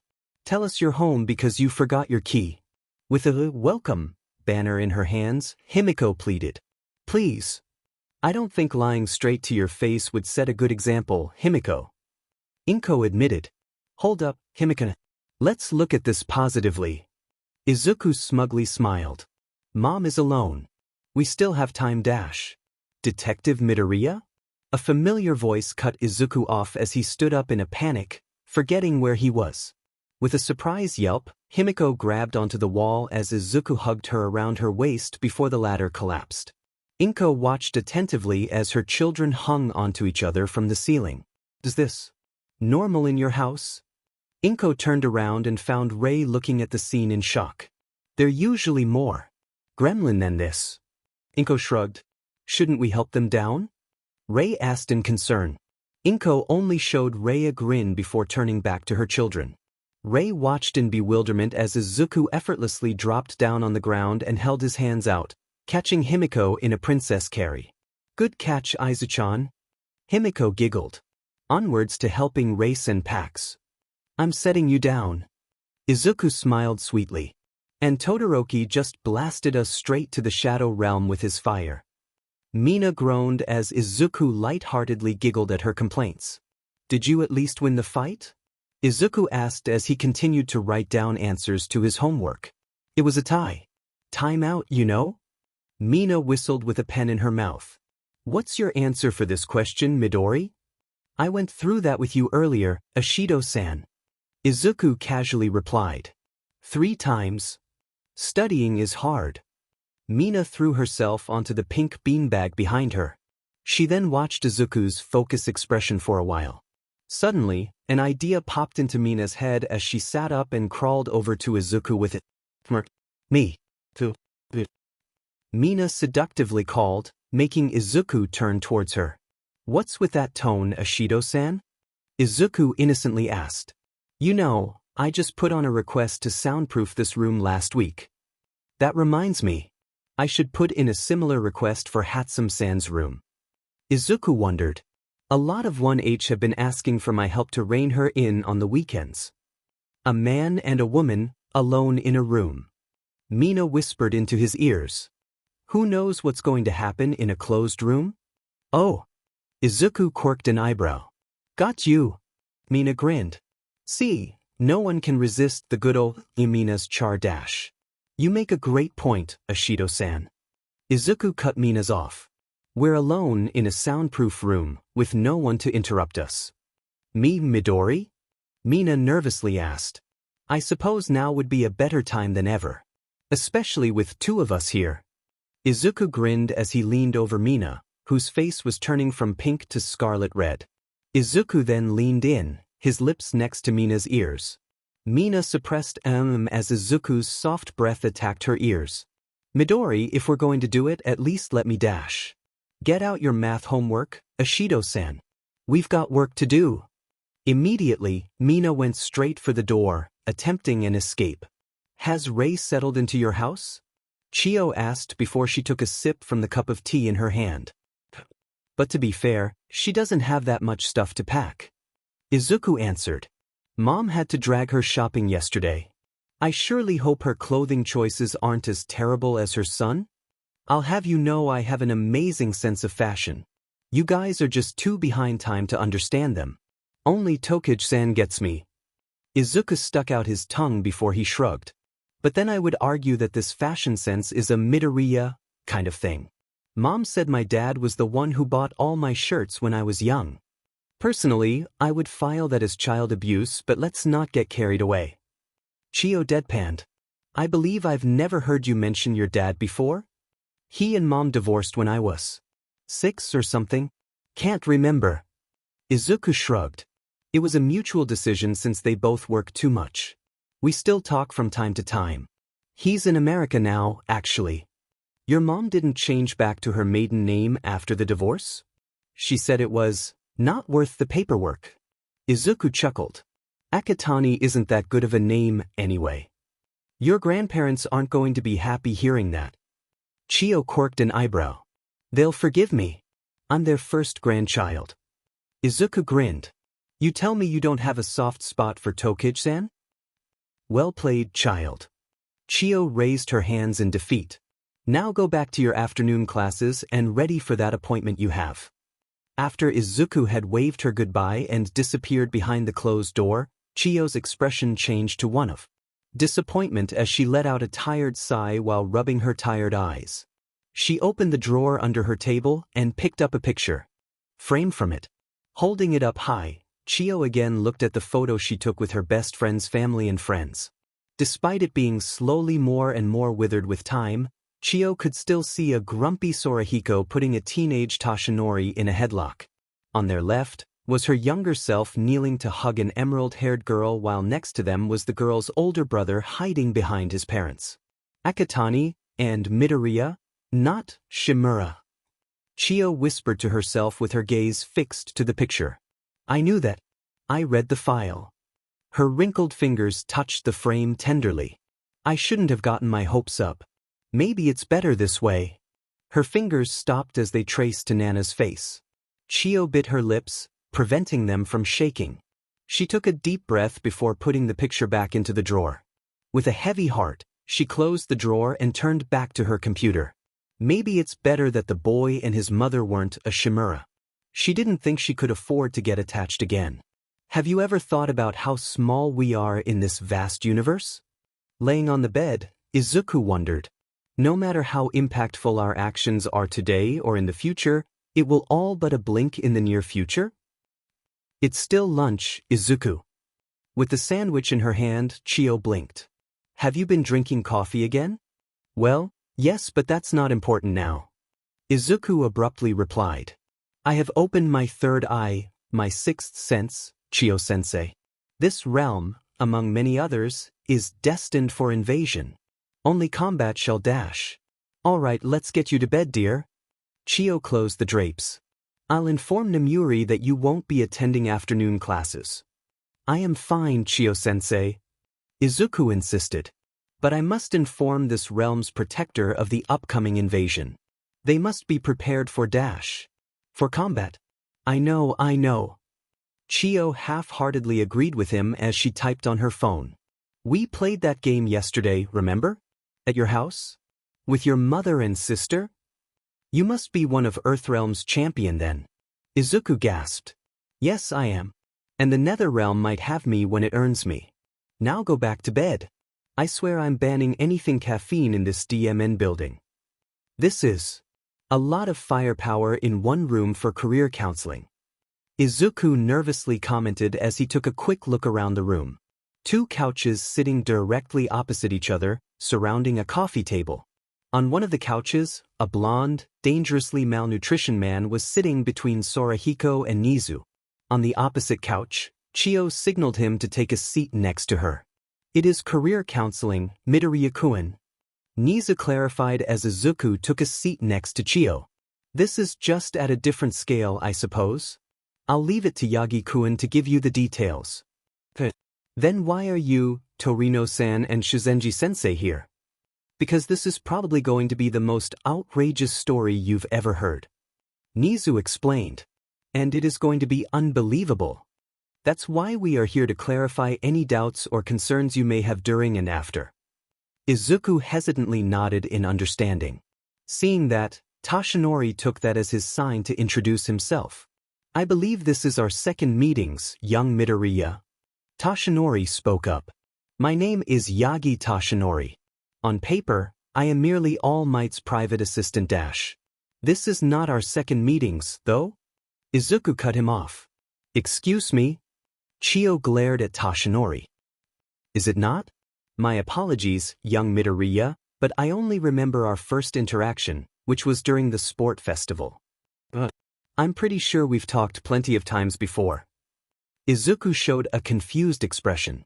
The USJ, that backyard incident with Togage-san, occasional encounters in UA's hallway, at the staff room sometimes. Actually, what did you meant by All Might's private assistant? I don't believe I'm following, young Midoriya. Toshinori looked over at Sorahiko and Chio, who were showing a similarly confused expression. Meanwhile, Nizu's curious smile remained on his face.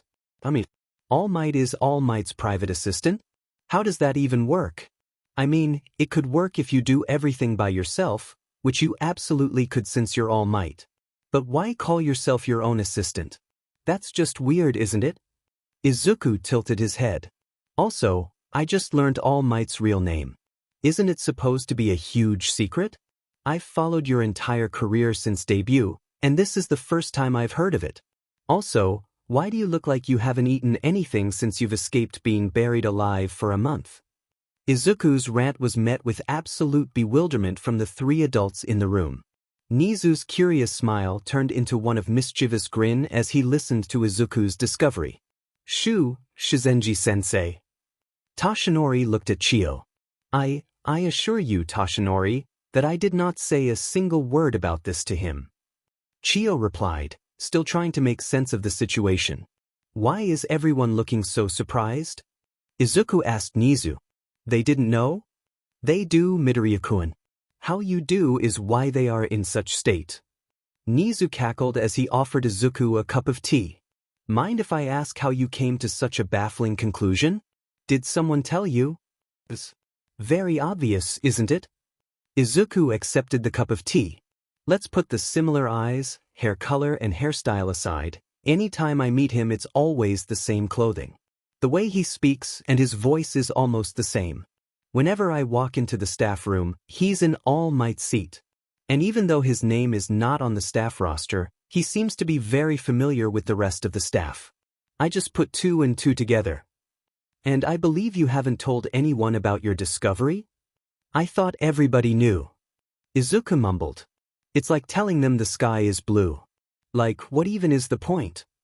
It took several minutes for the other three to recover from their shock and for Nizu to calm down from laughing his throat off.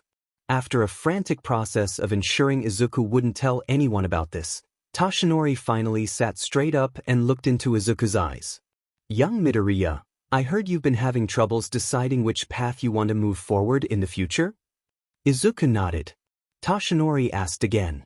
Why do you want to be a hero or a doctor, then? I want to help.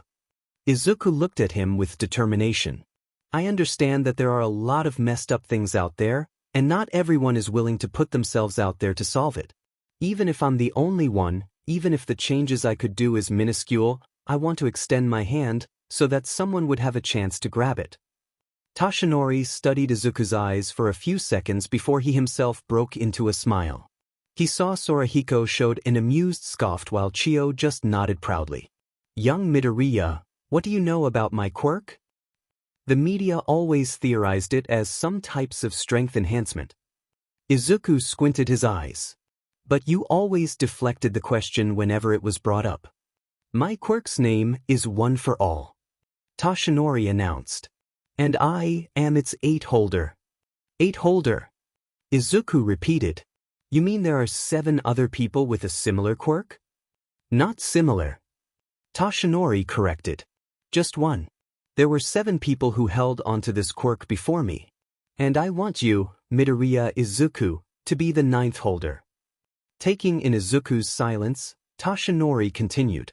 Allow me to paint you a clear story, one of two brothers from the dawn of quirks. Ray-san. Himiko lazily looked up from the couch. Is Izu-chan and Inko-san home yet? He said he has some career counseling to go to. Ray thought before answering. You want to wait for him or have dinner now? I'll wait for him. Himiko replied. What about you? Eating now or wait for them? Waiting. Ray kindly giggled. It's been a while since I've had a proper family's dinner. I was going to hug you, but the couch already got me. Himiko giggled. Rain check. Of course, Himiko-chan. Ray softly smiled before she once again relaxed herself on the comfort of the chair. So this all for one terrible name, by the way, had a quirkless brother who resented him for his reign of terror. Yes. Yagi nodded to Izuku's recap. Due to his crazy obsession, all for one forced a stockpiling quirk into his brother. But as it turns out, this quirkless brother has a quirk. One that allows him to transfer it to another person. The combination of the stockpiling and the transferable quirk has created one for all, a quirk dedicated to taking down all for one. It has been passed down for 7 generations before you, the 8th. Yes. And you want me to be the 9th? Yes. Yagi nodded once more. What do you say, young Midoriya? Izuku took a few more minutes to blink the request into his head. He turned to Chiyo. Yes, it's real. All of this is real. Chiyo sighed. He turned to Sorahiko. No trick here, kid. Sorahiko calmly assured him before taking another bite out of the taiyaki. The rat, the harpy and I have been with 2 generations of one for all. Izuku raised an eyebrow. You know the previous holder? Who are they? The adults in the room looked at one another. Putting on a smile, Nizu answered. Shimura Nana was a fellow hero friend. Nizu took a deep breath. She was like family to us. She was my mentor for quite some time before she passed on one for all to me and... Toshinori coughed into his hand. Felled by all for one. Sorry to hear that. Izuku muttered regretfully for bringing up a sour topic. Her name sounds familiar. Was she a popular hero? I wouldn't say popular, like that harpy or the blonde oaf. Sorahiko pointed his cane at Toshinori and Chiyo, who stuttered and scoffed in response. But she did make the headline a few times. The Marvel heroine, Skyward was her name. I definitely know her. Izuku grabbed his head, trying his best to remember. I just couldn't remember from where. As interesting as that is, I believe we're straying further from our original purpose here. Nizu clapped his paws together to gain the attention of everyone else. Right. Izuku coughed into his fist before looking back at Toshinori. I'm sure there are better candidates out there. There might be. Toshinori agreed. But I saw this boy who stared straight back at death for someone he just met. This boy who stood up for the others, believing in what is right. This hero who risked his own safety for others. That is the type of person who I believe deserves to inherit one for all. The adults watched in bated breath as Izuku sat in silence. The white noise of the clock ticking along with students shouting occasionally through the window became the only noise occupying the room. Nizu only smiled cryptically as Chiyo and Sorahiko impatiently tapped on their canes while Toshinori nervously gauged the reaction of Izuku. After less than 10 minutes later, Izuku finally spoke up. What does it stockpile? Excuse me? Toshinori asked. One for all. You said it is a stockpiling quirk. Izuku repeated clearer. What does it stockpile? Is there a reason for this sudden inquiry, Midoriya-kun? Nizu asked. On paper, my quirk is called Healing Contact. Izuku explained. But its real name is Cellular Reconstruction. I can rewrite a living cell structure, making it healthier or in some cases, preventing it from dying out. But my own cells are constantly in this state of change, putting me in a low-energy operation. Chiyo's eyes widened at Izuku's explanation. See, that's an amazing quirk, young Midoriya. Toshinori confusingly scratched his head. But what has that got to do with One for All's stockpile? Because if One for All stockpiles on energy, Chio mumbled terrifyingly, if could potentially zapped Midoriya off all of his already scarce energy, putting him in a coma at the very least. Or death. Nizu concluded. Realizing the possible outcome, a look of horror dawned on Toshinori's face. Aren't we getting too ahead of ourselves here? Sorahiko chimed in. Maybe One for All might be the solution to the kid's energy problem. We're talking about unlimited and unconditional healing here. Yes, but the risks outweigh the benefits here. Nizu countered.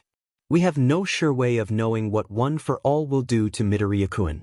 I'm not risking my students' safety on a what-if, Torino-san. Sorahiko grumpily grunted as he acknowledged the logic. Maybe we could look into its previous holders? Izuku suggested. They might have had the same issue. We could also learn more about One for All. About what it stockpiles on. Does this mean you accept? Toshinori quirked an eyebrow. Still on the fence. Izuku lowered his head. It's a huge responsibility, Yagi-san. Even without the current predicament, I wouldn't know if I am up for the task. I need some time to consider my option, like Nizu-sensei had suggested. A reasonable reason. Nizu nodded with a smile. We will look into One for All, Midoriya-kun. Take all the time you need to make your choice. Remember, you can always talk to any one of us here if you want. Thank you, Nizu-sensei. Izuku bowed. This is one interesting career counseling. Indeed, it has been. Nizu cackled maniacally. Now that we've reached a conclusion, I believe you should go home, Midoriya-kun. We've kept you here long enough. Oh, one thing before I go. Izuku remembered. Yagi-sen, could I have a look at your injury? You can heal it? Sorahiko whistled out unimpressed. I can try. Izuku shrugged. Usually, such an old injury would be impossible to heal. But since Yagi-san's cell might be affected by One for All, maybe I can use that to heal as much as I can. I see no harm in trying. Yagi nodded as he pulled up his shirt, revealing a gnarly injury. Taking that as permission, Izuku gently put his hand on Toshinori's injury. As soon as Izuku activated his quirk, blackness engulfed his vision. That's a reasonable course of action to take. A man with white hair went over his eyes, put a piece of popcorn into his mouth. They'd better do one hell of extended research then. A man wearing headbands scoffed, turning to one with 2 scar lines ran across his left eyes. I'd rather not have another die of overclocking. Especially one so young. I concur. With how much energy One for All had stockpiled and will continue to do so, I'm not sure the boy will last longer than a year. What a missed opportunity, though. A bald man yelled out in frustration. He's such a good candidate. Now we may or may not back at square one. 7th, you've been oddly quiet. A man with short, black hair commented. Is there something on your mind? Or is this a start of a phase like 2nd? Few 6th. A man with scar in the middle of his face cursed. It can't be. Right. A woman. With black hair mumbled under her breath, watching the green hair boy collapsed on the floor while Chio checked up on him. He is. A yellow silhouette watched his mentor in silence. Detective Midoriya? Inko turned around at her name being called. The withered figure of the retired number 1 hero was approaching her with a surprised look on his face. Yagi-san. Inko greeted. I didn't expect to find you here. Neither did I, detective. Toshinori coughed into his hand. But to be fair, this is the last place I would expect any acquaintance of mine. Just acquaintance? I'm hurt. Inko faked a crestfallen expression. No, I didn't. What I meant was, of course, you're not just an acquaintance. Ish, Toshinori stuttered panicky. Aren't you a little too gullible to be the number 1 hero? Inko laughed as she slapped him on the back. So, what brings you to Tartarus, Yagi-san? I'm just here to give some insights about the security on. You know. Toshinori explained. What brings you here, detective? An overdue conversation with an old friend, I suppose. Inko mumbled before she put back her confident expression. Anyways, Are you coming for dinner tonight? Of course, detective. Toshinori smiled. I do need to discuss with young Midoriya about a certain matter. Oh right, about that. Inko awkwardly scratched her head with a sheepish smile. Izuku and Himiko won't be at home tonight. Himiko has girls' night, and Izuku told me his friend's family invited him over for dinner. So it'll be just us. Toshinori looked away. Yeah, just us. Inko smiled. Still want to come? Of course. Toshinori quickly answered. I must go home now. I am underprepared. Inko showed a beaming smile at that answer. She then wiggled her finger, signaling Toshinori to lean down. The man followed and found his ear being whispered at with a soft, teasing tone. I do hope you won't just refer to me as detective for dinner later, Toshinori. Toshinori's heart beat so fast that Rumi had to tell him to stop breathing. The Tartarus visit that was mentioned in Chapter 13 chapter text. Case file number 18, Shiozaki Ibra. Dear Diary. Holy shit, she has the childhood friend subplot and she might actually win this war. I'm heading out now. Izuku announced with a low voice. Be back before dinner. Are you sure going out now is a good idea, Izuku-kun? Ray concernedly asked. It's only been 2 days dash. Shoo. Izuku quickly shushed her in a panic. Mom and sis are still sleeping. This is my only chance to sneak out. Right, sorry. Ray whispered at the same volume as Izuku. But shouldn't you still be resting? Just 2 days ago, you were bleeding from, well, everywhere.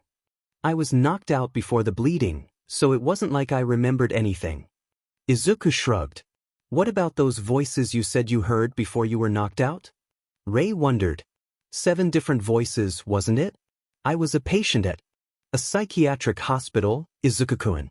I know what is concerning and what's not. That's definitely in the concerning category. It's probably the teacher's voices. Izuku waved it off. I was pretty much a bleeding mess at that point. So you admit you were made a mess, thus admitting that you should rest? Izuku gulped.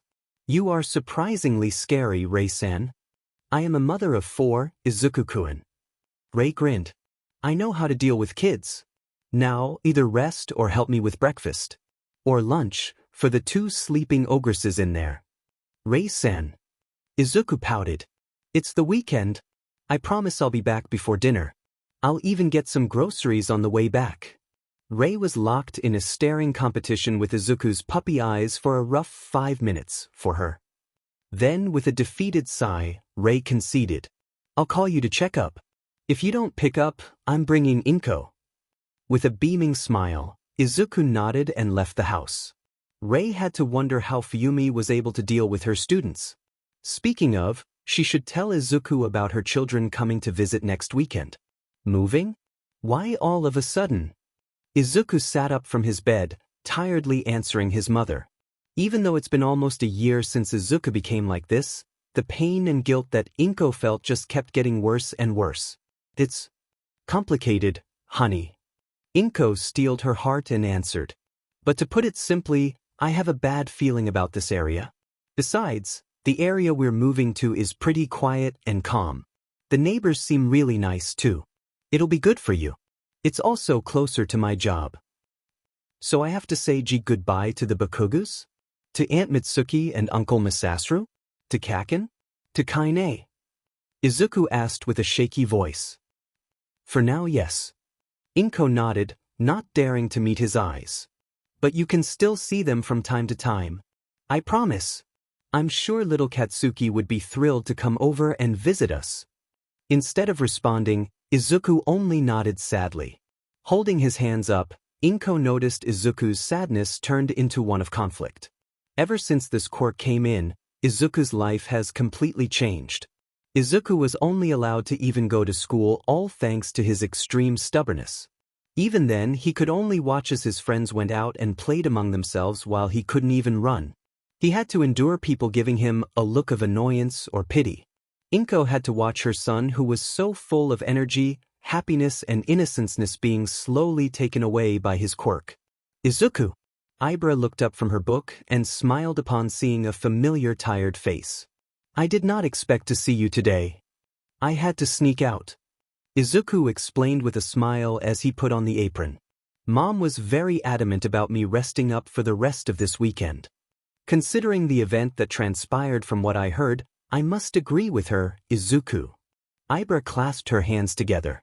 Though I am grateful that you are here to help us, I am inclined to wrap you up and tie you into a bed. What happened to no quirk use in public? That does not seem to deter you throughout our whole childhood, does it? Ibra smiled. What happened to the rule-abiding Ibra that I know and love? Izuku dramatically gasped. What have you done to her? Where is she, you harlot? Clearly, she is incapable of making you understand the importance of remaining healthy. Ibra flicked Izuku's forehead. Boo. Izuku booed. I liked her more. Ibra giggled. Fine, you can help me with distributing the food. The children like you more than me, anyway. I'll take care of the rest. You sure? Izuku raised an eyebrow. That's a lot of work for one person to handle. My vines can help me. I'm allowed to use my quirk within the church's premises. Ibra explained. It's good practice for the upcoming exam. There's my rule-abiding friend. Izuku giggled, before a vine softly smacked him on the head. Nice to meet you, Midoriya-san. Ibra smiled as she greeted the new addition to her class. I'm Shizuki Ibra, but you can call me Ibra. Midoriya Izuku. Nice to meet you. With a tired smile, Izuku greeted his seatmate back before slamming his head onto the table. Undeterred by the weird action, Ibra continued. May I ask why are you joining us so late, Midoriya-san? School has already been going on for a week. We just moved here. Izuku tiredly replied without even looking up. We had to move all our stuff first. So you are new to this area? What a wonderful opportunity the Lord has bestowed upon us. Ibra cheered. I can walk you around town, introduce you to a few popular places if you wish, Midoriya-san. I can't. Izuku dejectedly declined. Oh my, what a shame. Do your parents not allow you to venture after school? It's more of a can't. Izuku turned towards Ibra with a sad smile. My quirk makes me tired all the time. It's difficult for me to do any strenuous activity. Or any activity. What is your quirk, if you don't mind me asking? Ibra asked. Mine is vine, as you can see. Here I thought that was just a cool hairstyle. Izuku chuckled. Mine is. Let's just call it healing contact, and it uses my own energy to heal others. That's a wonderful quirk you have been blessed with, Midoriya-san. Ibra replied honestly. I know. Izuku grimly chuckled. I just wish it didn't make me feel so tired. Midoriya-san? Class is still going. Ibra whispered to her new friend, who had his head on the table. 5 more minutes, please. Izuku groaned through his breath. School ends in 5 minutes, Midoriya-san. Ibra pouted at Izuku's unresponsiveness. I'll just leave without you. But you said that every day, Shiozaki. Izuku finally turned towards her with a pout. You always end up walking home with me. Maybe I won't today. Ibra looked away. The two got so engrossed in their argument that they didn't notice the whole class was looking at them. Shouldn't you stop them? One of the students pointed at the scene while looking at the teacher in charge. They can flirt all they want as long as they understand the lesson. The teacher casually replied as he continued to write on the board. Which they do. They're my top students. Aren't you supposed to not play favoritism? Another student asked. It's more of a suggestion. The teacher shrugged. It definitely isn't, though. The student mumbled under his breath. Too bad then. The teacher whistled. All right, class is over. Everybody go home. Remember to hand up your homework on Friday. Good morning, Shiozaki-san. Izuku bowed and greeted. And you, Midoriya-kun. Kiba greeted back. Ibra is still preparing. Do you want to come in? Thank you for the offer, Shiozaki-san, but I'll just wait out here. Izuku respectfully declined. How's the garden? The tomatoes are growing quite well, I believe. Kiba took a quick look at his garden. Too well, in fact. I might have to give some away. I'll tell my daughter to bring you here whenever it's time to harvest. Can't wait. Izuku chuckled. Sorry for the wait, Midoriya-kun. Izuku glanced over to his friend jogging towards him in her new middle school uniform. I hope this won't be an everyday thing from now on, daughter. Kiba chuckled. You're going to be late if you take this long to prepare every day. I just had a rough hair day, father. Ibra calmly replied while twirling her hair. It takes a moment to comb them. You look great. Izuku complimented her. Kiba had to suppress a laugh as his daughter looked away with a red face. Shiozaki dash. God forbids me from saying this, but what in the hell of earth are you wearing, Midoriya Izuku? Ibra glared at Izuku's t-shirt. It said, pants? I think it's funny. Izuku pouted. I am not letting you wear that to your own celebratory dinner, Midoriya-kun. Ibra grabbed his hand and dragged him to the direction opposite from their destination. Why would you even wear that outside baffles me. Now you just sound like my mom. Inko-san is a wise person. You are blessed to have her fashion opinion. Ibra continued to drag him towards a clothing shop. Listen to her next time, I beg of you. It's not even that big of a celebration. Izuku rolled his eyes. Maybe not to you, Midoriya-kun. Ibra countered. But as your friend, it sparks me joy to see you are no longer burdened by the downside of your quirk. It's still not that big of a deal. Izuku nervously looked around the shop. It is to me. Now, Ibra raised the t-shirt to Izuku's chest to measure. Try this on. 4th place. Izuku whistled. I might have thought twice before making fun of your hair now. These vines have been carrying you ever since we were children, Izuku. Ibra replied with closing eyes while relaxing her body. You should be thankful for them instead of fearing them. I remembered them wrapping me up like a mummy. Izuku twirled his finger on one of Ibra's vines. You've only yourself to blame for that event, I'm afraid. Ibra giggled. Which class are you in? 1C. Izuku replied as he continued to style Ibra's hair. I didn't know UA is opening another hero class. They aren't though? Izuku tilted his head. I'm in general education. Ibra turned around. Izuku leaned back, keeping distance from Ibra's approaching face. Oh hey Ibra. Izuku turned towards the sound of his hospital room's door being violently opened. How's school ta dash? Izuku was cut off as Ibra jumped towards him and tackled him into a hug. Thanks heavens. He heard Ibra's sob. I thought the worst when I heard about what happened at the USJ. You of all people should have known, shouldn't you? Izuku sheepishly chuckled as he embraced Ibra. I told you I'm like a cockroach.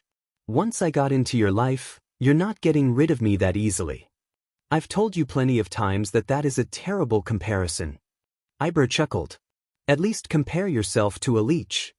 Isn't that just Himiko? I'm inclined to think she's more of a vampire. She always hides behind you whenever I come by. Ibra turned to her right at the sound and found Izuku leaning his head against the bench while snoring softly. With a smile, Ibra gently set Izuku's head on her thighs, patting his head slightly. Despite all the years they've been together, Ibra never got sick of the sight of her friend nodding off.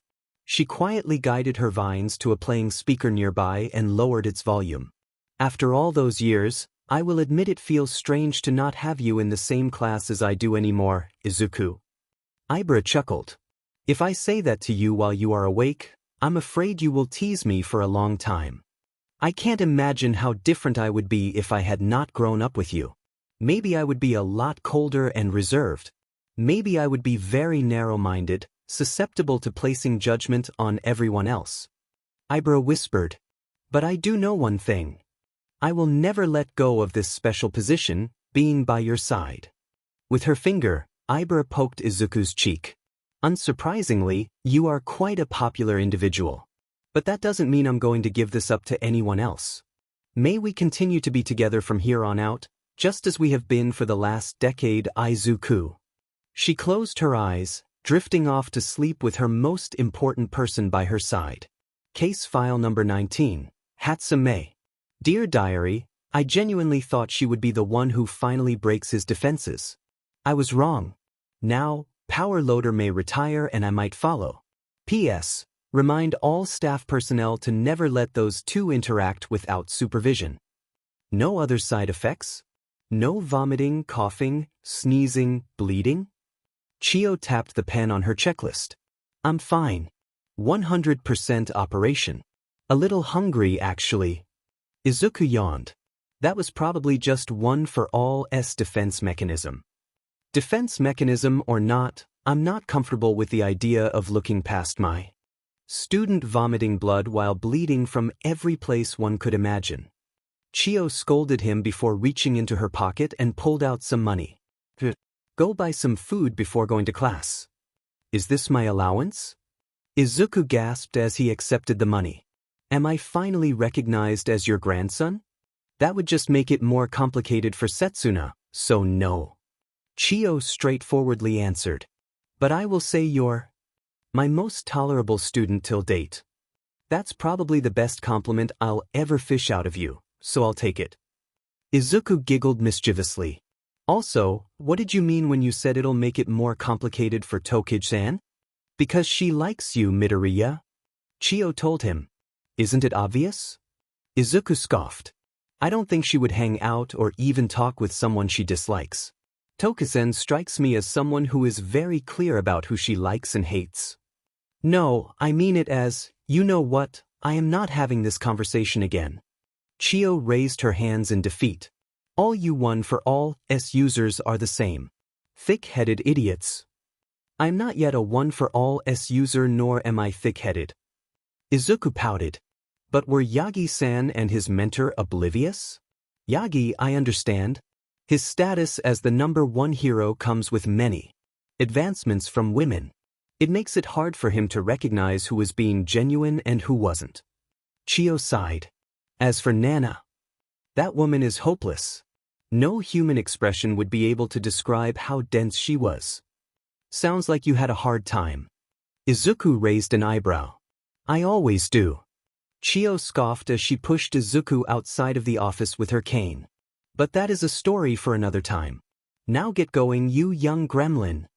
After Izuku was pushed out and the door had been closed, Chio sat back down on her chair, yet her mind lingered on the conversation.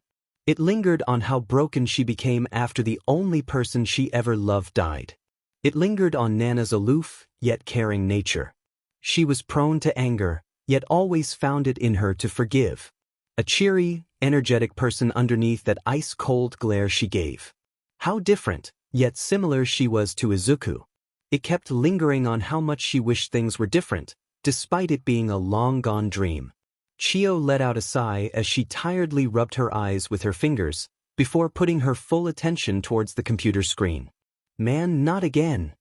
Setsuna groaned before she threw the paper away, letting it float aimlessly before landing on the ground. From her seat, Ibra commanded one of her vines to pick up the paper and bring it back to her. She took a quick second of skimming through the paper before turning to Setsuna. How many times has it been? Ibra asked. 3. Setsuna dejectedly replied. Principal Nizu is surprisingly strict when it comes to this. Having a pet, especially a reptile, is a long-term and serious commitment, Tokage-san. Ibra set the paper on the table. Principal Nizu has to do all he needs to ensure you are not getting this. Aki monitor on a whim. I'm not. Setsuna pouted. I've been researching and buying enclosure, accessories, supplements. Every single thing needed. Now, I have an entire terrarium in my room without the animal. Why are you even considering a pet here? Toguro questioned. Just have the demon lizard at your house. You think I haven't tried that? Setsuna glared at him. My parents don't allow pets at home. It's either now or after graduation when I've found my own place. I believe it would be easier if someone with a pet vouches for you. Nito suggested. Like Kan-sensei? He wouldn't agree. Yui offered. I barely know Koda. He's probably too shy to do it anyway. Setsuna planted her face into the pillow. Ugh, is there really no way? Ibra watched Setsuna with a conflicted expression, before letting out a tired sigh. Izuku might be able to help. Ibra clasped her hands together. He has a pet, and I believe Principal Nizu favors him above the rest of us. Yui looked at Ibra in shock. Midoriya has a pet? Setsuna gasped. He's never mentioned it before. Or is it a recent thing? He has had Axel, that's its name, before we started middle school. Ibra hummed. It was kind of an impulse purchase, but Izuku is responsible enough to keep it happy and healthy ever since. Wait, ever since before you started middle school? Pony sat up in excitement. That's quite a long time. What is it? An axolotl. Ibra smiled. A pink GFP axolotl. To be precise, that I shan't bore you with the details, but he decided to bring it home with him after seeing the condition it was in and took care of it ever since. An axolotl, huh? Nito chuckled. That fits him. Extreme healing capability, kind and reserved nature, cute, dorky face that makes you want to hug him all day dash. Ibra swiftly whacked Nito's head with one of her vines before turning to Setsuna. I can ask him to vouch for you if you wish to, but you might have to convince him yourself. He is very strict about responsibility for a pet. Thank you, Shiozaki. Setsuna smiled brightly at Ibra, who returned with an appreciative smile. Convincing Midoriya? Huh? Maybe I should wear my hoodie dash. A resounding "no" was yelled among everyone, and Yui who raised a comically large board with a red X. He who snitched. Demon it. Izuku clicked his tongue as he whispered a curse under his breath.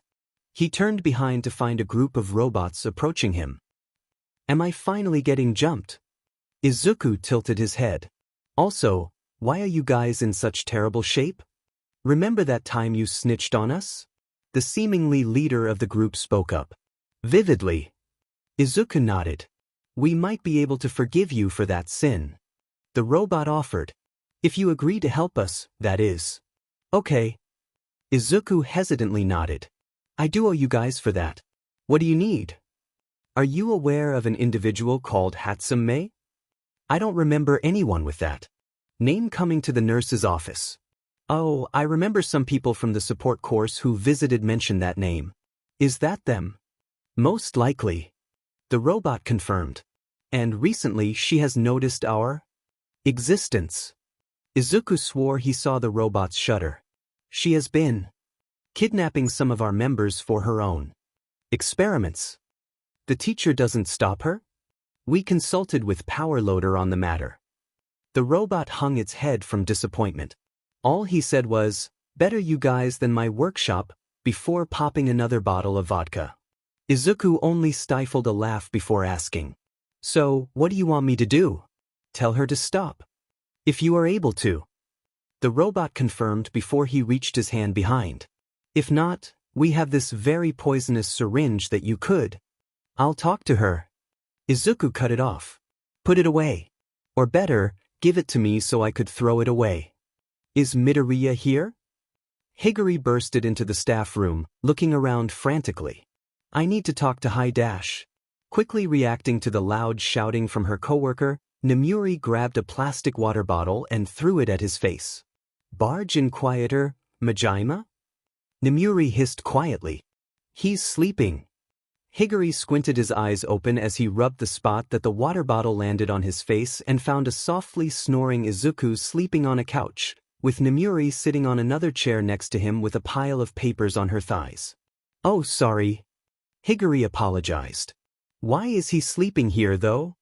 He's been helping Inui with some students' counselings. Nemuri explained. Some students find it easier if the one they talk to isn't growling all the time. I see. Higuri nodded. How long until he wakes up?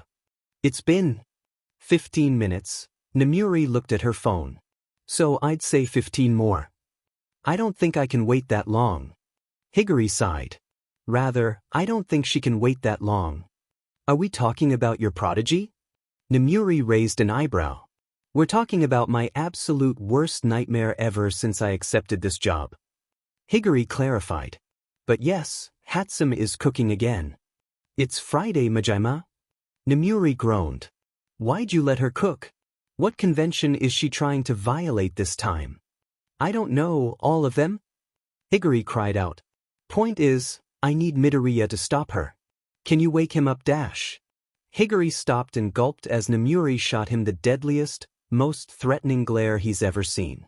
With a tired sigh, he left the staff room leaving a message. Please tell him to head straight for the support course after he wakes up. I'll try to slow her down. Izuku-kun. Ochako ran towards him.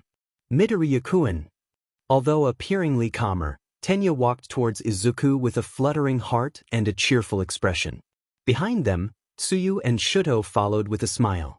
Good afternoon, Uraraka-san, Ida-san, Todoroki-san and Azui-san.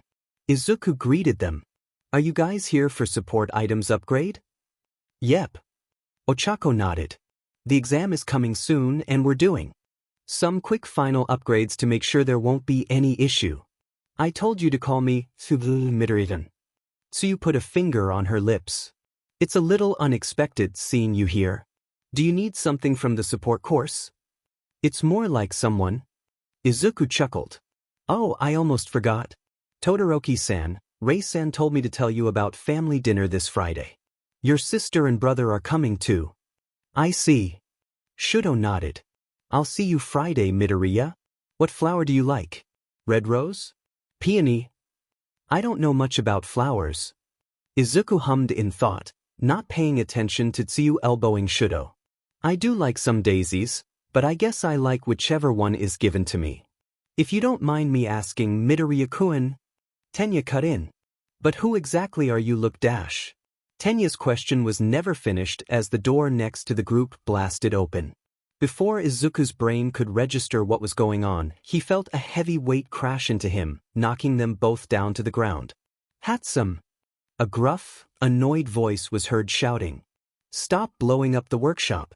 We went through more fire extinguishers than we've had in 3 years. Now, power loader sensei. A cheeky feminine voice chuckled. Failure is the mother of all successes. If this many explosions set us back, are you perhaps a customer? As the smoke settled, Izuku's eyes met with a beautiful pair of yellow crosshair-shaped eyes studying him. Her pink dreadlocks entwined with his green, curly hair as she leaned in closer to Izuku. That depends. Izuku smiled, comfortable just laying on the floor.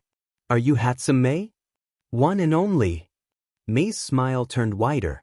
Hatsum Mei, genius inventor, CEO of the future Hatsum Industries, at your service. Nice to meet you. Izuku chuckled at her enthusiasm. Midoriya Izuku, apprentice nurse, unknown of the future, at your beck and call. Now this is a sight to behold. Chiyo whistled. Izuku looked up from his book and smiled at the sight of his mentor. You don't look as sad as you were when you left. Is it safe to assume that nothing terrible happened? Yeah, those dumb kids were just fooling around and ended up triggering the alarm. Chiyo retold as she sat down on her chair. I'm more invested in what I'm looking at right now. Oh, this. Izuku showed her his book cover. Jiru-san gave me a ticket to her parents' concert later this evening, so I'm using this free time to read up some information about them. It's really interesting. Not what I'm referring to, but she invited you, as in go together with her. Like a date. She said it was an extra ticket. Izuku shrugged. I shouldn't read between the lines. She dug her own grave then. Chiyo shrugged. But I'm actually talking about Hatsum sleeping on you right now. At the mention of her own name, Mei groaned uncomfortably and snuggled closer into Izuku's stomach. With a gentle smile, Izuku patted her head softly. Majima-sensei sent her here on. Izuku explained. She looked like she hadn't slept for a few days, so I told her to, and she said she would only do it if I let her sleep on me, so I let her. She really took my advice to heart, huh? Chiyo mumbled and impressed. What advice? Not important. Anyway, how does this make you feel? Flattered, I guess. Izuku hummed. She feels safe enough around me to let herself fall asleep. There's no better compliment than that. Good God. Chiyo exasperatedly sighed. This genetic is driving me effing insane. So, you here for a baby? Mei grinned. Based on your look, I'd say a sleeping assist baby, But I don't have those on hands or prototypes, so that might take a while. Better get back to work then. She immediately turned to her workbench, ignoring Izuku and Higuri. While Higuri just let out yet again a defeated sigh, Izuku just chuckled in amusement as he watched Mei work. Sorry about her. Higuri finally spoke up. She's been pretty excited over this new project we're having for the Hero Courses exam. Nothing to apologize for, Majima-sensei. Izuku waved it off. It's always nice to see someone being enthusiastic over something they like. But I do need to talk to her about something. I can pass on the message for you if you want? Higuri offered. The robots are having complaints about Hatsum-san. Dissecting them for educational purposes. Izuku relayed the information. I was sent to stop her before the situation developed into a more confrontational manner. Yeah, I'm aware. Higuri sighed. I'm afraid there's nothing I can say that'll make her stop, Midoriya. I see. Izuku nodded in understanding. Do you mind if I try? Have at it. Higuri gestured a hand at a maniacally laughing Mei. If you can do it, I'll throw in a free support item. Anything you want. In the meantime, I'll try and get ahead of this damages she caused. Higuri then left with a bottle of whiskey in hand. Izuku only gave a sheepish chuckle before turning to Mei. Hatsum-san. Izuku called out to no result as Mei didn't even twitch at the mention of her name. Mei-san. Izuku tried again, only to be met with a similar outcome. He then pulled a chair and sat at a safe distance away from Mei's work, but still close enough to observe what she was doing. To describe Mei's work with a simple, amazing, is comparable to calling All Might's legacy as cool. The way she quickly yet precisely assembled her inventions made Izuku glued his eyes to her. He watched in admiration as Mei held her newly assembled bracelet up and studied it, before letting out a sigh and a proud smile before setting it to the side. What's that? Mei turned towards Izuku. You're still here, nurse? Mei tilted her head. Yep. Izuku smiled. That bracelet you just made. May I ask what it's for? This baby. Mei showed him a wide, genuine smile as her eyes glinted with excitement. This is a prototype baby for my exam. Call her suppressant. Bracelet. What does it do? Izuku came closer to study it. Power Loader Sensei asked everyone to make something that will limit the heroes to a certain degree. I'm making this baby to weigh them down, making it more difficult for them to perform. So this is basically Rock Lee's limit weight? Izuku held the bracelet and raised his hands up and down to measure its weight. I don't know what or who's that. Mei cackled. But she is a limit weight. The prototype, that is. Power Loader needs to approve the prototype before I can start making a more complete baby. This is an amazing idea, Hatsum-san. Izuku complimented, making Mei cackle louder. But will it work on everyone? What do you mean, nurse? Mei raised an eyebrow. This will certainly work on All Might or anyone who engages in close combat. Izuku explained as he tried to throw a punch with the bracelet in hand to demonstrate. But what about emitter quirks users like Samenta-sensei and Midnight-sensei? This only slows their movement, not their quirk output. It won't make much of a difference. So, what do you suggest? Mei pulled a chair and sat down. Have you heard of the quirk suppressant cuff? Izuku asked, which Mei nodded attentively. Instead of taking away one's quirk, you can tune it down to make it harder for them to use their quirk. For example, using their quirk will make them tired, or just simply limiting their output. I've considered the limit output. Mei hummed in thought. But if the teachers are using it for whatever they're doing, we have to manually adjust precisely how low the output is. The stamina thing sounds like a great idea, but I need to know how it feels and works for it to work. I think I can help with that. Izuku looked at Mei's eye bag. When was the last time you slept? Last Friday night? Mei rubbed her chin in thought. Today is Monday. Though, I'm the last person who can lecture you on that. Izuku chuckled as he showed his hands. Your hands, please. Mei showed her hands as Izuku gently held it and used his quirk. Mei could feel the tiredness in her slowly fade away, replacing by energy that she could only achieve after 5 cups of coffee, 4 cans of energy drink, and a bottle of water. How do you feel? Izuku asked with hasting breath. Amazing! Mei grinned as she tried to move her shoulders. The shoulders and back pain are gone. That's your quirk. Izuku nodded. I can heal others at the cost of my own stamina. I can give you a sample of my blood to see how my cells changed after using my quirk. You can use it to see how you can apply that to your project. That's an amazing quirk. Mei smiled, making Izuku chuckle with slight embarrassment. How are you feeling now? Well enough to answer any questions you may have. Izuku nodded in understanding. Good. Mei grinned. You're helping me make a new baby. Our baby. Shinso Hitoshi turned to the table at the corner to find a familiar blonde hair called out to him. Over here. Monoma. Hitoshi greeted as he set his tray on the table and sat down. Eye bags. Mei greeted him. You sure you don't want the eye mask, baby? Absolutely not. Hitoshi immediately replied.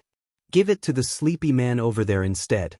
He pointed at Izuku, who jolted at his name being called.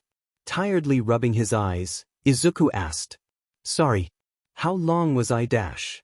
Half an hour. Nito answered. We didn't want to wake you. No one from the hero course went to the nurse's office today. Hitoshi put a spoon in his mouth.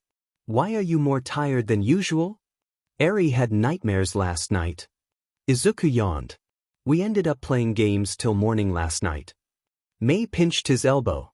Don't turn the little pipsqueak into a second you, nurse. Why not? Izuku pouted. I turned out great, didn't I? How long do we have before class starts? Hitoshi turned to Nito. Around another half an hour. Nito replied. Good. Hitoshi activated his quirk, making Izuku go blank. Sleep and wake up when Hatsum wakes you up. Izuku fell asleep at the command. Mei gently set his head on her shoulder before returning to typing on her tablet. Shizenji-san. Nizu greeted her. Welcome. Nizu. Chio greeted back. Kuros said you called for me about an old friend? Indeed. Please, have a seat. Nizu smiled before reaching inside his table. Chio set her cane to the side and settled herself on a chair across Nizu. The chimera pulled out a file with a red, confidential, mark on the front and slid it towards Chio. The doctor opened the file, pulled out the paper and read through them. Nizu watched as Chio's expression turned from one of uninterested and annoyed into one of surprised, shock. And then a gasp escaped her mouth. Nizu dash. It's true, Shizenji-san. Nizu grimly nodded. Kotaro and his family have all been confirmed dead. Only dust and ashes were found at the crime scene. Nizu waited for Chio to calm her breathing before she finally spoke up. And Inko? Let us wait for Toshinori-kun and Torino-san first. Case file number 20, Shimura Akatani Midoriya Inko. Dear N%. She's beautiful. Just like you. But did you really have to pass on that part of the genetics to both of them? Izuku kept nervously switching glances between his book and his mentor. Chio didn't bat her eyes away from Izuku while sipping her tea, despite noticing his awkwardness of being studied like a hawk. Oh yep. That's it. Izuku slammed his book shut, making Chio jolted from the sudden noise, almost spitting out her tea. Shizenji-sensei, what's going on? What do you mean? Chio coughed out her question as she wiped the tea stain on her shirt. It's been going on for a week now. Izuku rubbed his eyes tiredly. You've been avoiding me since Tuesday. Every time I strike up a conversation, you just answer non-committedly to end it. It still would have been normal if I don't find you glaring at me when you think I'm not looking. And it's not just you. Yagi-san. Torino, hell on earth, even Principal Nizu keeps inviting me to his office for tea.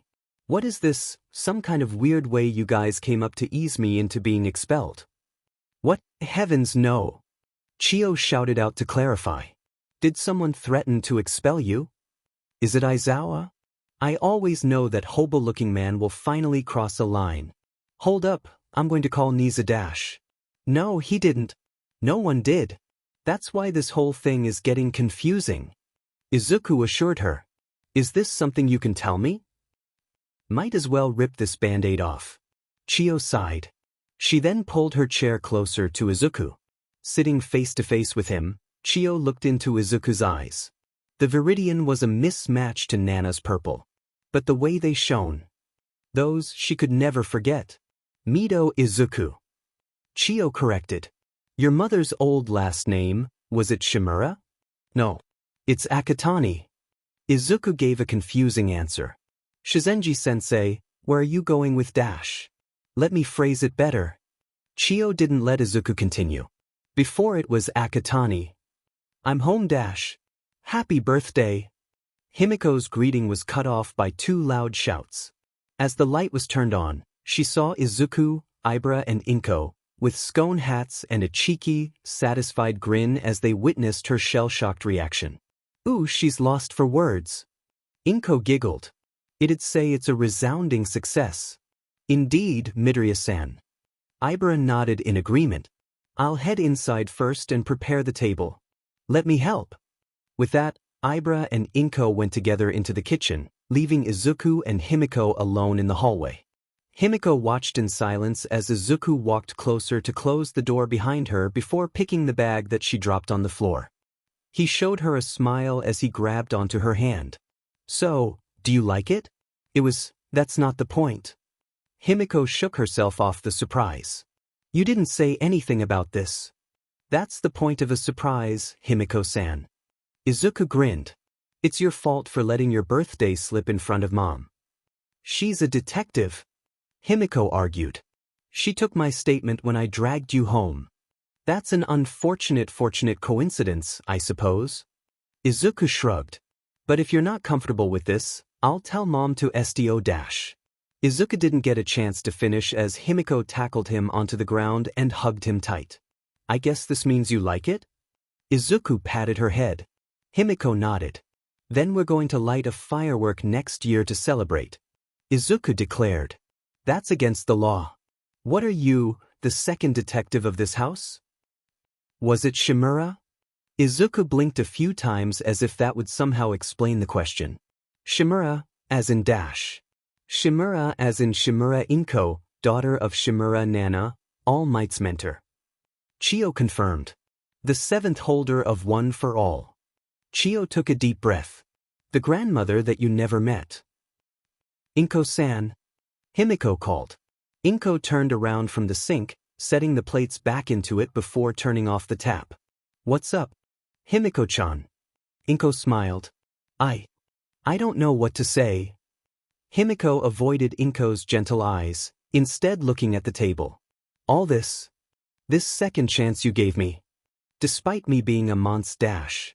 Maiko didn't get a chance to finish as two pieces of meatball flew into her mouth.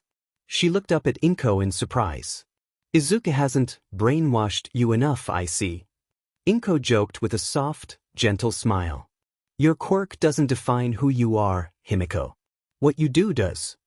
But I dash. Himiko swallowed the meatballs.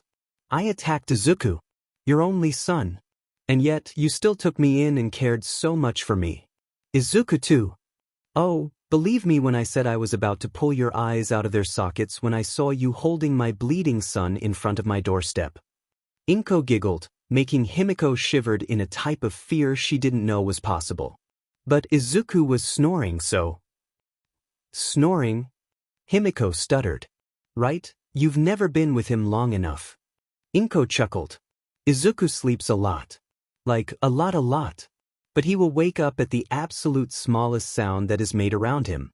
He's only sleep snoring when he's near someone he can trust. He trusted you then, so did I. Himiko turned her head towards Izuku's room where she heard excited, although a little salty, screaming noises from Izuku and Ibra. They must be playing Mario Kart again. Inko mumbled under her breath before an imaginary light bulb popped up in her head. Himiko-chan, is there anything you want for your birthday? I focused so much on the party I actually forgot about the gift. So, tomorrow, you and me mall all day. Anything you want. It's all right, Inko-san.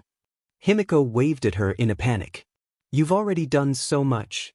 I can't ask for more dash. I've waited so long for someone else with a normal fashion sense to go shopping with me, Himiko-chan. Inko went over to bring Himiko into a hug. Please. Himiko giggled in delight as Inko gently swayed her in the bear hug. You're saying my mother knows you? Izuku pointed at Chio. When she was a child, yes. Chio nodded. And Torino-san. Unfortunately. And Principal Nizu. He's her favorite uncle. Then again, he has the physical appearance of a plushie. And her blood mother, my blood grandmother, is actually Shimura Nana. Chio nodded. The seventh holder of One for All, the quirk that I am a candidate for inheritance. After this revelation, I'm pretty sure it's already yours. Izuku only nodded in response. He then slowly walked over and grabbed a water bottle, looked at it for a while before looking out of the window. And then he looked back at the water bottle. And then he looked out of the window. Chio watched as Izuku repeated the actions for another 10 minutes before he finally opened the water bottle cap. So dash, he turned around with the open water bottle. Did you know when you took me in under you? No, I didn't. Chio assured him. Nizu and I didn't believe such coincidences were real enough to have happened. Hell, I didn't even believe it when I saw your mother at the hospital. Did she know? I haven't talked to her. Chio sighed sadly. But she knew I was taking you in. If she didn't talk to me then, I doubt that she would want to talk to me now. Or any of us, as a matter of fact. Aha. Izuku put the cap into his mouth and chewed on the plastic before spitting it out immediately when he realized what it was. Then how did you find out? Nizu was looking into the past users of One for All when he found out something terrible. Izuku could notice Chio slightly choking on her words before she regained her composure. Kuro's Inko's brother, your uncle family was found dead 17 years ago. Immediately, he went straight to looking for Inko's whereabout and found out that Inko was actually my mother, Midoriya Inko. Izuku finished her sentence tiredly after gulping down the entire bottle. Holy coincidences, Batman. Listen, I know this must be hard on you, Midori Izuku. Chio put a hand on his shoulder. Take all the time you need, alright? But just know that I took you in because I recognized your talent and potential, not because of who your mother and grandmother were to me. Thank you, Shuzenji-sensei. Izuku mumbled. I suppose I need to have a talk with my mother. May I go home early today? Of course, dearie. Chio nodded. Izuku gave her an appreciative bow before grabbing his bag and heading straight for the door. Before he left, Chio called out to him. One more thing. Izuku turned around. Call me Chio if you want to. She smiled. I think we are way past last name now. Of course, Chio-sensei. Izuku smiled. Mom? The boy with dark, short hair asked, confused by his mother's sudden urgency when she pulled him and his sister towards a strange woman. Nana remained quiet, taking in another deep breath. How many times has she done that already? As she continued to walk towards the social worker. Mama? The girl asked, wincing slightly as she felt the pain of her mother's grip on her wrist. Nana bit on her lips so hard that it started to bleed.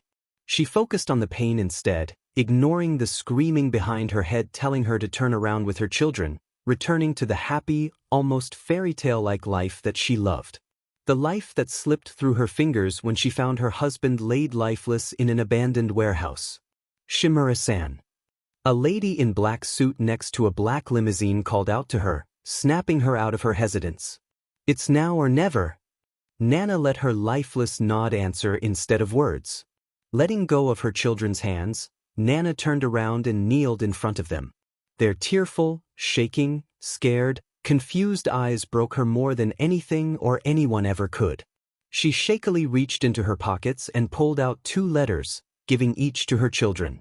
She then spreaded her arms and pulled them into a goodbye hug. The last one she would be able to give them. I'm sorry, was all Nana could mutter as she tried to reel in her sobs.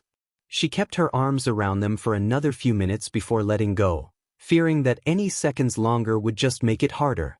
The social worker then led her children into the car with a kind and gentle tone before closing the door shut. Nana had to look away from the sight of them slamming on the glasses, calling for her. "Will they?" was all she could get out of her throat. "I'm sorry, Shimura-san." The social worker understood what Nana was fearing and apologized. "But if what you said is true, then keeping them together will just make it more dangerous for them. We'll split them up into different families." She could only nod at that as the worker apologized once more before getting into the car. Nana's quiet sobs turned into desperate wailings as she watched the car slowly disappear from her sight. Collapsing on her knees once more, Nana continued to scream into the thin air. She screamed for her daughter, her son, and her husband. "Please come back." She begged them. "I'm so sorry. Mama is sorry. Please come back to me." But her wailing were not answered. "Please don't leave me alone." The silence mocked her suffering. "Mom." Izuku violently swung open the door. Jolted awake by the sudden noise, Inko fell off the couch from her nap. With a tired groan, she looked up in annoyance and found her son frantically went over to her. "You're home early today." Inko cheered grumpily as she sleepily scratched her neck. "Sorry. You too." Izuku apologized as he helped Inko to sit back up on the couch. "You usually come back right before dinner. I finished my cases early, and the captain didn't let me take on any more." Inko yawned. "Why you coming home all panicky, by the way?" "Oh, right." Like a bulb being lit up, Izuku stood up and looked around the living room. "Himiko and Ray aren't home, right?" "Yeah, they're out for groceries." Inko confirmed. "Izuku, you're scaring me. What's going on?" "I need to ask you this, and I need you to be completely honest with me, Mom." Izuku looked into Inko's eyes. Despite being weirded out by the sudden seriousness, Inko firmly nodded. Izuku took a deep breath. "Do you know anyone named Shimura, Nana?" Case file number 21. Komori Kinoko. Dear Diary, all those years of preparation turns out haven't been for naught. A zombie apocalypse might come, and I'll be dead if I'm not one of the last of us that survives. "So, I guess you talked with Inko?"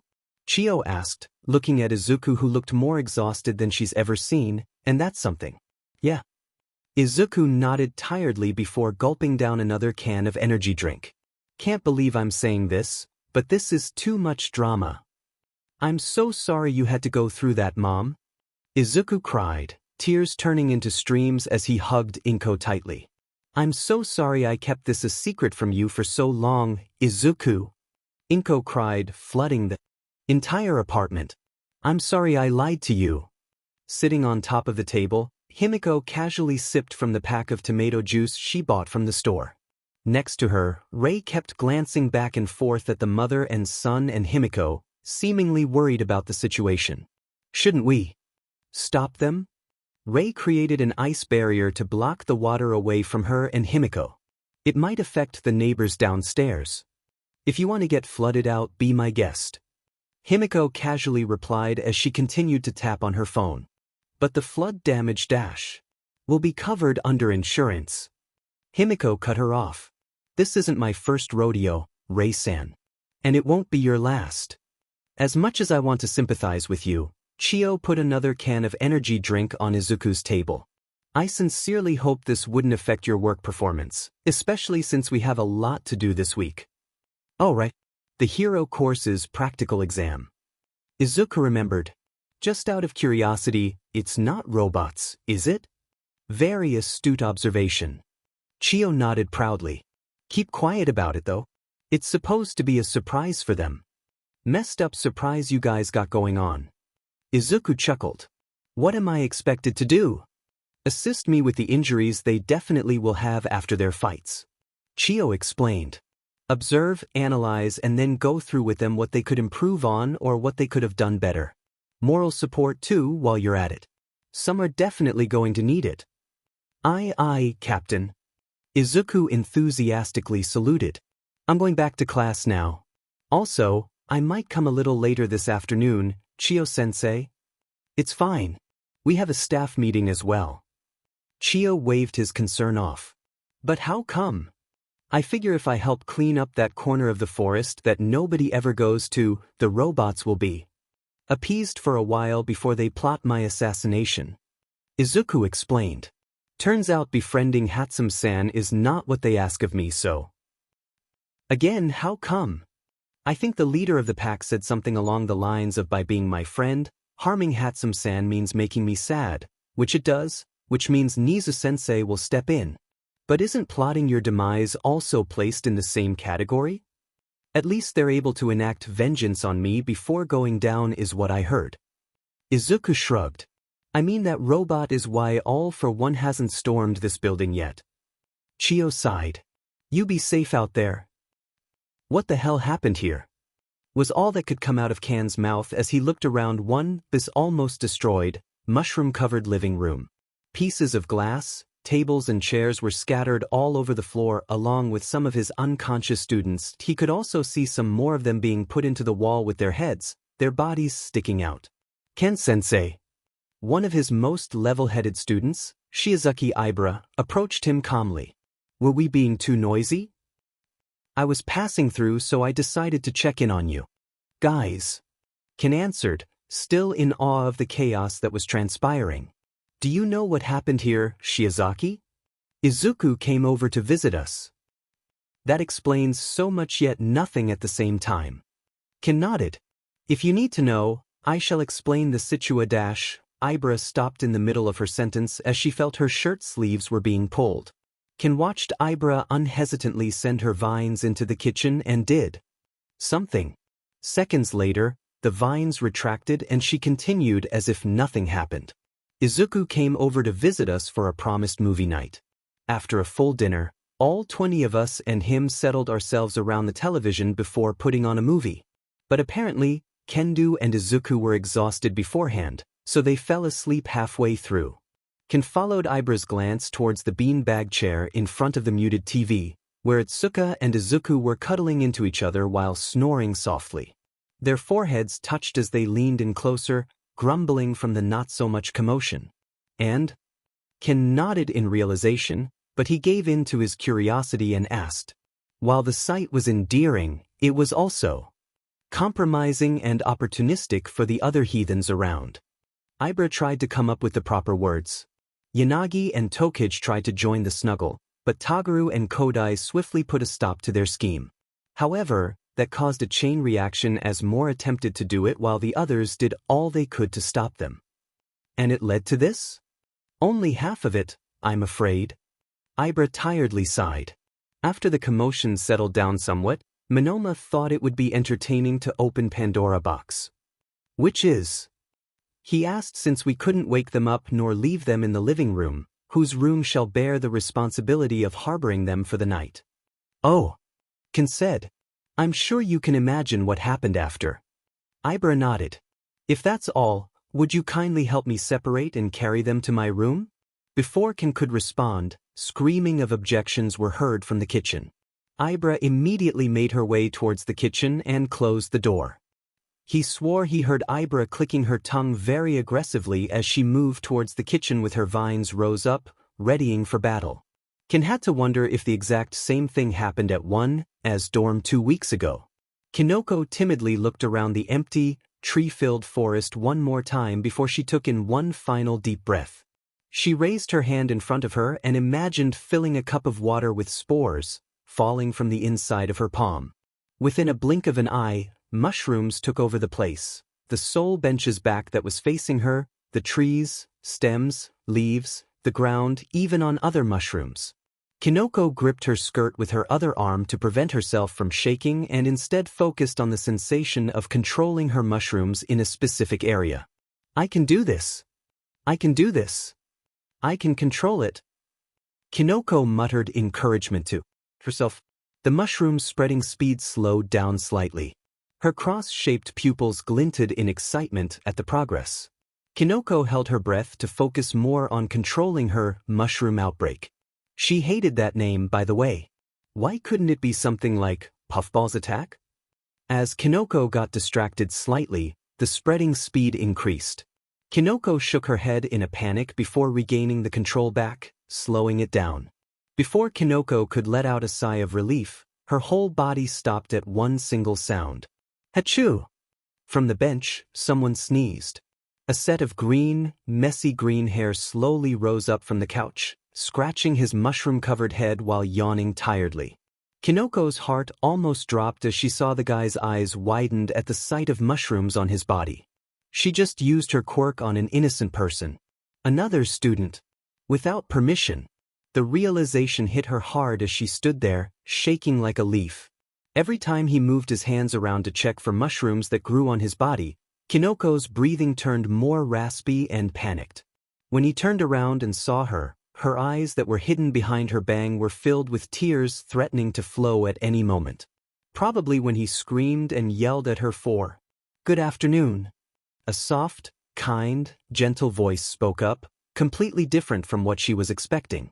"Did I interrupt your training with my Godzilla-level sneeze?" Catching a frog in her throat at the unexpected, and never happened before, response, Kinoko stayed quiet. "It's the season change. Not a disease, so you have nothing to worry about." He chuckled. "Then again, it's my fault for falling asleep outside. Thanks for watching over my sleeping human flesh, by the way." Kinoko nodded blankly as she took in the nonchalant attitude of the guy whose entire body was covered by her mushrooms. Though, I must say, being covered in mushrooms is definitely not on my bucket list. He giggled as he played with the mushroom that grew on his nose. An elm oyster growing near summer? What a marvel to behold.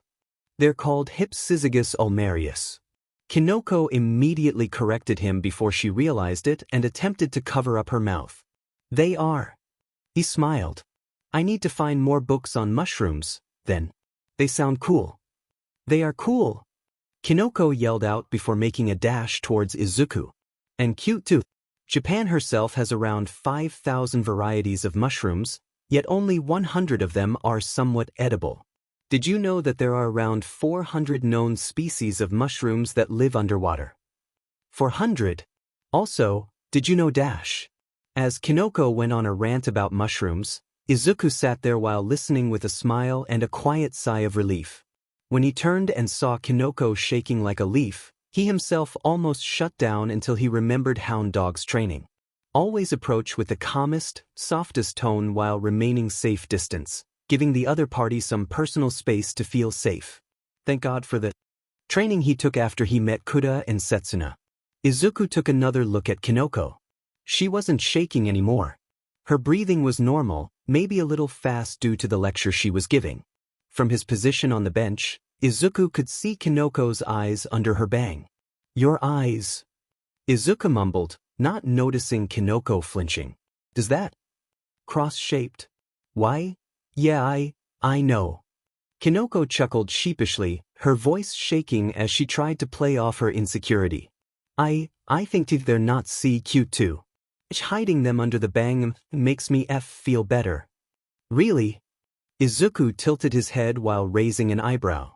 "That's a shame. I think you should show them. They look cute." www. Kinoko stuttered, her face turning redder and redder at the implication. "I think they look cute. They're like cross-sliced of a cap of a shiitake mushroom," Izuku pointed out. "They're really unique. But I guess it couldn't be helped if you don't like them." Izuku stood up, took a quick stretch. He then leaned by Kinoko's ear. "I still like you whether you show them or not." He whispered. "You're cute." Kinoko managed to blink 3 times to register the compliment before she collapsed on the mushroom-filled ground. "Midoriya?" Izuku's eyes fluttered open at his name being called. Turning to his right, he saw Kinoko's face was inches away from his. Lifting his head up from the table, Izuku let out a yawn before looking back at Kinoko. "Komori-san, good morning." He smiled. "Do you need something at the nurse's office?" "It's already lunch, Midoriya." Kinoko blinked. "Did you sleep through morning classes?" "Is it?" Izuku glanced at the time. "My bad then. Thank you for waking me up. Are you here for lunch?" "No problem. What are friends for?" Kinoko giggled as she set 2 lunch boxes on the table. "It's my turn. I think the canteen is a little too crowded today, so I might as well come here and eat with you." Here's a box of katsudon with some shiitakes for some extra flavors. Shiitake happens, I guess. Izuku chuckled. Thank you for the lunchbox. Let me go to the washroom first. Be back in a minute. As Kinoko looked dreamily at the door where Izuku left, from her table, Chiyo quietly sipped on her tea before finally spoke up from the first time. You kids really need to stop using my office as a dating spot. Chiyo commented. It's annoying. You let Setsuna come here all the time. Kinoko pouted. I'm on her side of this war. Chiyo rolled her eyes. Of course I'm going to let her come here whenever she wants. Favorite is Ruem. Yes, well, Chiyo shrugged. Every staff member has a side they're playing for. I need to even the odds for my grandniece. Yagi entered the nurse's office and looked around before turning to Chiyo. Young Midoriya isn't here? He asked. You just missed him. Chiyo told him as she changed the towel on Kinoko's forehead. He's on his way to the staff room. What for? You'll see. Chiyo hummed. What do you need from him? I figure after what we learned, I should at least have a talk with him. Yagi scratched his head. About everything. You, me, Torino-sensei, Nizu-sensei? And Nana-sensei? I suppose. Chiyo sighed. But hold that off until after the exam. He's already got enough going on as is. I understand that, but no. Seventh yelled out, trying to escape the black tendrils that were tying her down. Find him. I need to talk to my grandson. I need some help here. Fifth called for help. Why are you even holding her back? Second asked. It's not like she can escape this realm and find the kid. He took a glance at First, who didn't comment as he put another licorice into his mouth. Can't she? That should be for the best. Yagi nodded in agreement before turning back out. Have a good day, Shizenji-sensei. You too. Chiyo waved him off. Make sure not to send any more students my way. Case file number 22, Shinso Hitoshi.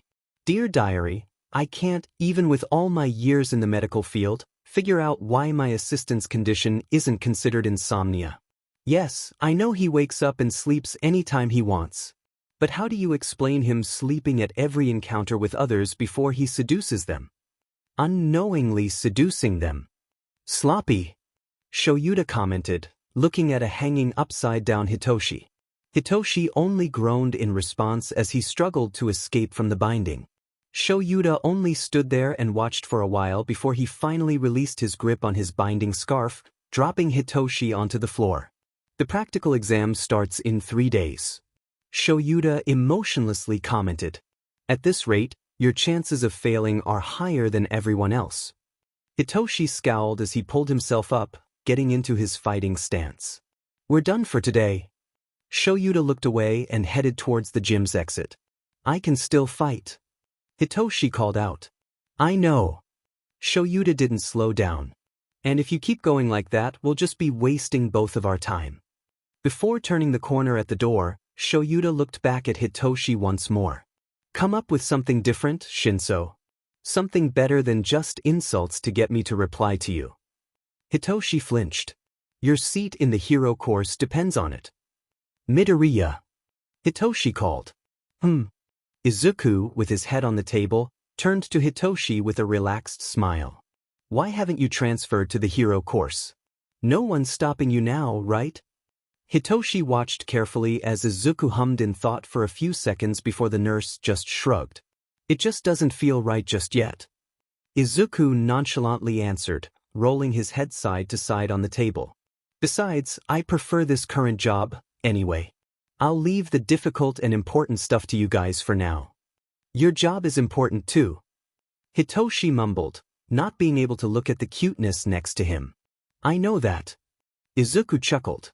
But you guys are the ones risking yourself out there. The can do now is make sure your injuries are well taken care of. As Hitoshi and Izuku exchanged compliments, they didn't notice the table they were seating at, the whole canteen they were at, turned deadly quiet.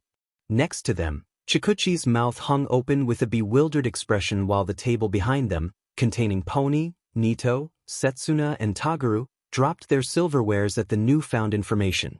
Ni Midoriya dash. Shaking off her shock, Chikuchi turned to Izuku. What did Shinso mean by, no one's stopping you now? He meant dash. Aizawa-sensei refused to take him in because of his reluctance to throw hands. Hitoshi cut him off. It sounds bad when you put it like that. Izuku gently elbowed Hitoshi. I just didn't score enough in the entrance exam. But that's when Recovery Girl took me in under apprenticeship to have a chance at transferring. I have that chance now, I'm just still unsure whether I should take it or not. But if you were to transfer, Hitoshi scratched his chin. Would it be 1A or 1B? At a table nearby, Tenya's glasses crack. Tsuyu's ever-bland expression turned into one of shock, while Ochako and Shudo leaned closer towards Izuku's table to hear better. That's an interesting question. Izuku hummed. I think originally, if I was able to get in the hero course, I'd have been in 1A. From a table far away, with her sound amplifier, Momo quietly cheered. But realistically, I think 1B would be a better and more suitable choice. Izuku smiled. Ken-sensei specialized in quirk training and controlling. I think he would be a better teacher for me. Aside from Chio-sensei, that is. From another table far away, Itsuka shot her fist in the air in vindication. I see. Hitoshi nodded. So which class do you like better? Chikuchi shivered from the sheer tension she felt in the air. In terms of? Just in general. Hitoshi shrugged. As in which class would you like to be in? Izuku absorbed the question for a few seconds before he finally spoke up. I think 1 dash. Hey little listeners. Present Mike barged in the canteen with a loud greeting. Why is the canteen so quiet dash? Shut up, Mike-sensei. Kyuka yelled. Quiet down, Yamada-sensei. Juzo chimed in. You do know the only reason you aren't on suspension or expelled right now is because of Nizu and I, right? Chio sighed tiredly. It's just a prank. Izuku pouted. You made Mike cry and Cementos recited the Bible out of fear. Chio hit Izuku with her cane. Even Aizawa flinched when he saw you, and that man had seen some messed up stuff. People take mushroom zombies too seriously. Izuku stuck out his tongue. Kuro-sensei likes it. The mushroom zombie wasn't what she took her likings to. Chio mumbled. But I'm tired of explaining stuff to you at this point. How's your family? Just as usual. Izuku shrugged. Mom did say she would love to speak to you again sometimes. When she is done with her workload, that is. Is the police department that busy? She's just a workaholic. Izuku scratched his neck. Guess that runs in the blood. Chio smiled. Tell her I'll be waiting. Will do. Izuku nodded. I'm going to head home now. Do you still need me for anything? Not here. Chio shook her head. Swing by the gym and send any students who are still there home. Last thing I need is some blockheads get injured when no one's around. Sorry for the delay. Izuku apologized as he sat down on the arcade machine. There were some complications at the apartment. Whatever. The rough, scratchy voice came from under the black hoodie. Just pick a fighter and lose. That's big talk from someone who's never won before. Izuku chuckled tauntingly as he gently tapped on the buttons of the arcade machine. Isn't it already like 28-0 now? Shut up. The man groaned impatiently. Your win streak ends today, you hear? I'm going to dust that shitty combo of yours today. If you insist. Izuku whistled. As the fight was signaled by the announcer, repeated tapping became the only noises between the two.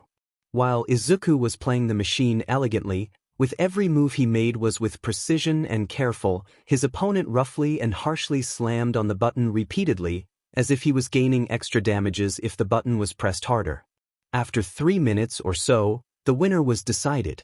Sheet. The man slammed on the arcade machine with his fist. Vandalism. Izuku calmly said. I guess that's 29-0? Yeah, and that FING ends today. He groaned. I'll dust you next week. So, what do you want? My microscope is broken for some reasons, so a new one would be Nick Dash. I meant food, noob. He jokingly slapped Izuku on the head. I lost so it's on me, remember? But last time was on me dash. Do you want the food or not? Katsudon if you kindly would. Izuku bowed. The man in the hoodie let out a tired sigh before he pulled out his phone and typed something on it as they both walked to an alleyway.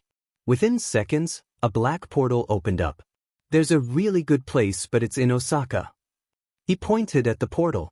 It should take 5 minutes of walking or something. There's a really cheap restaurant down the block dash. I'm not eating at that place. He cut Izuku off. Also, the police and heroes frequent that place a lot. I see. Izuku nodded as he gestured at the portal. After you, older cousin.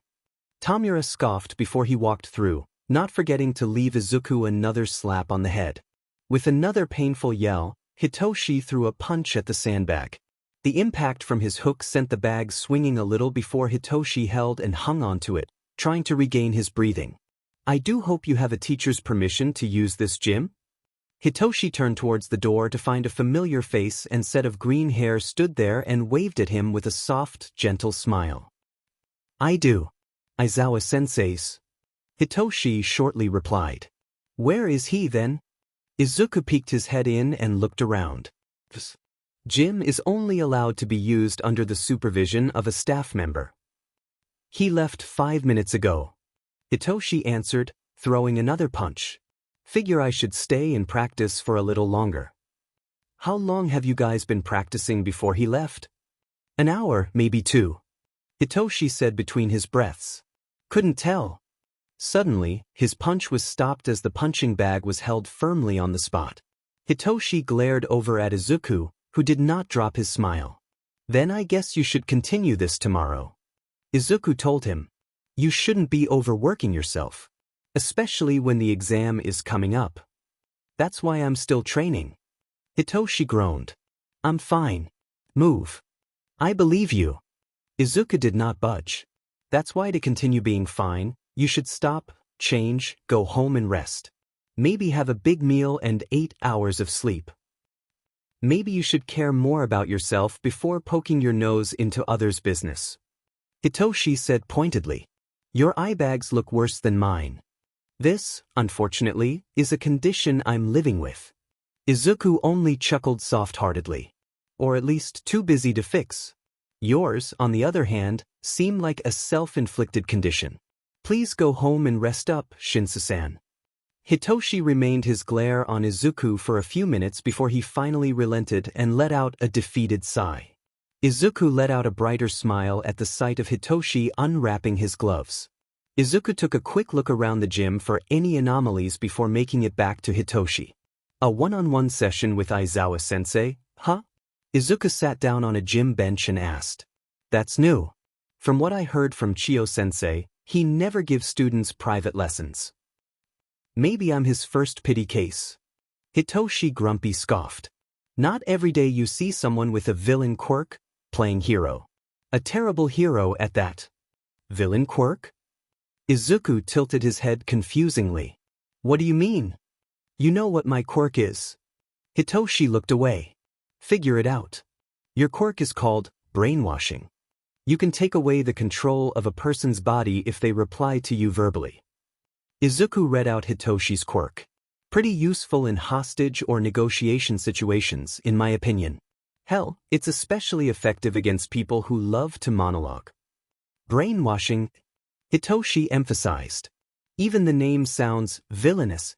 Once again, Hitoshi watched as Izuku's head remained tilted as his expression became more and more confused. I still don't get it. Izuku scrunched his face in thought. Villain quirk? Hitoshi scowled in annoyance. If you're here to mess with me dash. Are you a villain? What? Are you a villain? Izuku repeated. No? Have you ever used your quirk for anything? Villain-like? No. Have you hurt anyone with your quirk, deliberately, before? No. Then I still don't get it. Izuku continued as he scratched his chin in thought. How is brainwashing a villain quirk? Hitoshi remained still, even when Izuku had waved him goodbye as he left the gym. Please keep your phone on, Master Tamura. Kurojiiri requested. It is crucial for me to immediately reach out if anything happens. Yeah. Tamura waved him off. I'm just out for some video games. Stop being such a tutorial NPC. With that, Tamura slammed the door shut. On his way to the department store, Tamura's mind wandered off, and it only singled out one conclusion. Everything became boring after the USJ. He came to USJ with full hatred and determination to kill All Might. He failed on that, even with Noma's help. He used Stain for publicity. He somewhat succeeded and failed on that. His name got out there, but everyone's focus was on the sheet Stain himself. Even Sensei grew dissatisfied with him as days went on. The man's focus seemed to be entirely on something else. Or someone else, if he had to wager a guess. But none of that matters now. Not when he'd found a player too. Tamura grinned at the image of the fearless kid glaring at him. His refusal to dodge decay to complete an escort mission. His counter to decay itself. That strange, familiar feeling he had when he saw the boy for the first time. Tamura whistled happily, creeping out a few people nearby. Case file number 23, Ashido Mina. Dear Diary, maybe it's the fluffy hair? But that doesn't make any sense, though, since his mother and grandmother's hairs aren't fluffy. This is the pairings. Izuku looked up from the report at Chio.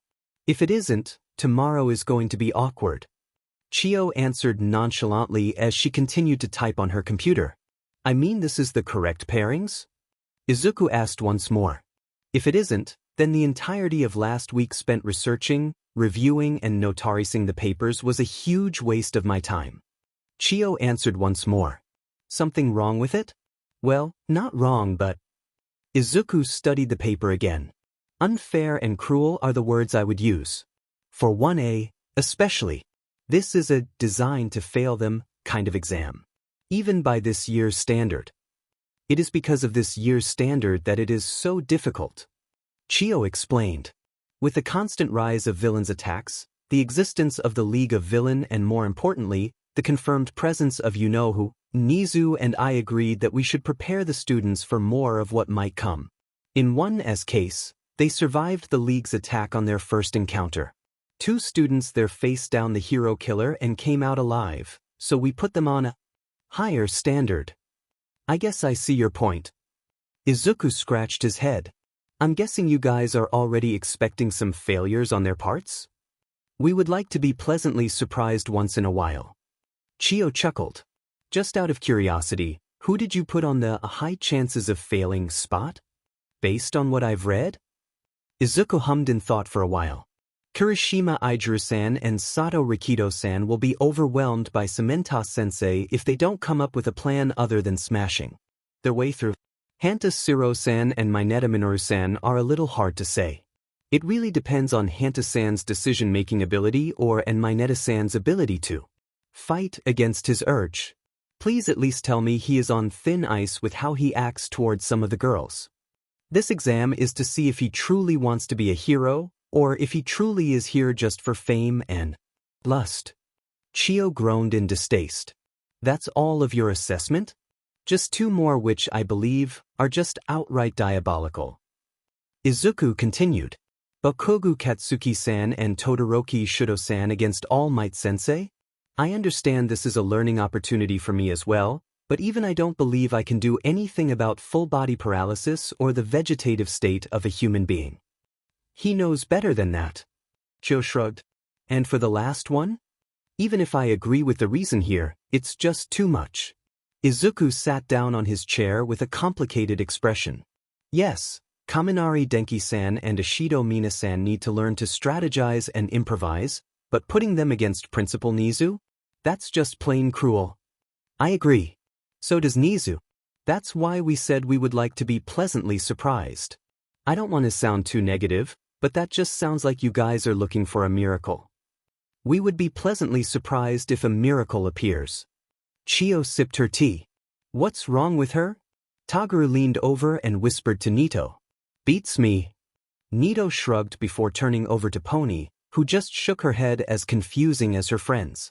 Witnesses said she's been like that ever since she got to class. Witnesses. Hananuki, Shishida and Shiozaki, being the early birds they are, came to class early and Tokage was already here, looking like that. There have been theories, as per usual. Nito rubbed his chin in thought. Maybe she's high on some drags recovery girl prescribed to her? Juzo offered. That's a very real possibility. Nito agreed. But she is too unresponsive. Yui offered. Tori-san. Shouta blushed. That's not something you should say out loud. What did she say? Itsuka raised a curious eyebrow. And nothing. One BS vice president quickly answered. You came to class earlier than all of us, Shiozaki. Has Tokage been like that ever since? I'm afraid so. Ibra clasped her hands together. After Izuku and I bid farewell earlier this morning, I came here and found Tokage already sitting there with her blissful look. Suddenly, the center of attention snapped out of her dream world and yelled to Ibra. You saw Midoriya this morning? Setsuna asked with a bright, curious expression. How is he? He's... well. Slightly taken aback by the sudden question, Ibra hesitantly replied. He yawns 3 times more than usual, but it is still in acceptable range. I mean, how do I put this? Setsuna crossed her arms in thought for a few seconds. Does he look different? So we're just going to look past the fact that Shiozaki counts every yawn her friend makes. Fukidashi pointed at Ibra while looking at Reiko, who just shrugged. All right. Ibra stopped herself and thought for a few seconds before she answered again. I believe he wore a necklace underneath his uniform. It is hard with his lab coat. So he wears it, huh? Setsuna sat down with a bigger, goofier smile on her face and once again wandered off to her own dreamland. Ibra, and the rest of 1B who were listening in on the conversation, turned deadly quiet. It took a few minutes before Tsuburaba finally let all hell loose. Oh, they're effing Tsuburaba Dano. Shishida yelled.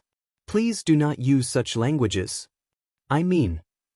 Yosetsu came to Tsuburaba's defend as he quietly spoke up while looking over at Setsuna. He has a point. I assure you, Izuku did no such thing. Ibra yelled out with a blush. I was with him the entire day yesterday. So you and him foo dash. Tsuburaba was swiftly wrapped up like a mummy by Ibra's vines. We are going to fight you? Mina and the rest of 1A screamed. Standing in front of them, the pro-heroes of UA replied with a devious grin on each of their faces. Sitting on Aizawa's shoulder, Principal Nizu cheerfully explained.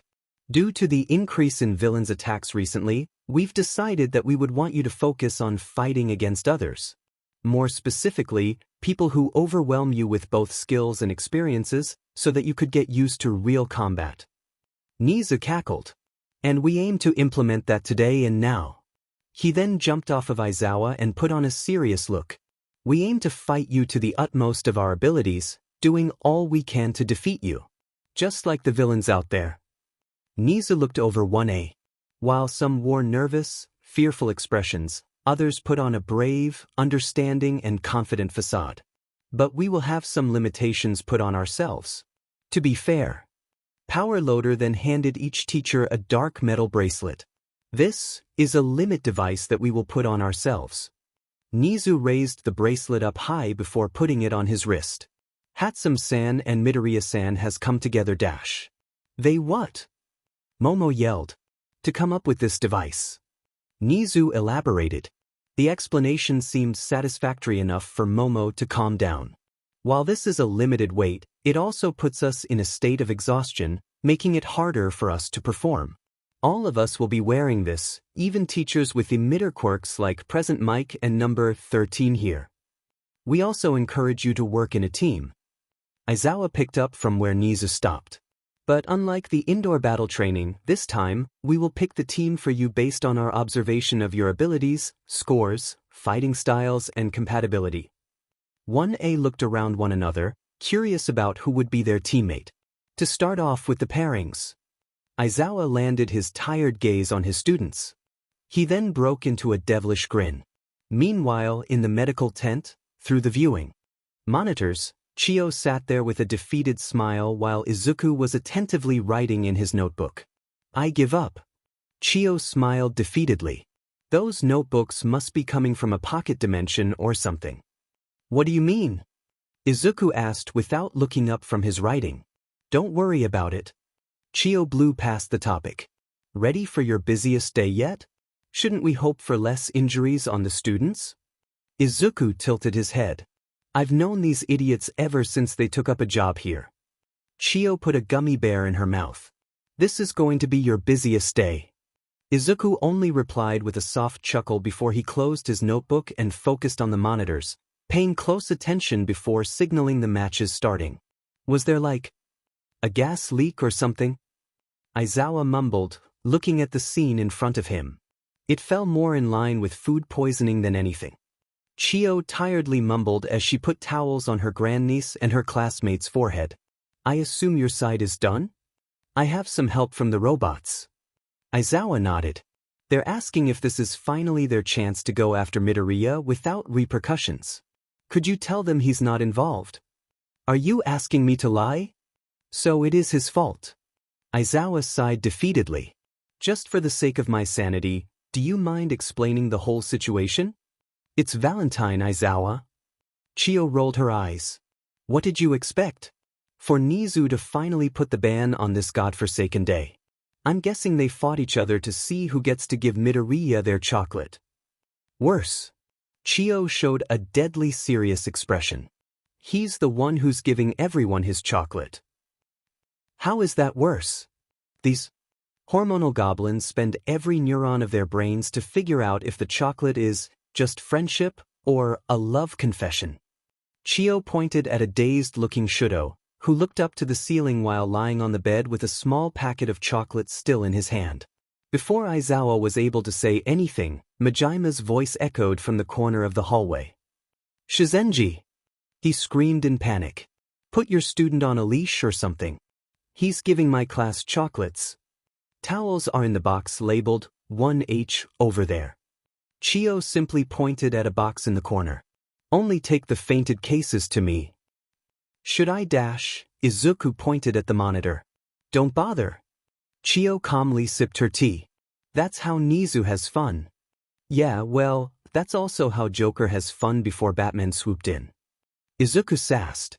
If you want to be Batman, be my guess. Chio gestured at the door. But I think we both know Nizu knows what he's doing and no danger will befall those two. Izuku didn't say anything as he watched Mina and Denki frantically run away from the collapsing structure of the arena. Fine. Izuku reluctantly conceded. I'll escort Yaoyorozu-san, Shinsu-san, Todoroki-san and Bakugo-san back to the main office. Do you want me to bring anything over? Before Chio said anything, hers and Izuku's attention was drawn to the screen showing Kirishima and Sata punching through another cement wall, only to be immediately surrounded yet again. Their exhaustion and frustration were clearly visible on their faces. Maybe some energy bar and food that is high in sugar? Chio finally spoke up. Right away. Izuku bowed and left. Midori, Mina said with a musical, cheerful tone. At the mention of his name, Izuku pulled up the eye mask and smiled. Ashido-san. Izuku greeted before letting out a yawn. What's got you chipper so early in the morning? Sun's about to set, Midori. Mina sweat dropped. Really? Izuku glanced over at the clock on the wall. Guess I've been here since yesterday. That's actually why I'm here. Mina jumped on a chair and slid it across the room towards Izuku. I came to the nurse's office and recovery girl said you haven't been there. She said, maybe he's finally taken my advice and got some rest for that thick head of his. Izuku giggled at Mina's imitation of his teacher. No one knows where you were, so I figured you must have been here. Mina grinned. At our secret place. I wouldn't say it's a secret. Izuku chuckled as he walked towards the fridge. I did ask for Principal Nizu's permission to use this dash. Bep. Mina shushed him. It's our secret place. I guess it is. Izuku accepted as he handed Mina a can of soda. Why were you looking for me? Oh right. I almost forgot. Mina snapped her finger in realization. Midnight Sensei gave us some homeworks and let me tell ya, they are a head-scratcher. Mina pulled out her books and threw them on the table. Izuku picked them up and quickly skimmed through them. She really went all out on these, huh? Izuku whistled. Right? Mina nodded in agreement. So can I copy yours? I'm afraid not. Izuku's smile remained on his face as he answered. But I can help you out with these. Ugh, responsibility. Mina pouted as Izuku gently hit her head with the textbook. Hey, fine. Educate me, please, Midoriya-sensei. With her eyes closed, Mina laid her head on the table. She blew raspberries in boredom, thinking of the upcoming tuition hours with Izuku. At least she got to spend time with Izuku in their secret room only they know about, except Nizu. Before Mina could lift her face up, a teasing, gentle voice whispered into her ears. No one's going to find us in our secret room, Ashido-san. Mina froze up as Izuku whispered softly into her ear. So you better stay awake and pay attention to me, okay? Because I'm about to rock your world. Mina shot her bright pink face up and turned to Izuku, who stood there and grinned with a textbook in his hand. Got your attention? Because this particular era of art history is going to change the way you look at the current world. So, in between the 15th and 16th century dash. Thinking back about it, maybe Mina really should inform someone about this room. In case she ever died of embarrassment. You are the dancing queen, young and sweet. Izuku hummed the lyrics as he skipped happily back to Chio with a bag of sweets from Lunch Rush. Only 17. Suddenly, another voice chimed in and sang with him. Izuku turned to his right in surprise and found a pink-skinned girl in a camouflage-patterned skin-tight suit, with a coat that had white fur along its collar. Pink, fluffy and messy hair that is comparable to Izuku danced with Mina as she matched Izuku's skipping rhythm as they headed to the medical tent. You like ABBA too, Mr. Doctor? Mina excitedly asked. Who doesn't? Izuku answered with a smile. How are you feeling, Ashido-san? Tired? Hungry? Depressed? Mina slumped over. I failed my practical exam. I'm sorry to hear that. Izuku reached into his bag and pulled out a bar of chocolate. For hunger. Mina accepted the sweet with a short nod and held it in her right hand as she ate it bite by bite. As for the tiredness, Izuku showed his right hand. Knowing what the nurse's quirk was, Mina got the idea and decided to grab Izuku's hand. They held onto each other's hands in silence, with the only sound occupying the atmosphere were the wind softly breezing through them while their footsteps hit the soft dirt. Being the hyperactive and social butterfly, Mina decided she wanted to break the quietness. So, I don't think I caught your name, dude. Mina laughed. Maybe I should have asked that before we held hands like this? Midoriya Izuku, at your service. Nice to meet you, Ashido-san. Izuku smiled. Do you still feel tired? It's a ton better now. Thanks a lot, man. Mina grinned. Principal Nizu really drove us to near death right there. Speaking of, how is Kaminari-san doing? He's disappointed for sure. But he got Jairu to take care of all that, so I bet he'll be up and running soon enough. Kaminari-san and Jairu-san? I didn't know they were a thing. Izuku whistled impressively. Well, not yet. Mina emphasized. But a romance expert like myself definitely sees something between them. What about you? Izuku asked. Anyone to vent to, Miss Romance Expert? Again, not yet. Mina pouted. It is man. Stuck here for remedial lessons instead of having fun at the summer camp with everyone else. My life officially is. I guess you'll be seeing me a lot during summer then. Izuku chuckled. Oh my, what is this, Midoriya-sensei? Mina showed a teasing grin as she leaned in closer, holding Izuku's hand tighter. Are you perhaps trying to graduate with me? Mina expected Izuku to at least blush and turn away. She couldn't be more wrong. At the sudden flirting, Izuku only raised his eyebrows in surprise for a quick second. He instead leaned over closer to Mina. Hasn't that always been the plan, Ashido-san? Izuku whispered teasingly. Midori? Mina stuttered. I was just kidding dash. As a matter of fact, you are the person I want to graduate with the most. Izuku ignored her and continued. At his word, Mina's blush became redder and redder. Suddenly, Izuku turned his face away and let go of Mina's hand in her shock. We're here. Izuku pointed at the medical tent. I'll have to return back to work. Make sure you do well for your remedial lessons, okay, Ashido-san? It'd be a shame if you couldn't graduate with everyone at the end of your 3rd year. See you. As Izuku disappeared behind the tent, Mina flopped down to the floor with her heart thumping in her chest. Maybe staying back wouldn't be so terrible after all. Himiko-ne? Himiko looked up from her phone at her brother's call. What's up, Izuku? What does it mean when you say you want to graduate with someone? Himiko immediately spat out the water she was drinking. From behind the kitchen, Ray dropped the plates she was washing onto the floor. Inko continued to type on her laptop without any reaction. Just to be clear. Himiko coughed. What do you think it means? I assume it means you want to graduate school with someone important? Izuku tilted his head. But whenever I said that to someone, they just ended up with a nosebleed or something, so I'm just wondering if it means anything else. Himiko hesitated for a moment before she turned to Inko, who continued to type on her laptop with her utmost concentration. Seeing that their mother was no help, Himiko called out. Raisin, you want to take this one? Oh my, look at all these dishes that I dropped. They heard Ray's voice from the kitchen. I better clean these up before someone gets hurt.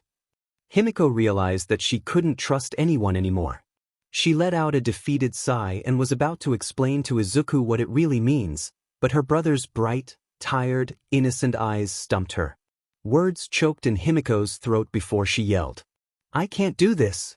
Not to you. And ran away. Izuku showed a confused expression and turned to Inko. Do you know what else it means? I don't know. Inko shrugged. It's always just graduating to me. Side chapter number 2, The Doctor and the Hero. Dear Diary, at this point, Setsuna is becoming more and more like I was.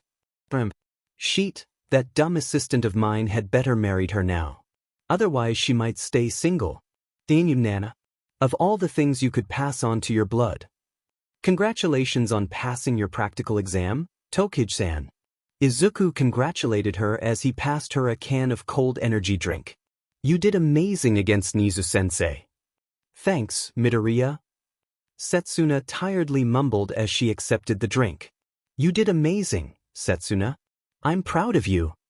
Chio chimed in. We'll go to any restaurant you want later. Anywhere you want. Even if they only sell those dino nuggets you like so much. Especially then. Setsuna chuckled with her face covered with a towel, trying to hide her embarrassment. Thank you, Granny Chi, I love you. Love you too, dearie. Chio showed a rare smile. You want to come with us, Izuku? Thanks for the offer, Chio-sensei, but I shouldn't intrude on your family time. Izuku smiled softly.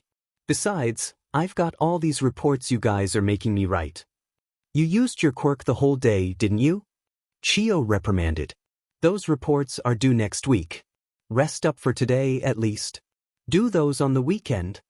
I have plans for the weekend. Izuku pouted. It's better to complete all the work in one go and have free time without worries, right? Speaking my language right there, man. Setsuna cheered. I'm really worried about you too. Chio sighed. What are you planning for the weekend? Tomorrow is Friday, so probably trying not to get murdered by a certain psychopath I know. Izuku hummed in thought for a few seconds. Sunday I'm hanging out with Ibra after church. As for Saturday, it's not confirmed yet. Actually, I'll check right now. Izuku then turned to Setsuna. Are you free this Saturday, Tokage-san? The energy can in Setsuna's hand was caught by Izuku as the girl let it slip in shock. Chio. Nana spun the chair. Please. Just one more time.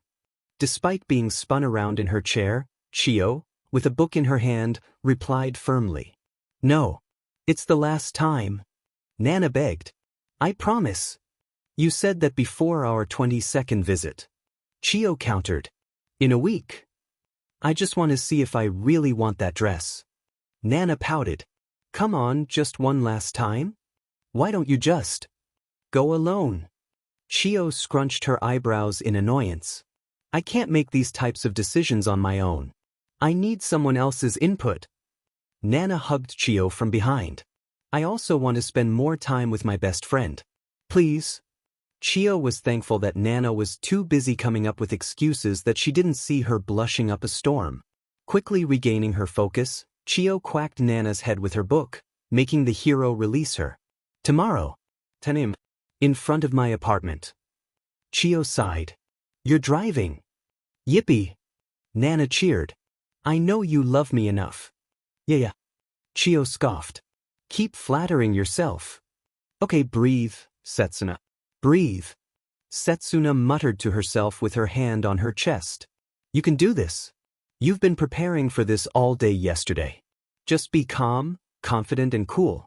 He'll like it. He'll like you. Listen, it's already 20 minutes before your meeting time. Chio glanced at her watch and sighed. Are you sure you want to keep repeating that mantra? I can see he's nodding off on the bench over there. Setsuna followed her great-aunt's eyes towards the bench in the park. Despite the slight crowd of people during the weekend's morning, in the midst of people walking by, through the car's windows, they could see Izuku laying his head on his fist, nodding off. We came 20 minutes earlier than the agreed time. Setsuna held her head in despair. He shouldn't have been here already. Now I'm the one who comes late and makes him wait and dash. Chio shoved a mint into Setsuna's mouth. Then you better get out there and start your date. Already, stupid grandniece. Chio scolded her. You go out there and make that rockhead think he's the luckiest man alive. I'd better not see you come home without at least doing something worth mentioning, young lady. Setsuna let her great-aunt's words sink in for a few seconds before her worried look turned into one of determination. With a firm and confident nod, she bid farewell to Chio. I'm going now. Setsuna declared. Love you, Auntie Chi. See you later. Love you too, Setsuna. Chio smiled back. With the door slammed closed, Setsuna walked towards Izuku, filled with determination. She took in a deep breath with every step she took closer to Izuku. Midoriya. Setsuna called out cheerfully. Rough morning. At his name being called, Izuku's eyes fluttered open in surprise. He rubbed his eyes tiredly before looking up and found Setsuna standing there, grinning. Tokage-san. Izuku greeted her with a smile. You look amazing. Good morning to you too. Thanks. Setsuna turned her red face away, thankful that Izuku was still too busy yawning to notice. You look great too, dude. Really? Thank you. Izuku scratched his head with a smile. This wasn't the outfit I picked out, actually. My aunt and sister saw what I was wearing and they pulled me back in and forced me to change before I could leave. Hey, me too. Setsuna gasped. My mom literally dragged me back inside and she said she would only let me out if I changed out of my hoodie. Can you believe that? I mean, this green dress looks great, but it's not hoodie great. What a missed opportunity for both of us, then. Izuku chuckled as he stood up. We'd better get today started if we don't want to be late for dinner. Here. Izuku showed Setsuna, who turned into a worse blushing mess, his hand. You don't know where we're going and it can get a little crowded on the weekend. Izuku explained. We wouldn't want to get lost, would we? Setsuna hesitantly grabbed Izuku's hand. With a smile, Izuku gently pulled her and the couple started making their way through the wave of people. In the car, Chio just sat there and sighed. Youth. Listen, I can explain. Nana raised her hand nervously. Explain away. Chio said, emotionlessly. Explain why you left me waiting for. Almost 3 hours on a trip that you pressured me into going. There was a villain attack nearby. Nana mumbled. I passed by it when the guy went on a rampage, so I thought. Might as well, you know. And that took you almost 3 hours? Chio raised an eyebrow. And then I saw a note in his pocket that turned out lead to a huge drag ring dash. Surely you handed it to the police? Chio asked a question she already knew the answer to. And something big was happening soon. So I thought, you know, might as well have a quick look at it. And? A fight broke out. Listen, Chiyo, I'm so sorry. Nana got down on her knees and hugged Chiyo's leg. I'll buy anything you want later, okay? Just don't make me go there alone. The saleswomen there are scary. Communicating is scary. You have a husband. And kids. That's different. They're special. Nana pleaded. Like you. Nana watched anxiously as Chiyo turned her head away for some reason before the doctor turned back around with her ever-unchanging expression. Fine. Chiyo sighed. You're buying me coffee. The expensive one. Isn't it already past noon? Are you complaining? Not at all, Doc. It's okay if we eat katsudon, though. Setsuna pouted as she followed Izuku. I'm glad that someone finally agrees with my preference in food. Izuku chuckled. But I'm meeting with Ibra tomorrow and she won't be happy to know that I ate katsudon again. How would she find out? Setsuna showed an extremely confused expression. Also, how much katsudon do you eat per week? Unhealthy amount. But I do need to eat something else every now and then. Izuku waved off her question. The clothing shops are upstairs. We should take the escalator dash. Izuku stopped as he turned around and noticed Setsuna still, eyes stuck to something behind the glass panel. Izuku quietly got closer and checked out what Setsuna was looking at. Behind the glasses, on display, a pair of pink chrysanthemum flower earrings laid elegantly behind a price sign. Izuku glanced back and forth at the earrings and Setsuna's desireful yet innocent expression. See something you like? Izuku whispered. Seemingly snapped out of her trance, Setsuna quickly explained. Yeah. She chuckled grimly. I've always wanted to have earrings. But my healing factor immediately heals any ear holes I make, so. Izuku hummed in understanding. Afraid that she might have brought the mood down, Setsuna put a huge grin before slapping Izuku's back. Don't feel too sorry for me, though. She laughed. I still can wear other accessories. And other badass shirts. Let us make haste upstairs and don't you dare disappoint me, doctor. Wouldn't dare to, madam. Izuku smiled. Here. Chiyo put a shirt inside the basket.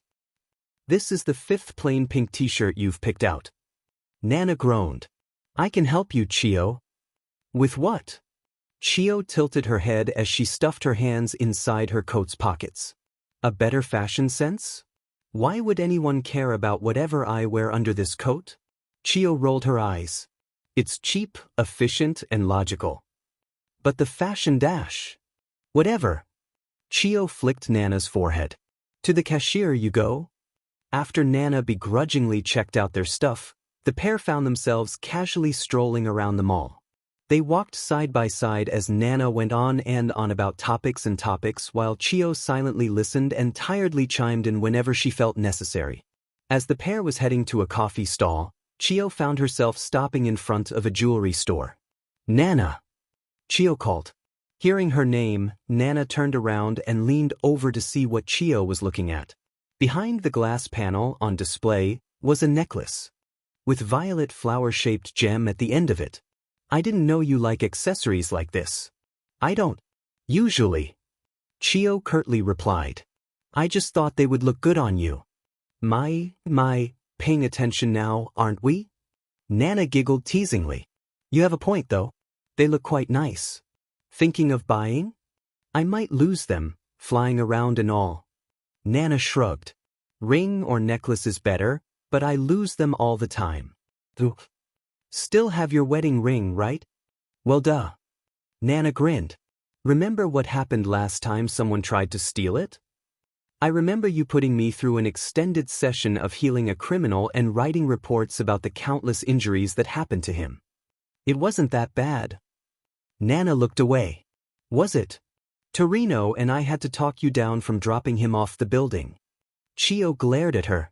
From the 30th floor. Hey, coffee.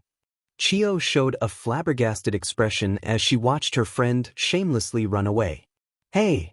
Setsuna waved at Izuku, who saw and jogged towards her. What took you so long? It got a little bit crowded. Izuku scratched his right cheek. Afternoon, Chiyo-sensei.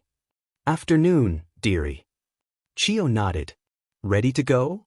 Actually, is it okay if I meet you guys there later? Izuku asked. I need to run home and do something real quick. Is everything okay? Chio asked. Everything's fine. It's just something I should do before dinner. Izuku waved off her concern. It won't take long. I promise. It's no problem. Setsuna gave him a thumbs up. You're lucky I'm kind and understanding. Other girls won't be as nice. I asked because I know you're not like other girls, Izuku smirked. See you later, Tokusen, Chio-sensei. As Izuku ran off and disappeared into the crowd, Chio turned back to her car. Blush profusely inside the car, Setsuna. She called out loudly. It's embarrassing. Nana-sensei. Toshinori asked through his hastened breath as he noticed something different. Is that a new necklace? Nana took a few seconds to register Toshinori's question and looked down at her brand new necklace. A soft smile crept onto Nana's lips as her fingers softly went through the violet gem. Quite a keen eye you have, Toshinori. Nana's sweet smile turned into a grin. You must be popular with the ladies at Yui. And Nana-sensei. Toshinori blushed. Nana laughed out loud at her apprentice's reaction. After wiping the tears from her eyes, Nana sat down. It's from Chio. Nana smiled. That tsundere of a doctor gave this to me yesterday before driving off as quickly as she could. I've never seen Torino laugh so hard ever before. It was amazing. I see. Toshinori chuckled at the description. What do you think about that, Nana-sensei? I think it's sweet. Nana chuckled. She acts cold and aloof all the time, even if we all know she's the biggest softy deep inside. Really? Toshinori showed a surprised expression. She was kind of difficult whenever she had to heal any of us after class. That's just her way of saying she cares. Nana grinned. What kind of teacher is glad to see their student injured? Torino-sensei and Nizu-sensei laughed at my broken arm last month. They're just a bunch of psychopaths. It's getting late, Izuku. Chio glanced over at the clock on the wall. Come on. I'll drive you home. Before Izuku could answer, Setsuna quickly interrupted. Give us a few minutes, Auntie Chi. Setsuna smiled. I need to talk to him about something. She then turned to Izuku. Come on, to the park we go. Although surprised by the sudden development, Izuku nodded and followed behind Setsuna. The adults of the house sat in silence, at least until they heard the sound of the front entrance being closed. As soon as they were sure the kids were out of ear range, Setsuna's grandmother broke the silence. Think she'll confess? She better. Setsuna's mother sighed. It's infuriating to watch them not being a couple. Just calm down now. Setsuna's father calmed them down. They still have 3 years ahead of them to find out more about each other. She'd better be sure if she's doing that. Chio mumbled under her breath. I don't want either of them rushing into things and regretting it later. You want her to calm down and wait forever like you d-dash. Chio gave her sister the deadliest glare. Sensitive topic. So, spill. Walking in front of Izuku, with her hands behind her head, Setsuna asked. Spill what now? Izuku asked back. Whatever you want to tell me. Setsuna suddenly turned around with a grin. They stopped under the illuminating streetlight, surrounded by cicadas' noises that signaled the approaching summer. The dreamy night sky hung above them, engulfed every and all unrelated things around. The scene was as if Setsuna and Izuku were standing on a stage, under the sole stage light that shone over them. A stage of their own. Guess I couldn't hide it well enough. Izuku showed an admittance smile. Not like you did a great job. Setsuna grinned. You kept glancing at me during dinner, especially whenever the mall trip was brought up. So, what's your secret? Setsuna watched with a thumping heart as Izuku hummed quietly to himself for a moment before he let out a sigh and reached into his pocket, making her heartbeats spiraled even further. Until all her attentiveness was focused on how her face was burning as she saw the tiny red box. It's not very secure, Izuku admitted. It's actually very rushed work. My mom knows a blacksmith who does jewelry. I asked her to turn these dash. Izuku opened the box. Setsuna immediately recognized them as the pink chrysanthemum pair that they saw at the mall. Into clip-ons. Izuku scratched his neck awkwardly. It's one solution to your healing issue, but as I said, these aren't very secure. Wait. Setsuna stopped Izuku. She then reached into her pocket and pulled out an almost similar box to Izuku, with the only difference that it was in green. I actually have something for you too. I thought it would make a nice thank you, since... She took a deep breath. Since you're the first person I've opened up to. The person who didn't look at me differently because of my quirk. The person who helped me open up to my family about my issue, my insecurity, my fear. You were there with me through all of that, Midoriya. I can't imagine what it would have been like had it not for you, or what it would be like if you aren't there anymore. The words stuck in her throat as she looked at his softened expression. With an internal sigh, Setsuna's lips curled upwards into a smile as she held the necklace up. Thank you for becoming my friend, Izuku. Izuku blinked a few times before his smile softened even more before holding the earrings closer. Thank you for letting me be your friend, Setsuna-san. They both chuckled softly, smiling as they walked back together side by side. Neither said a word as they headed back. But not even a tinge of awkwardness was seen between them. Case file number 24. Isamu Academy High School. Dear Diary, yet again, today I learned that boys' affection isn't limited to UA students. But it's good, since we know we can at least trust them if the HPSC ever acts. Young Midoriya. I am here with a gift. All Might opened the door with his ever-enthusiastic, wide smile. Immediately, his stomach was hit with a cane that made him sputter out some blood before steam emitted from his body, returning him back to his skeletal shell. See Chio-sensei. Toshinori coughed out the choked blood. Why did you dash? Chio pointed towards Izuku's table, where he was nodding off on the table. Toshinori felt a sharp headache rang through his head before he shook it off and turned back to Chio. My apologies. He whispered. At least you're aware. Chio rolled her eyes. Now, what's that about a gift for him? Toshinori reached into his pocket and pulled out 2 tickets. My surrogate niece asked to come to Island as a surprise for her father, an old friend of mine. Toshinori explained. I never attended the Expo before, so I figured this would be a nice opportunity to bond with young Midoriya. Maybe tell him some stories about Nana-sensei if he is interested? For some reasons, a sense of pride overwhelmed Toshinori's senses. That sounds nice. Izuku smiled. I'll go with you. Thank you, All Might Sensei. You are welcome, young Midoriya? Toshinori coughed. Were we too loud? Chio asked with concern. No, I just heard Island, so. Izuku scratched his head while chuckling. Also, you really shouldn't be letting me sleep like this. It's still working hours. You work outside of your working hours, dearie. Chio sighed. I think you deserve rest more than anyone. Oh, speaking of rest. Izuku remembered and turned back to Toshinori. Has the activity already ended? Activity? Activity. Izuku repeated. You know, the one Aizawa-sensei told you when we were all in the staff room about how Isamu Academy High School is sending a few students to collaborate with us for practicing? Toshinori blinked a few times before the realization hit.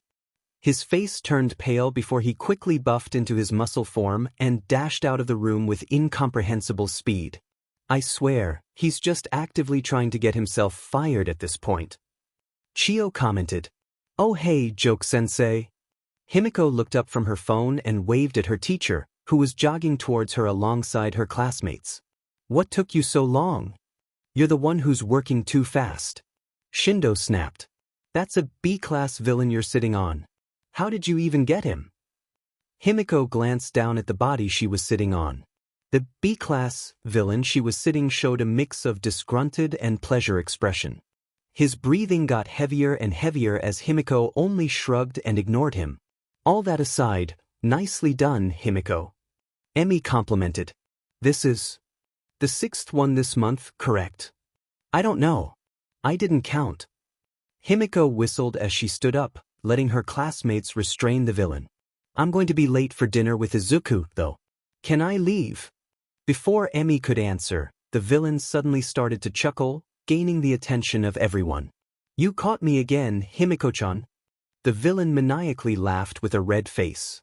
Oh, to get noticed by such a beautiful, energetic young girl. How popular I am. And to be ignored like I'm not even human turned me on so much. You, Himiko-chan, really are the perfect woman for me. I can't wait to break out and find you again. Despite the rising tension, Himiko just shrugged as she continued to type onto her phone. Good luck with that, then. She answered enthusiastically while continuing to walk away. Oh, ignored yet again. The villain showed a blissful expression. I wonder, will you show me that expression next time if I bring your brother's corpse dash?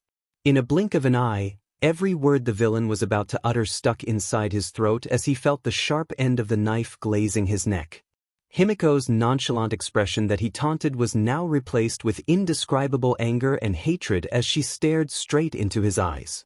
Her wrist that was holding the knife was firmly held by Emi, whose laughing expression was now replaced with a dead serious one. From behind, Tatami wrapped her hands around Himiko's waist, calming and stopping her from going too far while from far away, Shindo had his hands readied on the ground. Himiko! Emi commanded. Let go of the knife. Himiko did not answer, nor did she loosen her grip on the knife even a little. I am not repeating, Himiko. Emi glared at her student. Let go. Himiko glared back at her teacher before she finally clicked her tongue in annoyance before letting go of the knife, letting it fall onto the floor before it was kicked away. She gave the villain one last deadly glare before leaving without saying a word. Emi looked at Tatami, who nodded and followed behind Himiko. Did I just hit a dash? Once more, the villain was interrupted before he could finish. Albeit this time, Emi's fist got him instead of Himiko's knife. That was not funny. But I'm going to be generous and give you a little warning, buddy. Emi grabbed the villain by the hair and lifted his face up. You are going to Tartarus, and for your sake, I hope you at least know how to keep your mouth to yourself. Tears started to form in the villain's eyes, the eyes that were being glared at by Emi. I don't care how dangerous or strong you think you are. Emi continued. But you talk about the boy in there? In front of her. Emi let go of her grip. Not even God could help you. This unironically reignites an irrational fear I had long ago. Izuku chuckled nervously as he watched the camera footage of as students being turned into zombies one by one. I saw you sew your own wounds, Izuku. Chio looked at him. This scares you? When I was like really young, me and my babysitter? Neighbor? Anyways, Kaine and I came upon one of those old horror movies about zombies. Izuku explained as he tried to describe the movie from memory. As a very sleepy child, that movie did wonders in keeping me up all night. It eventually went away, but the damage has already been done. I really can't tell if your childhood is sad or just goofy at this point. Chio dryly chuckled. We still have another half an hour before the students need to be pulled out. You sure you're good to go? I'll take the 4 from Isamu before coming back to help you with the rest. Izuku stood up and stretched. It's a good opportunity to talk to people from a different hero school. I suppose that makes sense. Chio nodded in agreement. Just don't stuck any more of those poor kids. Stuck? Me. Izuku tilted his head. I don't think I've ever tried that before. Aha.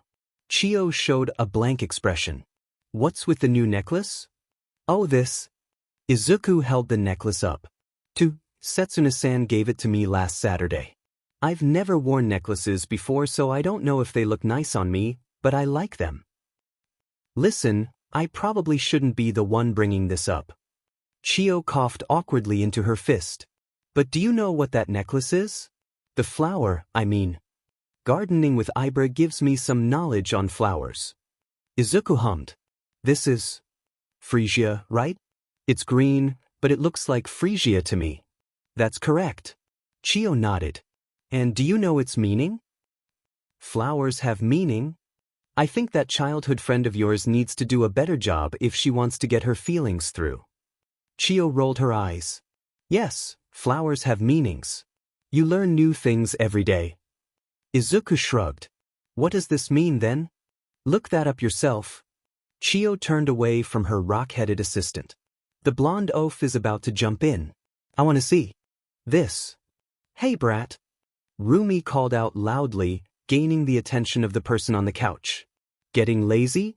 Rubbing his eyes open tiredly, Izuku let out a yawn before he turned around and found Rumi in her casual clothing approaching him.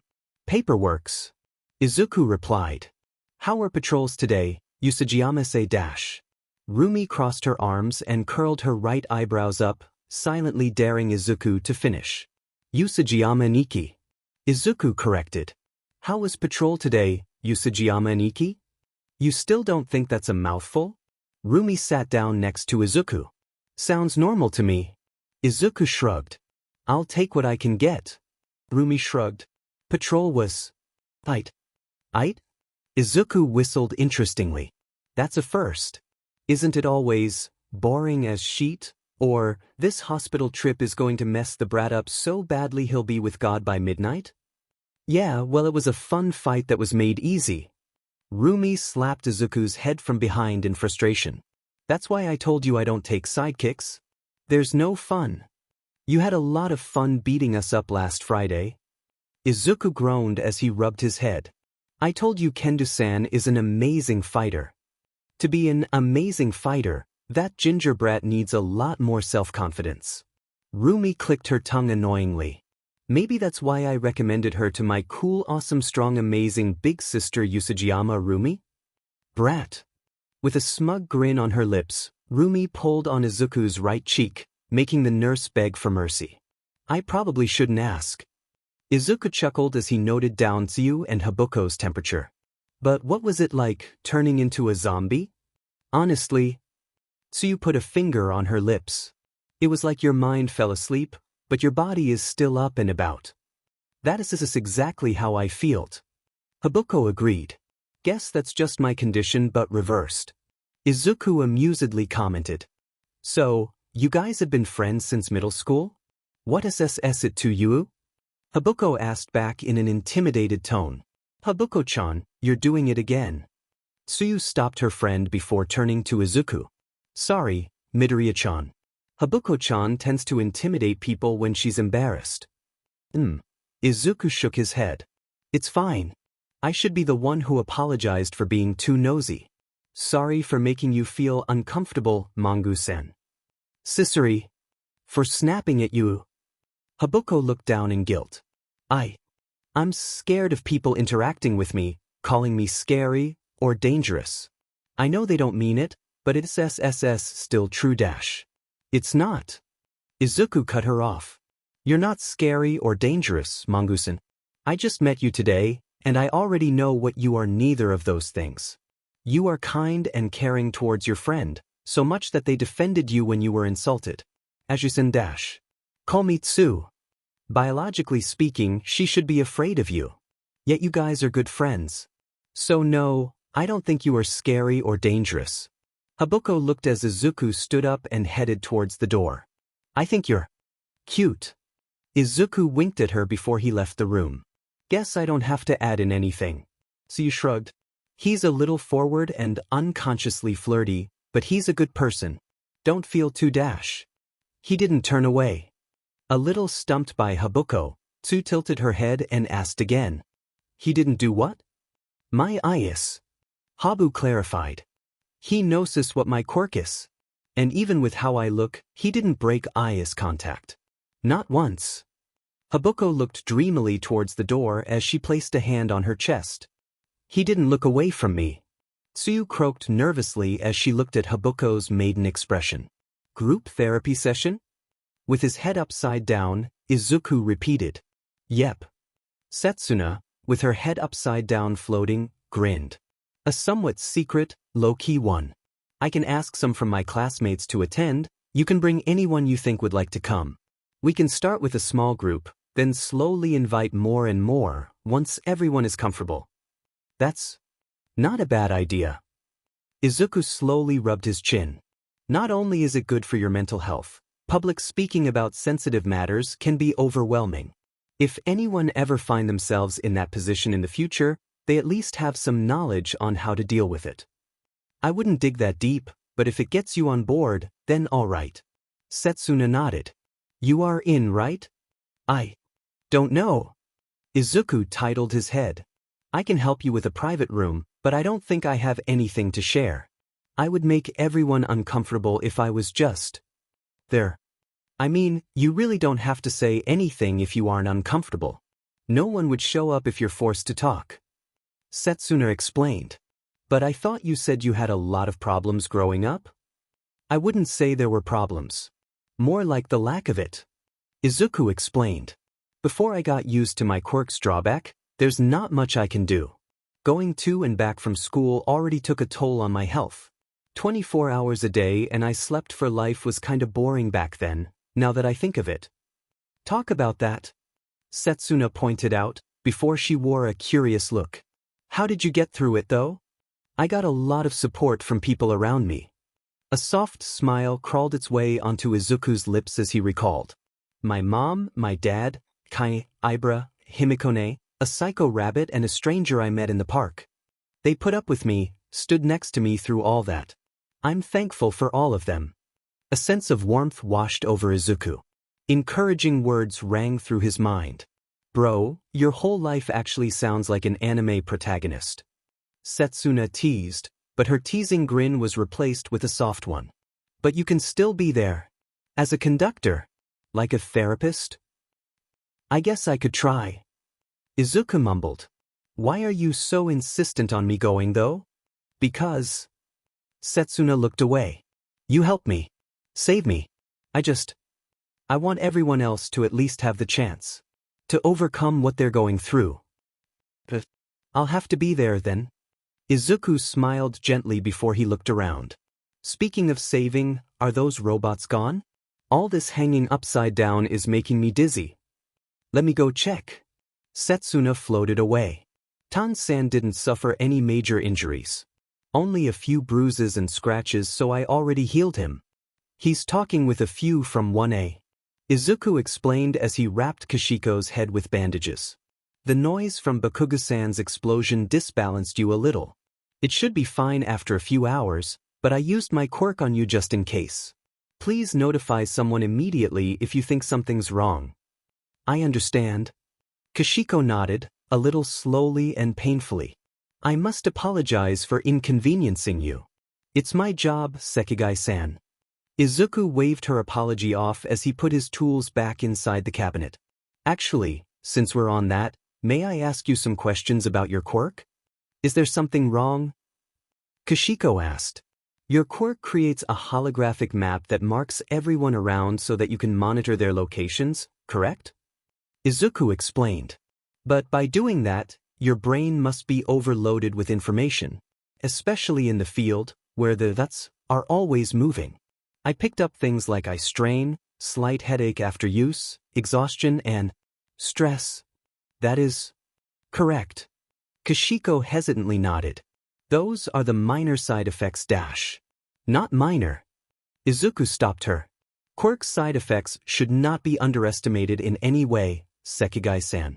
Eye strain could lead to loss of vision, slight could turn severe, especially with exhaustion and stress capping on top of them. I see. Kashiko gulped. I suppose I have been neglecting my own health in pursuit of my dream. Ragdoll from Wild Wild Pussycats mentioned she used to have the same problems.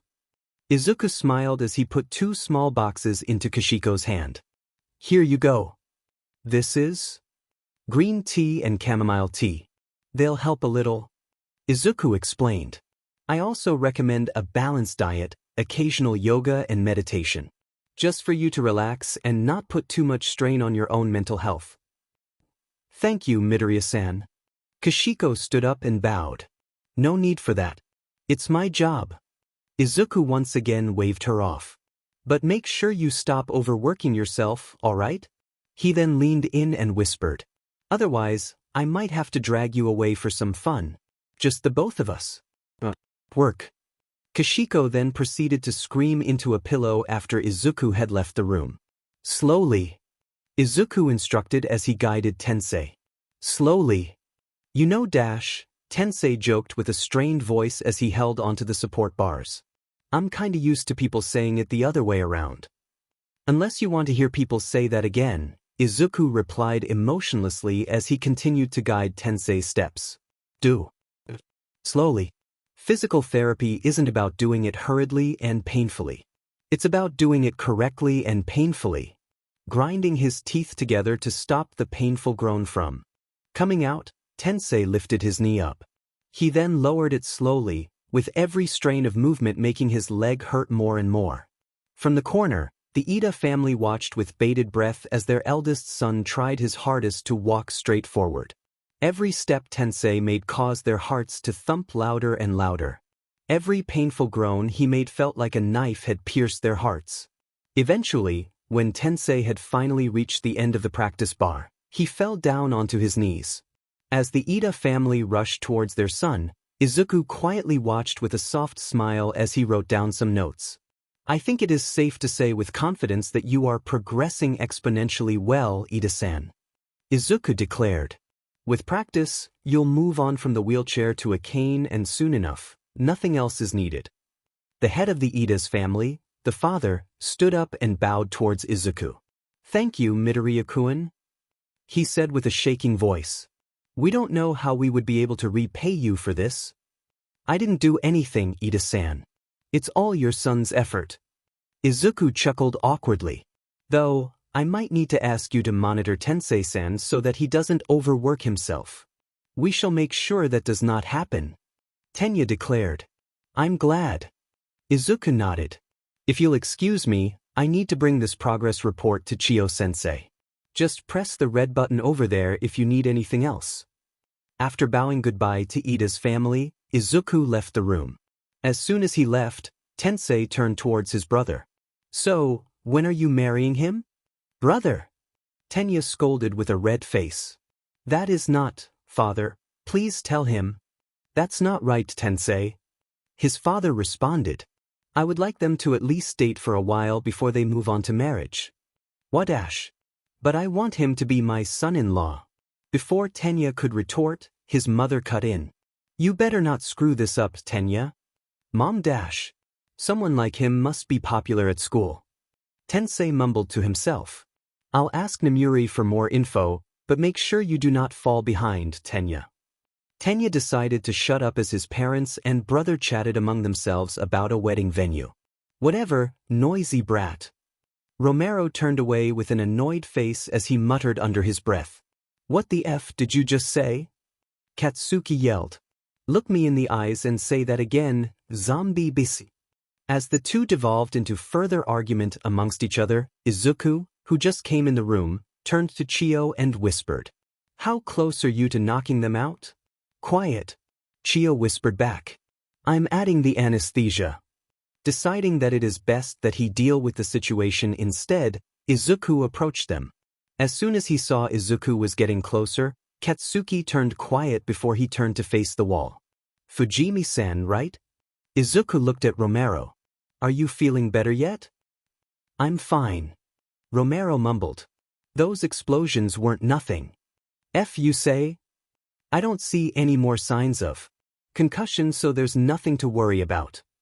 Izuku gave a quick diagnosis. But I would still recommend resting up for a little bit. School closed at around 3 more hours and your friends are still healing up as well. Are they dash? They're fine. Just exhaustion. Any wounds and injuries have already been dealt with. Izuku assured him. It's not my place to say this, but your friends don't blame you for what happened. As a matter of fact, they blame themselves more for not being able to help more. Idiots, all of them. Romero complained, but the smile on his face wasn't hidden well enough for Izuku to not notice. Thank you. Midoriya. Midoriya Izuku. Izuku introduced himself. Thank you, Midoriya. Romero repeated.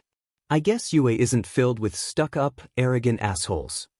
Big words, coming from a loser. Katsuki clicked his tongue. Your shitty control of your shitty butt Quirk caused all this mess in the first place. You dash. Bakugu Katsuki. Before Romero or Katsuki could get further into the argument, Izuku's harsh, commanding voice made them flinch. If you are healthy and have nothing positive to say, I suggest you leave the room for people who actually need some rest. Izuku glared at him. I have better things to do than listening to you insulting my patients all evening.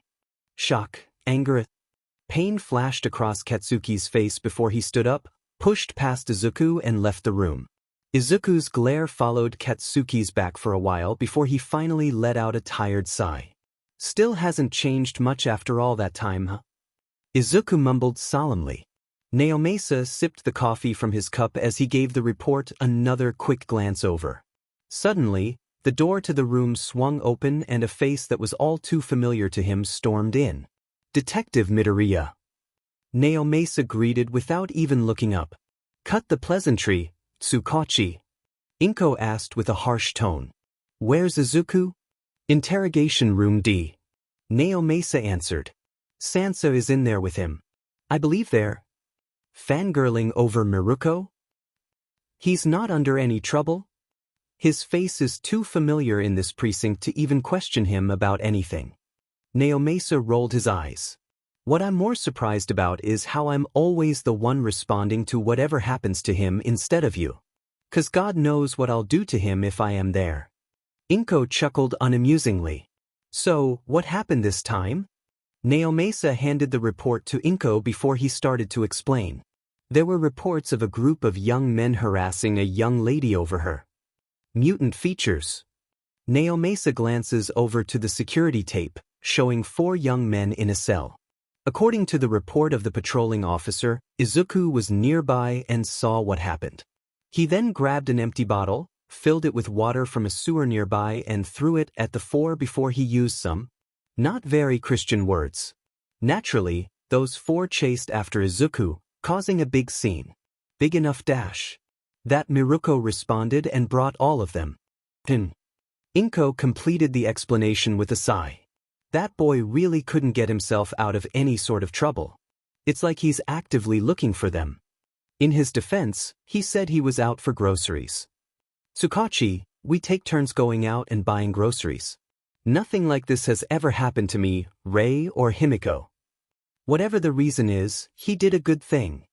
Naomasa chuckled. We brought him more as a witness and for the victim to thank him. Also, everyone was complaining about how you never bring him to work anymore. Because I don't need to anymore? Yeah, well, you better bring him home fast. Naomasa pointed at one of the camera's footage.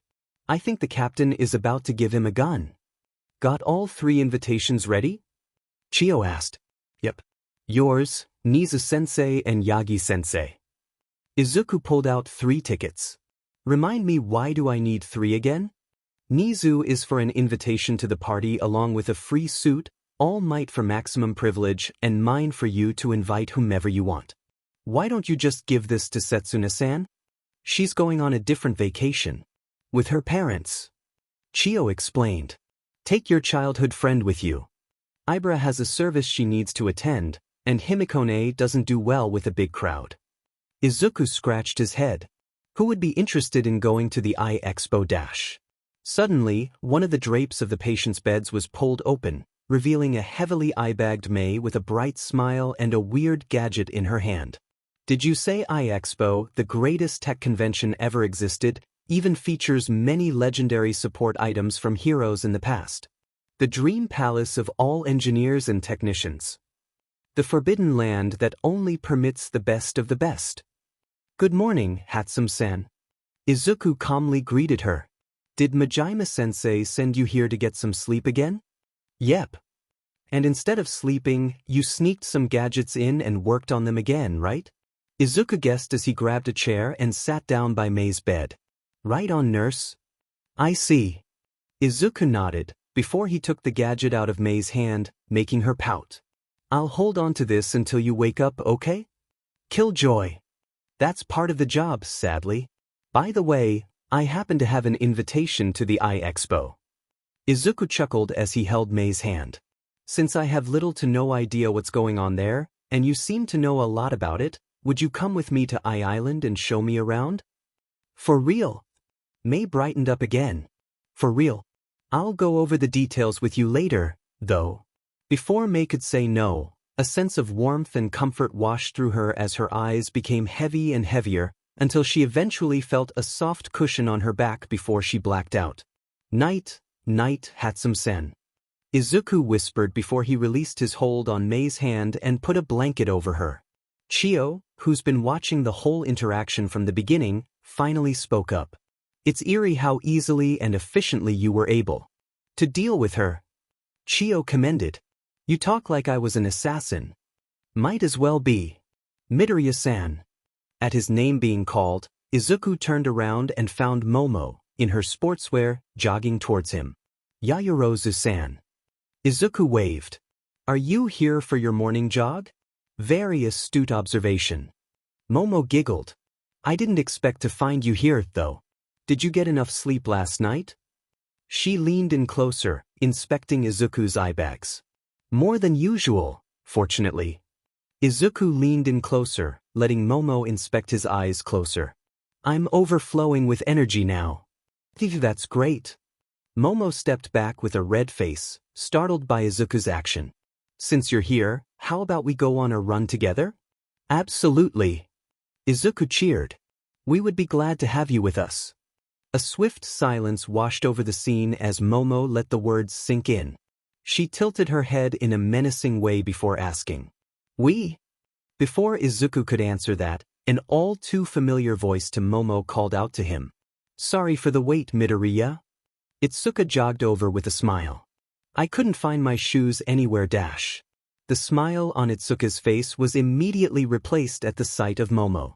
With Izuku in between, the two ponytailed girls shot glares at each other. Kendo-san. Yaoyorozu-san. They exchanged pleasantries very monotonically, with Izuku standing in between with a huge smile. Kendo-san invited me to run with her. I thought this would be a good opportunity to see if she's overworking herself again. Izuku explained cheerfully, unaware of the bloodthirst. It would be delightful if you could join us for breakfast later too, Yaoyorozu-san. Yeah. It would be delightful. Itsuka agreed with a smiley face and a welcoming tone. The emptiness in her eyes showed clearly. Normally, I would hate to intrude. Momo chuckled deviously. But who would be able to say no to such an invitation? Wonderful. Izuku clapped his hands together before he turned to face ahead. We better get started on this run, then. I have to be at the office before lunch. As Izuku was about to take off, something came to his mind. He turned around to face Itsuka and grinned. I'll give you a massage if we finish early, Kendo-san. As Izuku took off, Momo had to watch in despair as Itsuka, with a red face, showed her a smug and victorious grin before running off behind Izuku. I didn't expect you to bring a friend, young Midoriya. Toshinori coughed into his hand as he glanced over to the seat on the other side of the airplane, where Mei was excitedly reading through notes of the iExpo. Especially one that is so colorful. She needs some time away from her lab. Izuku smiled. And I don't think I know anyone better to walk around the expo with. You'll be surprised. Toshinori mysteriously chuckled. But it is good to see you making friends, young Midoriya. That is, assuming you guys are just friends. No, we're not just friends. I'm the #1 engineer Hatsum Mei and he's my #1 nurse. Mei jumped into a seat next to Izuku and took over, making Toshinori sputter in surprise. I see. Toshinori coughed into his hand. I believe we haven't been properly introduced. My name is Yagi Toshinori. Nice to meet you, young Hatsum. Mei, with her usual maniac smile, stayed quiet and blinked while still keeping her stare on Toshinori, making the man feel uncomfortable. After a minute or so, she turned to Izuku. Did you know All Might's name is Yagi Toshinori? Thankfully, Izuku acted swiftly enough to take a blanket to cover himself and Mei from the blood that Toshinori coughed out of his mouth. Weird that this kind of revelation happened twice, huh? Izuku mumbled to himself. Excuse me for the sudden outburst earlier. Toshinori apologized, still wiping the blood from his mouth. Before I further dig my grave, How did you find out, young Hatsum? I talked to All Might once when I gave the suppression cuff baby. Mei explained, not forgetting to nudge Izuku to put a piece of chocolate into her mouth. How you talk, your tone, pitch, body language, vocabulary. It's like you aren't even trying to make it a secret. Normally, I would take shame in that, but you and young Midoriya are two very special cases. Toshinori scratched his head defeatedly. To be fair, your case is like Superman. Izuku pointed out. No one expected the undefeatable symbol of peace to look like this usually. Hatsum-san and I just look at you in a non-biased way. I must say once again that this is considered a national secret. Toshinori sat up straight. I sincerely hope you won't go and spread this information around. No one would believe me. Izuku shrugged. Got no one to talk to and everyone already thinks I'm crazy. Mei smiled. Now, could you explain how you turned out like this? Toshinori took a second to consider the teenager's words before he nodded. He took a deep breath before starting to explain about what happened. Great, more children getting involved in this debacle. Just what we need. Second threw his hands up in the air. In Eight's defense, those two figured it out themselves. First chuckled. And only Midoriya knows about the existence of one for all, so telling Hatsum about my brother should be no problem. Knowing about all for one's existence is dangerous enough for the girl. Second yelled. He's also trying to give one for all to Seven's grandson. And what are you implying? Nana raised an eyebrow. My grandson isn't good enough? I know he'll tear your moody butt up if he wants to. You haven't seen him fight. Third raised his hand as he looked around. I think no one ever did. Yeah, because he's a compassionate and kind child. Nana proudly smiled. But he's my grandson, so I just know he can throw hands. Nepotism? Fourth tilted his head. DMN right. Not that this isn't fun. Fifth stepped in. But have we figured out what we should do with the whole possible overclocking? I do. Don't give it to him. Ignoring Second's obvious bias against Midoriya. Sixth finally spoke up, ignoring Second glaring at him. Fifth has a point. Got any idea, First? All the vestiges' attention turned to First, who sat and hummed for a while before he spoke up. Hard to say. But I do know something that may or may not happen. First said with a mysterious smile. But to confirm that, he might need to interact with one for all again. What do you mean, might or might not happen? Third asked. Last time the kid tapped into one for all, he vomited blood, First. Second said. You want him to do it again? I know. First's smile remained on his face as he turned his chair towards Fourth. Same thing that happened with Fourth before he realized what was happening. And that's how I have this injury in the middle of my stomach. Toshinori rubbed the side of his stomach with the injury. Any question? Couldn't nurse. Heal you? Mei looked back and forth at Izuku and Toshinori.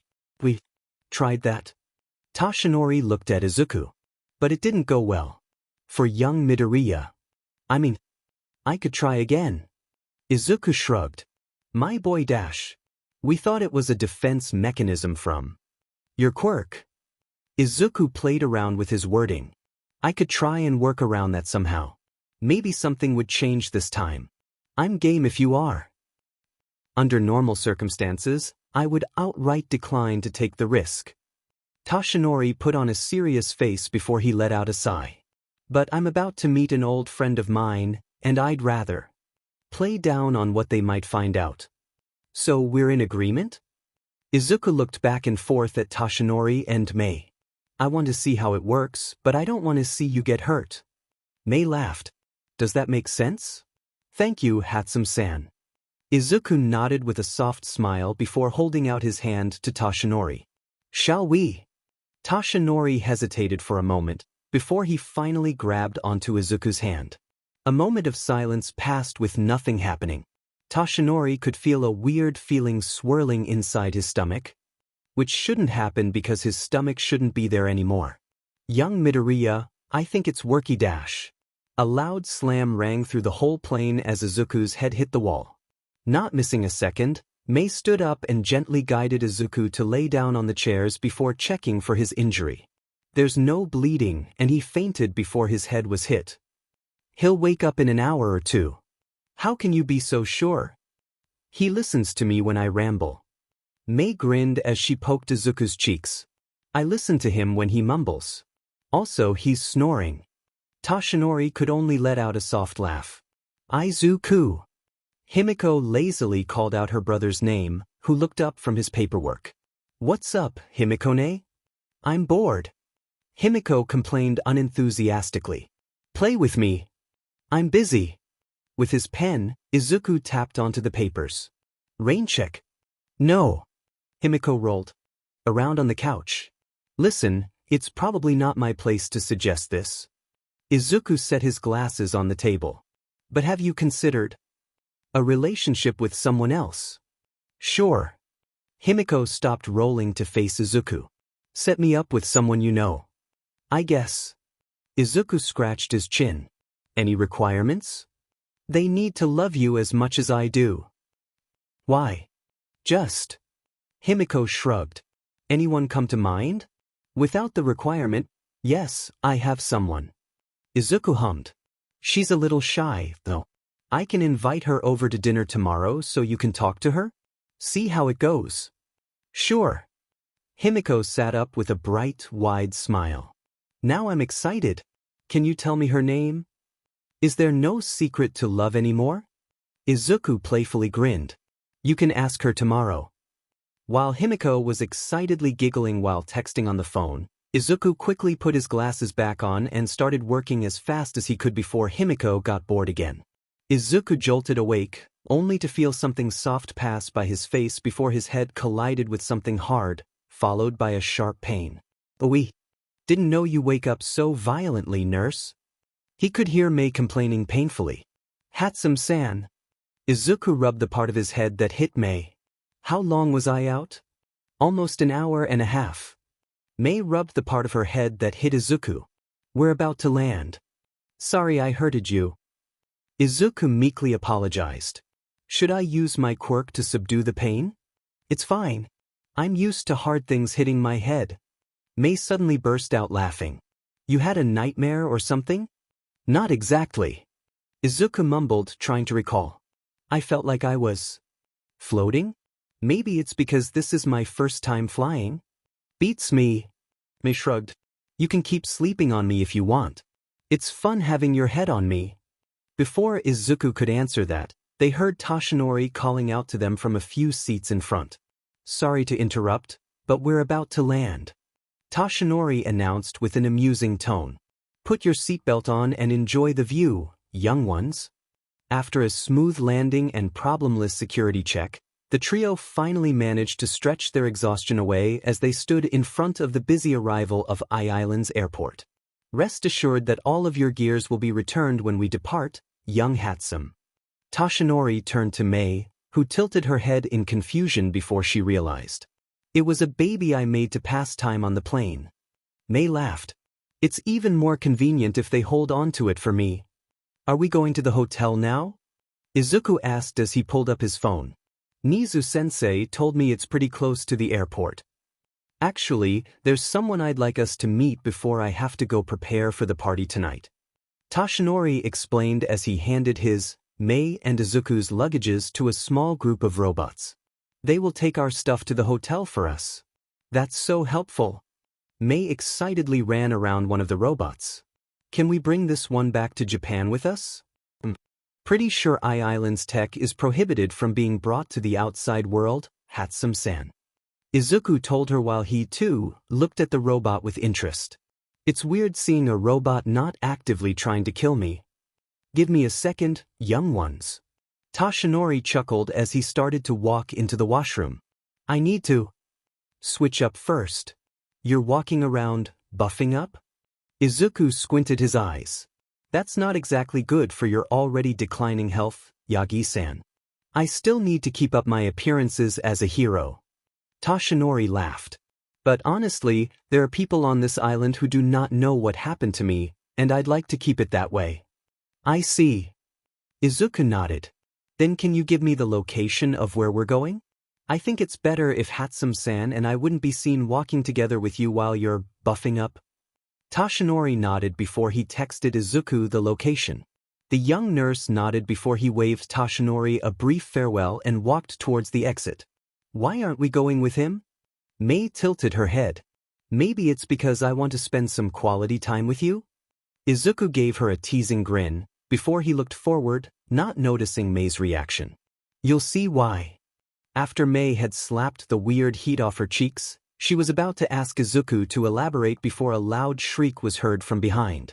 The shriek was then followed by gasps and loud yells, followed by people screaming and running towards the airport. Yagi-san needs to realize how popular he is as a hero. Izuku chuckled. Let's head to the meeting spot first before this place gets swarmed. What are they talking about? Mina whispered to Setsuna while looking at the kitchen. I don't know, but it seems pretty serious. Setsuna whispered back, her sight being glued to the scene in front of her. Can't you levitate your ears to listen in closer to the conversation? Ochako requested, trying her best not to look too much. Please refrain from invading my friend's privacy. Ibra shut that idea down immediately. I, too, must agree with Shiozaki-san. Tenya pushed up his glasses. Didn't it? Where are Jairu and Shoji when you need them? Mina tapped her feet impatiently on the floor. While they were brainstorming about what to do, the rest of the students presented in 1BS dorm only paid close attention to the duo in the kitchen.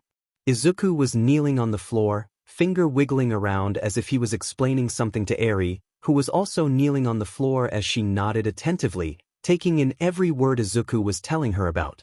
Every time Izuku seemed to be pointing at the crowd, Eri turned her head towards his pointing direction and nodded. So, are we clear? They heard Izuku ask. Eri nodded. The smile on her face brightened up, melting the heart of anybody who caught sight of it. Izuku let out a sigh with a smile as he watched Eri walk towards the living room. What were you guys talking about? Setsuna leaned closer to Izuku and asked. Just clearing up some misunderstandings she had. Izuku sighed. I don't mind it, but I'm not sure if you guys or anyone else will dash. Mama. Time seemed to come to a stop in 1BS dorm. The cute, innocent all of a little girl to her parental figure sounded like a death sentence to everybody else. They all snapped their heads towards the source of where that came from, Eri, and where it was being directed at. Or more specifically, Reiko blinked a few times, registering what Eri just called her. She blinked to confirm she wasn't hallucinating or dreaming, nor was she under the influence of one of Kinoko's mushrooms. Even Emily inside her head was rolling back memories footages to confirm what they have heard. Reiko mama. Eri confirmed once again, clearing any doubts or hope anyone else had. What is it, beloved daughter? Reiko's usual monotone was replaced with a sweet, heartwarming voice as she answered to Eri. Being acknowledged, Eri's smile somehow brightened up more as she leaped into Reiko's embrace, snuggling closer into the ashen-haired chest. Reiko wasn't a fan of physical contact, usually. But then, it was like she had ascended. Eri-chan. Reiko looked at her class's president. It seems unlike the weak-minded rest, the martial artist was still able to stand after being hit with such a defeat. Yes, Itsuka-san? Eri tilted her head cutely. Why did you call Reiko mama? Itsuka stuttered, still trying to make sense of what just happened. Surely, there must have been some misunderstandings? No misunderstandings. Eri confirmed once more, shutting down any wiggle room. That's what Izuku-san told me. Reiko had to admit that she felt bad as she could see Itsuka's, as well as anyone around mental being crumbled into the dust that had been blown away with the wind. Eri. Izuku walked towards them, his hand rubbing his tired eyes. What did we just talk about? About how Reiko-san is my mama? I'm positive that wasn't what we were talking about. But it was. Eri pouted. You told me that a mother is someone who cares greatly for their children. Someone who hugged their children every time, loving them unconditionally. That still doesn't explain why you just called Yanagi-san. Beloved, please. Reiko patted Eri's head. Our child might imitate your sleep schedule from time to time, but I have never once seen her make an error in judgment. You're not helping, Yanagi-san. Izuku covered his face with his hands. Reiko Mama's hair color is the same as mine. Just like you and Inko-san. Eri leaned up closer to Reiko's hair, trying to prove her point. And she loves me as much as you do. She's my mama. Izuku looked like he wanted to say something, but decided against it and just let out another tired sigh before turning to Reiko. I'll tell her to stop if this bothers you. Beloved, I love that you care deeply about my feelings. Reiko glared at him. But I shall strangle you if you attempt to halt the child. Eri looked back and forth at Izuku and Reiko with a smile on her face. See? Parents fight sometimes. Eri giggled. You guys are my parents. Can we bring Mama to dinner with us tonight? Please? Izuku blinked a few times before he looked at Reiko, who just showed a smile as she hugged Eri closer. I would be honored to accompany you to dinner, beloved husband and daughter. While the sweetness was happening at one corner, no words could be used to describe the agony the rest of the room was going through. Despite blood coming out of his mouth, Shudo was seen ticking checkmarks in his theory book. Hey, All Might Sensei. Izuku greeted him. I see you've managed to squeeze past the crowd. Sometimes, I underestimate how popular I am. All Might laughed. Now, where is that Gerdash? Uncle Might. Following the voice, the three of them turned behind, catching a young lady bouncing towards them with some sort of red, hopping device. The blonde lady then retracted the device and leaped into All Might, who caught her with a soft smile on his face. Young Melissa. He chuckled. You've grown plenty since I last saw you. As the two hugged and talked, Mei whispered to Izuku. Is she his daughter? I can see some resemblances. Izuku nodded. But Chio-sensei told me Yagi-san's never been in any long-term relationship before, so surely, having a daughter our age certainly doesn't add up. Right, some introductions are necessary. All Might turn towards them with Melissa standing next to him, eyeing Izuku and Mei curiously. This is Melissa Shield, daughter of a good friend of mine. I consider her my niece. Melissa, these are Midoriya Izuku and Hatsum Mei. They are students of UA. You guys are Uncle Might students. That's amazing. Melissa gasped. Are you guys in the hero course? I'm actually in general education.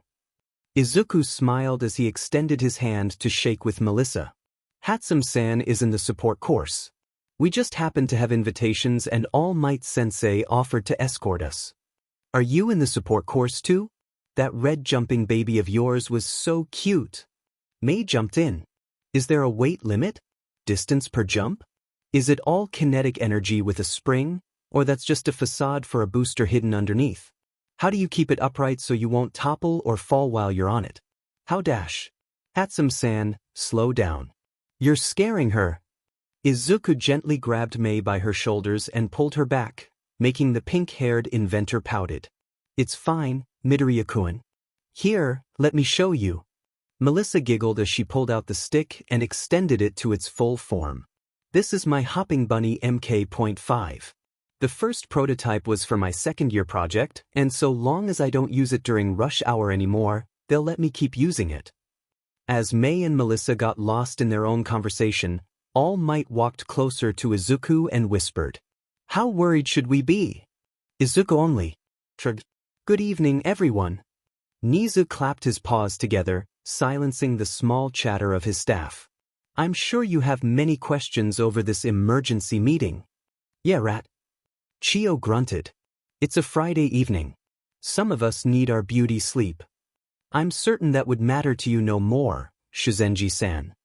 Nizu said as he pressed on the remote controller. The screen slowly came down, before it came to a stop. The light from the projector flickered a few times before an image showed up. As soon as the image came in, Ken stood up abruptly, sending his chair flying backward. Chio and Aizawa only raised an intrigued eyebrow, while Namuri and Yamada squealed in delight. Ectoplasm nervously glanced at Anan, whose aura was radiating from. Snipe and Yagi only scratched their chin with their own thoughts, while Cementos and Hound Dog barely showed any reaction. Before you asked, yes, this image is real. No, I did not send anyone to follow him to take this picture. This picture was forwarded to me by an anonymous source. Someone who just happened to pass by them when they were outside. She looks familiar. Aizawa commented. Indeed she does, Aizawa-kun. Nizu nodded. Miss Saiko was one of the students from CI Academy who took the provisional license exam with your class. Good lord, that kid is good. Snipe muttered before turning to Chio and Namuri. He bagged someone he barely had an interaction with beforehand? What are you teaching him? Just what a young man needs to be popular. Namuri winked. Don't look at me. I want him to stop. Chio groaned. Do you know how infuriating it is to watch him flirt with every single living being? That stuff is too genetic for me to do anything about at this point. I think we're straying from the main issue here. Yagi raised his hand. As unethical as it is, we do have our own betting pot about who young Midoriya would end up with. But where do we go from here, if he dates someone who isn't present in the pot? I have taken precautions regarding potential problems as such. Nizu laughed. That pot would go into his wedding fund. An official donation from UA. Then why call us here? Aizawa questioned. Seems like you've already got all this figured out. Quite the contrary. Nizu snickered. Now that potential outside forces have been taken into consideration, I shall give all of you one final chance to put down or change any names you'd like. The upcoming situation with the HPSC would be quite a hassle for me to open another meeting like this again without them breathing down my neck. Speaking of, how's that operation going? Power Loader raised his hand. I know you're still waiting for the items from my part, but how's the rest of the operation going? Quite swimmingly. Nizu nodded. Of course, we're still pulling as many strings as possible, but considering what we've already had, I'd say it's quite good. Miss Star has agreed to cover should there be any complication.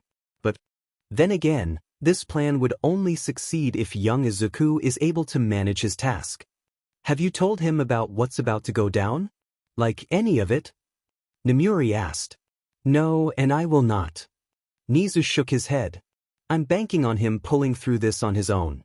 I fear that any input would affect his decision. That's really unlike you to leave it to chance. Chio commented. It's always down to the most minuscule details with you. You doubt he will pull through? Nizu grinned. Sneaky rat. They seem close. Izuku absent-mindedly commented as he followed behind Melissa and May. Uncle Might has been Papa's best friend ever since they met in the US. Melissa smiled. The brain and the muscle. He was the best man at my parents' wedding. Papa is the one and only support technician for Uncle Might. Just like you and me, nurse. May chimed in. Are you asking me to be your maid of honor? Izuku smiled. I would be honored, Hatsum-san. Before May could stand there and ponder on that feeling in her chest, Melissa's cheerful clap caught both of their attention. Here we are. Melissa turned around with a huge smile. Behind her showed a large convention with people here and there, walking towards different exhibitions. The I-Islands Expo, or so we call it, the I-Expo.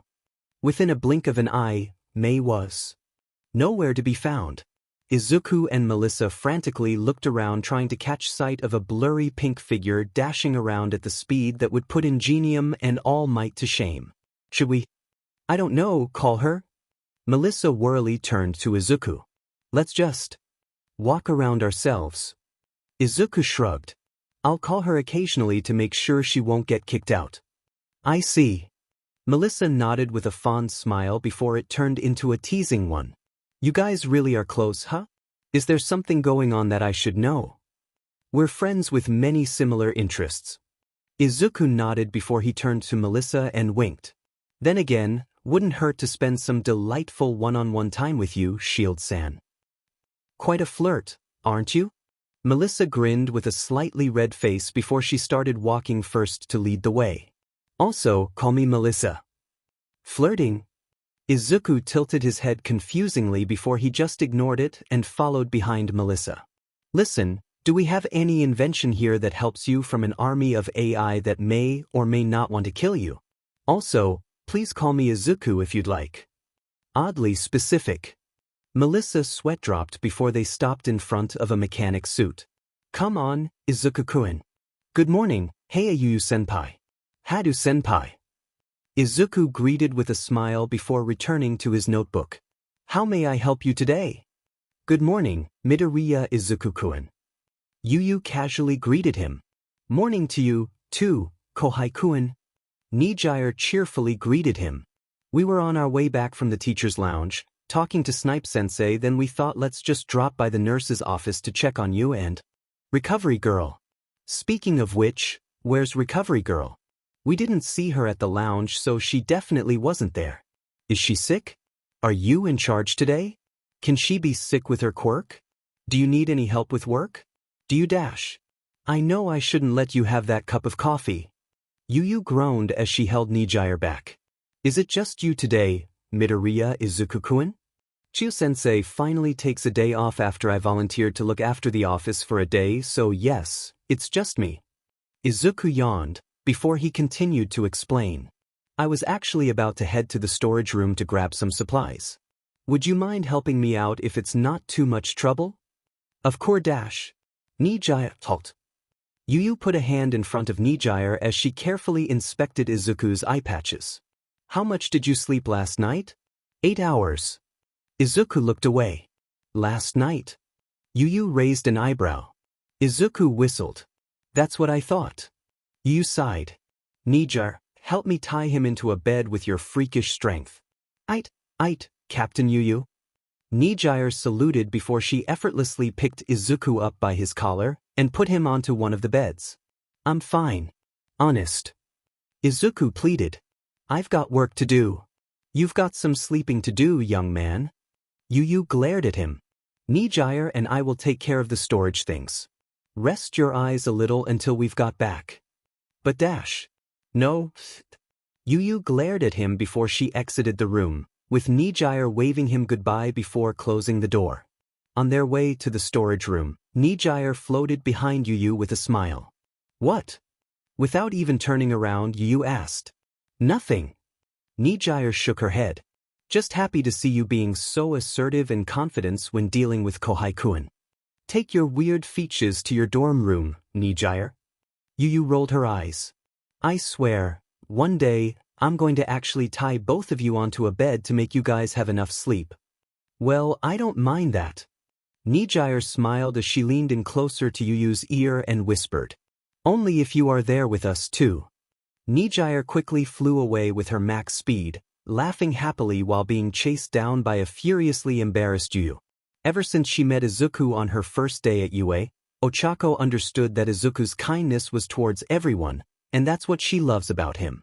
It was also painfully clear that she's not the only one who realized that.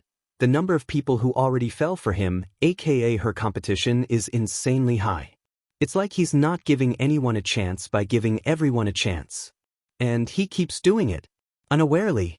That's why currently she and Momo were carefully observing Izuku and Melissa chatting together from another table. Didn't they just meet? Ochako mumbled.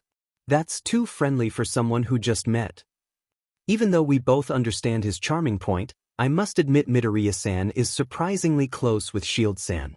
Momo coughed into her hand, eyes glancing back and forth. What do you think, Jiru-san? I think you guys need to stop being so thirsty. Kyuka unenthusiastically took a sip from her drink. I mean, I guess he looks kinda cute dash. Kinda. Ochako snapped her head towards Kyuka. But he seems a little too. So, like he'll fold over if you raise your voice at him. Kyuka continued without batting an eye. Why would you raise your voice at an angel? Momo tilted her head confusingly. Now you just sound like that greenhead from 1B. All I'm saying is, Melissa pushed up her glasses. Uncle Might is literally the #1 hero. That means he's him. I get your point, but have you considered, with his hands on the table and fingers crossed, Izuku looked straight into Melissa's eyes. Recovery Girl is literally the reason why the previous generations of heroes are still up and active. Even All Might owes his life to her on multiple occasions. That's a valid point, nurse. But if you think about it, Mei uncharacteristically sat still in her seat. Without the existence of support engineers like Dr. Shield, a lot more lives would have been lost. All heroes have a costume and at least one support gear on them. I'm surprised you didn't use Deternat as an example. Melissa turned to May. I mean, I don't particularly a fan of them, but they are the most popular and well-known support company. The CO is weird and a little suspicious. May shrugged. He said half of his salary goes towards charity for Quirk-related victims, but I've seen no records on the increment of funding from those organizations. Also, 75% gear-related issues that lead to a Quirk outburst has Deternat's name written over it. Then again, they pushed out so many different products that the market is practically theirs, so maybe that's why the number is so high. I think Mom mentioned their name amongst companies under a watch list. Izuku commented. But let's put our tinfoil hair away and talk about what we're going to do next. I'm supposed to attend the gala in Nizu-sensei's stead. Do you want to come, Hatsum-san? They have chocolate? New ones that aren't yet introduced to the public. Melissa nodded. I'm there. May nodded. I didn't pack any fancy clothes, though. Can I wear yours, nurse? As much as I agree that you would look beautiful in a suit, I only have one. Izuku scratched his head at the predicament. You guys seem to forget it's my domain here. Melissa showed a smug grin. An absolutely gorgeous dress shall be delivered to you before the party, Miss Hatsum. I'll need your measurements. Sure. May showed a thumbs up. My 3 sizes are dash. Izuku quickly shoved a chocolate cake into May's mouth. Before the pink-headed inventor could spit it out and drop sensitive information, a loud explosion went off from a distance. On a peaceful Friday evening, Chio finally has the free time to settle herself onto her favorite rocking chair with her favorite cup of tea in her hand. As she rocked her chair back and forth, she sank into the silence of her office. No students hurting themselves during training, no blonde oaf or hobo or stinky rat creating more work for her, and most importantly, no dense broccoli-headed gremlin made her want to pull out her hair out of frustration. It was as if this divine silence would last forever. Shizenji! And immediately disappeared in a blink of an eye. What now, Snipe? Chio let out a defeated sigh. Did Togata punch someone into the realm of dream again? No! Snipe exclaimed. It's about Midoriya. Of course it was about him. Of course it was about him. Chio sighed again. Did he somehow stuck someone again? Take that issue to Kiyama.